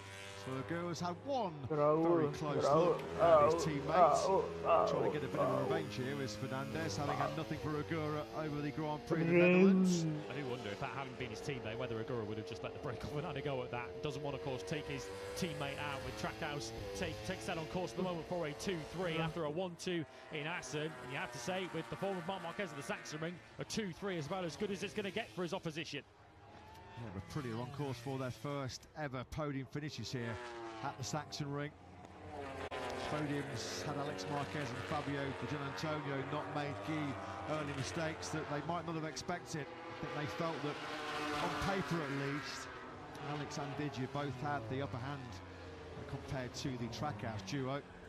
But you've got to be in it to win it, or in it to be on the podium, and that's exactly what Fernandez and Agura are doing at the moment. This will feel like a long 6 laps or so for Ralf Fernandez as he sees plus 0.79 on the pit wall, because he'll know what is coming. It's just a matter of when.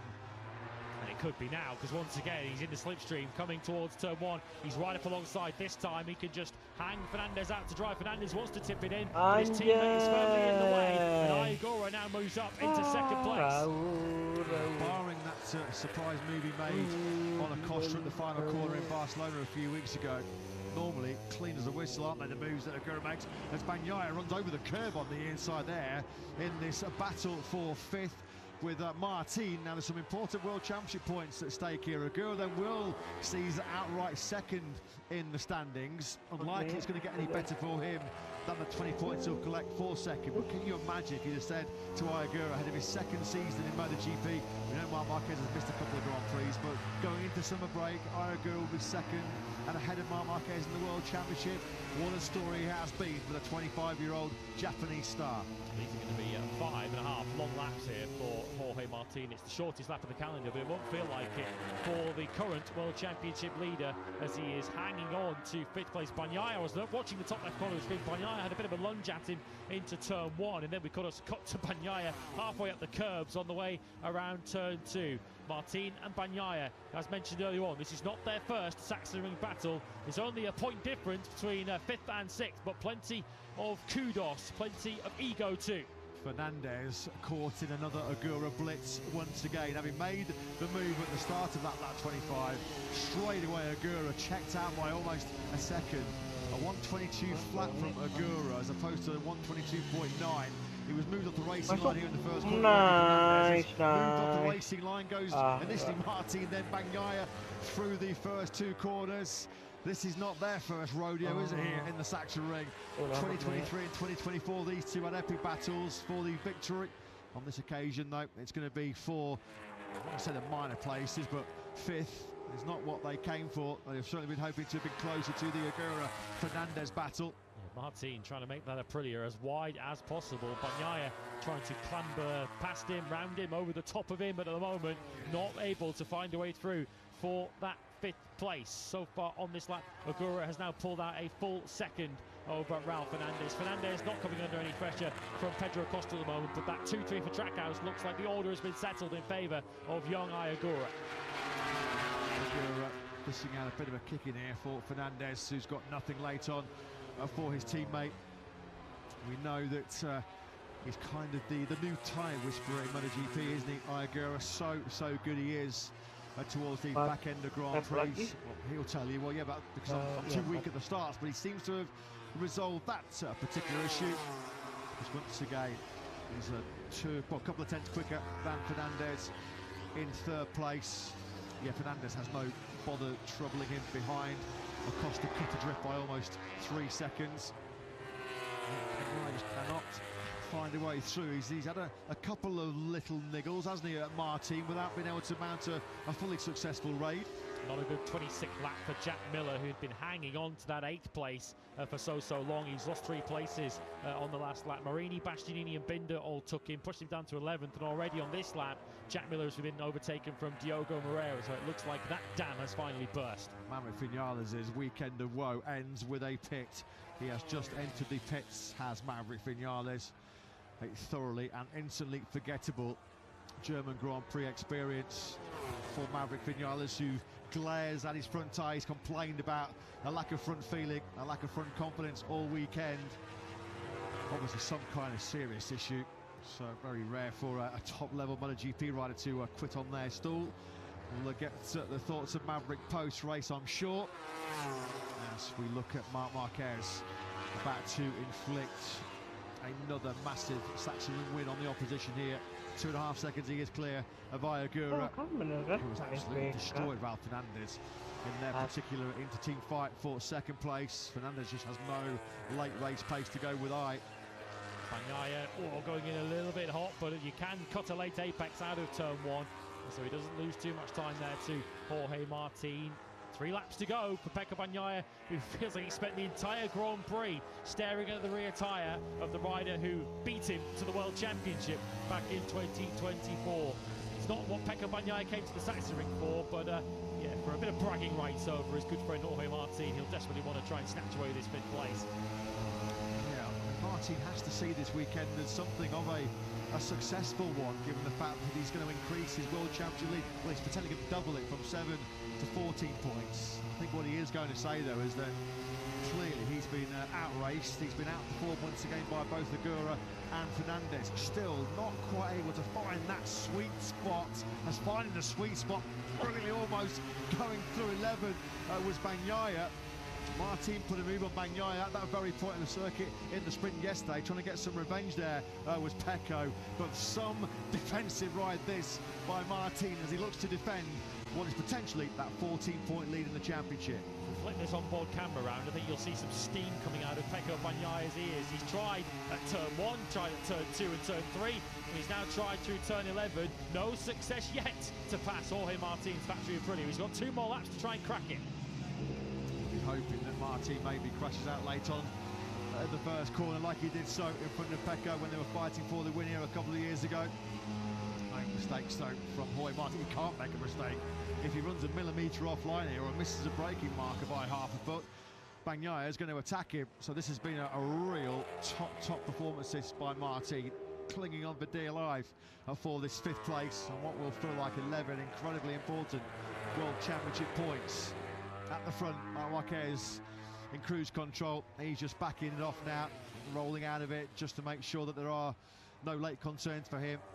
Gaps come down to just over 2 seconds between Marc and Agura. I'm sure Marc will tell us after the Grand Prix that this was far from easy, this wasn't a formality, but boy does he make winning look so easy. The expensive win that he described back at Brno when he rode out of his skin to defeat Ayagura on that particular day. Marc Marquez doing what he so often does at the Sachsenring. 29 laps completed up front, the 30th to come for a 10th Moto GP win. Oke, kita rekap. Has it ever been in Pertama, Marc. Kedua, Ayagura. Ketiga, Laur. Keempat, this could be his 10th pole position, sprint win and Grand Prix win. Feels like that was one of the stars to do it here at the Sachsenring, where he is going to crush the opposition once again. He has made it look a breeze, it has been anything but. Marc Marquez was already, he said pre-weekend, I'm in the game, I'm fighting for the World Championship. A game that's becoming very complicated for his arch rivals. Looking over their shoulders now will be Jorge Martin and Ayagura. They'll see the big threat of the 93 looming large. Martin somehow is still defending that 5th place from Bagnaia. Martin looks over his shoulder right now. He'll still see Pecco Bagnaia. Those 11 points still up for grabs. The 25 they've not felt in doubt since the moment we touched down in Germany. Through turn 12 we go, then just one corner left for the reigning world champion. Marc Marquez, well, he is MotoGP royalty, and he's going to remain on the throne as the undisputed king of the Sachsenring. It's a perfect 10. It's the 10th victory here in the Grand Prix of Germany at one of his favourite circuits. Game on in terms of the World Championship for the number 93. Ayagura leads home another double podium for Trackhouse Aprilia. Another brilliant day for the American squad. A brilliant day for Ayagura, who now moves up into 2nd in the World Championship on a tough weekend for Italians Marco Bezzecchi and Fabio Di Gianantonio.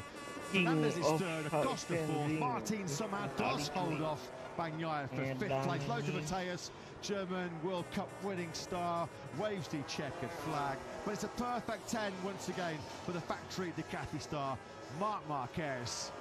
He is motoring towards that 8th World Championship.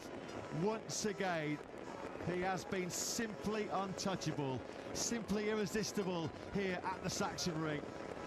He joins Giacomo Agostini on 10 wins at the same circuit, equaling the Italian icon who had 10 wins at the Matra.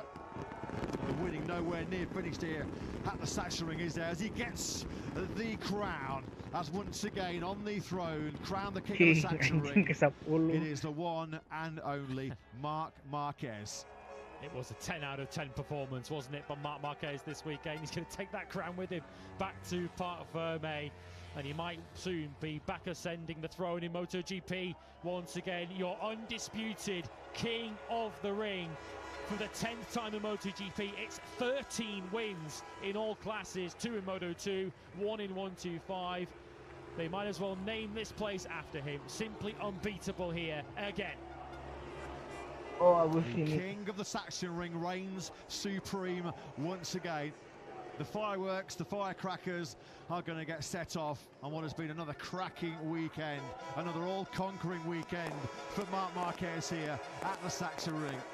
He takes his win in tally in MotoGP now to 76. 10 of those have come right here at the Sachsenring. A winning journey. We started in MotoGP back in 2013. 11 times Marc Marquez has raced in the Premier Class here in Germany. And he's only dropped 5 points. Only once has he not won. That was when he was second back in 2024. Giacomo Agostini Once again, kalau tahun depan Marc came, Marc saw, Marc conquered the German Grand Prix. Completely untouchable, completely on a different level. Nobody really in both the sprint and the Grand Prix came close to laying a single glove on him. It's the first time since Pekka Bagnaia in Motegi last year that a rider has led every single lap of the sprint and the Grand Prix, emphasising the dominance in Deutschland once again for the number 93. I didn't see which way he went, but the closest was Iagura, who wouldn't have give you a single penny, I don't think, on Thursday of standing on the podium himself this weekend, but that is what he's done. And he is looking like the complete package, isn't he, right now in MotoGP, as are Trackhouse, who once again take a double MotoGP podium. And Iagura moves up into a clear second place in the MotoGP World Championship. He is a big title contender as we head into the second half of the year. 3 successive podiums in a row for just the second time in his entire Grand Prix career for Agura-san. He only previously did that before in Moto3 back in 2020. Great times for the Japanese rider who does, as mentioned, for the first time since 2002, become the first Japanese rider to get 3 MotoGP podiums on the spin. Well, Ducati knew this was going to be a stronghold, a potential 37 points up in the offing for Marc Marquez. He delivered. Let's get the thoughts from the boss, Davide Tardozzi. Davide, 18 points now, third in the World Championship. Game on in the second half of the year. Yeah, but as I said, when we was 100 points behind, Bezzecchi is not finished. I still say he's not finished. I mean, the championship is absolutely open. We saw that the Trackhouse guys grows a lot, so is the championship open to at least 5-6 riders. Congrats today. Thank you. 3 wins in the last 4 Grand Prix have completely turned around this World Championship. It has been turned firmly on its head. Another brilliant performance by Raul Fernandez. Another superb weekend for Trackhouse Aprilia as well. Well, they might as well just reserve this P1 spot in Parc Ferme here in Sachsenring for the one and only number 1 again here in Germany, Marc Marquez. He takes the checker flag, 1.9 seconds clear of Iagura. But the storybooks won't sort of paint a true picture of just how utterly dominant he was throughout. Led every single one of the 15 laps in yesterday's sprint, and every single one of the 30 laps here in the German Grand Prix. And this defence of the World Championship for Marc Marquez and the factory Ducati team is well and truly open for business. On a weekend where Marco Bezzecchi made a right royal mess of it, the king of the ring remains atop his throne. And Marc Marquez, who was surprised by his own victory in Brno a couple of races Ya ago. como I think Agustini remotely surprised by that one. samain sih. The momentum has completely Oh, swung tahun around lalu in this World kamu. Championship. It is still such a close title picture. 24 points cover the top 5 as we head into the summer break. Ralph Fernandez, who you just saw there, popping into picture to congratulate Marc Marquez. He's 6th in the World Championship now. He's 49 points off the World Championship lead. It is a golden season of Moto GP. And there you can see the situation as we head into our summer break. 65 points covers the top 8 riders. We haven't had it better for quite some time in Moto GP. Tough weekend for Bezzecchi and the Gian Antonio. No Sunday points for that pair. How hard did Jorge Martin have to dig deep for that 5th place? One of the hardest 11 points he'd have collected in his Grand Prix career. That's some salvage job that by Martin. A pair of top 6s sees him move 14 points clear then at the top of the World Championship. He came into this weekend as the leader. He leaves as the leader, which I'm sure would have been his prime goal. Everybody knew that it was going to be a super tough challenge to wrestle top spot away from Marc Marquez. Marc didn't let us down, he delivered, and so too did Ralph Fernandez. It's back-to-back Grand Prix podiums for the Spaniard. He's 3rd in the Grand Prix of Germany. Let's get his thoughts for Jack. Raul, now 3 podiums in your last 4 after what's been a difficult weekend, not feeling 100% today, so how much of an effort is that to get onto the podium? Yeah, I am really happy. I never thought that I was able to make a podium here in Sachsenring, especially in MotoGP, because it's a market track. So yeah, I'm really happy. But today I have a very important person on my mind. It's Edu Fisio, because yesterday I had a very hard movement on the bike, and I feel very blocked in my back. In the first 3 laps, I was not really comfortable with my body, but also in the last 3 laps I was done. So yeah, I am really happy. So thanks to the team, and also gracias Edu. Great effort today. Yeah, that was a top ride. As he reminded us there, he was riding in some discomfort. A big jolt in FP2 yesterday as he went through turn 8 on the curves. Sort of left him with a bit of a painful back injury. So to come out of Brno and Assen with top results when he was suffering with appendicitis, more pain for Fernandez, but plenty of gain as well in terms of his points tally and his World Championship challenge. 6 at the moment sits the Spaniard, an embrace with his teammate Ayagura. Only one of those two will be at Trackhouse next year, but Ayagura now has jumped up into 2nd in the World Championship, on the podium for the 3rd race in a row. Let's get his thoughts for Jack. Another brilliant performance. That's now 5 top 2 finishes in your last 6 races to move up to 2nd in the World Championship. You thought the Ducatis are going to be strong today, so how big of a result is this? I'm so happy about today. Better Sunday than I expected, so no, I think we can be super happy for this podium, for this 2nd place. And it was really tough to overtake Raul, but at the end we could manage to pass him and finish 2nd, and to have a okay pace till the end. So yeah, a lot to take from this weekend, so really happy. Great job today. Thank you. It's fair to say pre-weekend he wasn't exactly over-optimistic about his podium chances here on Sunday. But he has got the job done once again, hasn't he, Agura-san? And he's 14 points behind Jorge Martin at the top of the World Championship. Japanese fans, well, I'm sure you're starting to dare to dream. There has never been a Japanese MotoGP World Champion in history. Well, you've got a serious contender right now. Bit of a shake of the head there from Agura as he made the move on Fernandez on the brakes into turn 1. Dispensed with any threat to Fernandez pretty rapidly, didn't he, Agura? I suppose you have to say, if you're 2nd to Marc Marquez at the Sachsenring, well, that further underlines what a top performance you have delivered. Victorious last time out in Assen, 2nd over the line here in the Sachsenring. Points making potentially big prizes for Agura, and he's in the hunt for the biggest prize of them all in Grand Prix motorcycle racing. Time it is as well for Trackhouse, Aprilia. But once again, he stands proudly, he sits proudly on the throne as the king of the Sachsenring. 10 of the best from the world champion. Let's get his thoughts with Jack. Mark, you are the undisputed king of the ring. Of course, give us your thoughts on the race, but also on what this place means to you after getting a record-equaling 10th victory at the Sachsenring. Yeah, super happy. You know, it was a special weekend. I was super concentrated because, as I say on Thursday, if I want to have some chance to win the championship, I need to attack here, and we attacked. The fact is that we need to do the things when we feel strong, so is what we did these last races. And yeah, super happy to achieve 10 victories in MotoGP class here in Sachsenring, and special number, and thank you to all the crowd and to all the fans. Congratulations. Oh, thank you.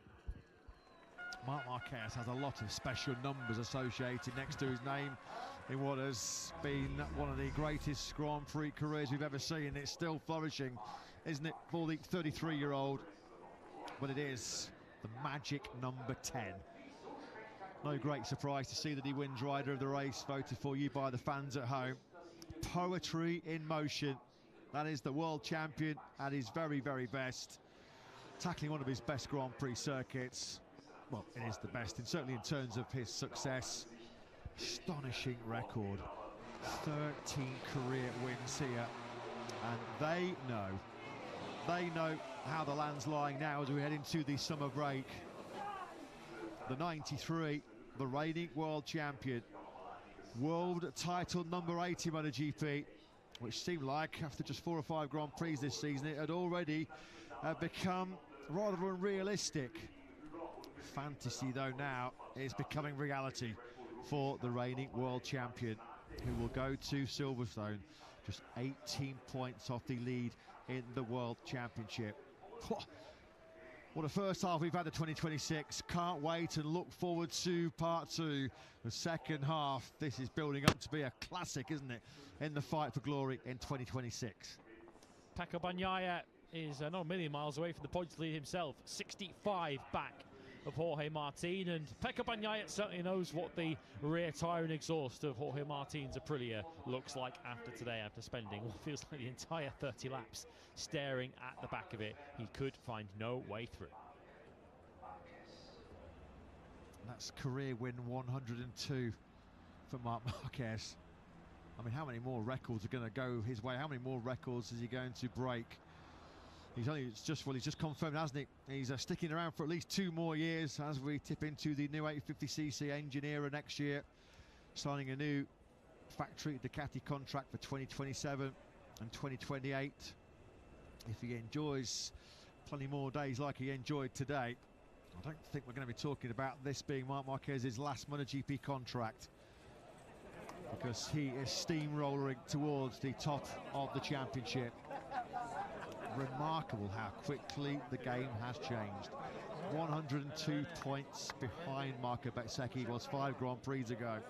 He's now ahead, 4 points clear of the luckless Bez, and just 18 behind Jorge Martin. Del 4 al 6 iba todo el rato ahí. Iba del 6 al 8, me iba poquito a poco y metiendo. Sí, he visto que había vueltas que muy igual, este venía bien. Pero tío, es increíble, loco.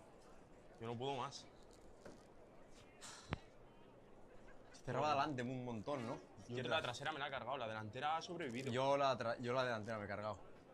Cuidando la trasera. Se me ha quedado el divide debajo. Hostia. Sí, hasta la 3 he ido.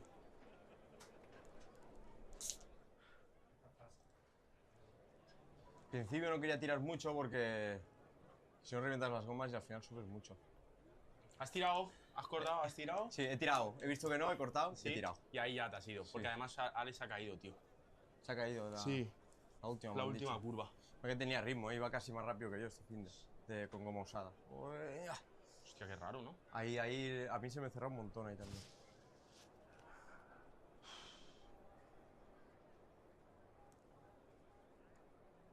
Oh. Vaya, preciosa la moto, Iba muy rápido este fin.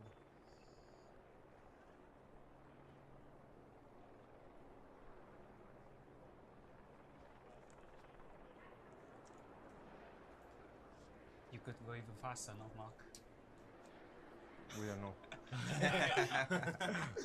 We don't know.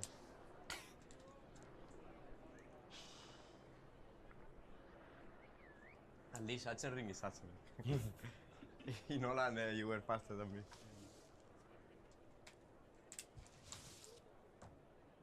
Bueno, pues Ok. a las vacas, tío. Pues nada. Tenía ganas de terminar. Sí que había ganas, sí. Es muy largo. Muy largo, muy largo. Estoy reventado, me quedé pillado además ayer de la espalda, tío. Ya te vi que estabas Sí, no, sí, sí, sí. So the top three process, that hard-earned podium here at the Sachsenring. Love that from Iker, just asking cheekily to Marc Marquez. Mark, could you have gone any faster? Did you have more pace? And I think we saw from Mark's expression and his reply. Yes, there was more to come. Should he have needed it? Didn't need though to call on all of his Nanti kita ketemu lagi bulan depan nih. Gifted talents, did he, Marc Marquez? But once again, he prevails here at the Sachsenring, and once again he will see the Spanish flag fly above his head for the 10th time here at the Grand Prix of Germany in Moto GP. It's one of the member of the team's press and PR communication squad, Laura Beretta, team press officer, who's going to accept the winning constructor prize.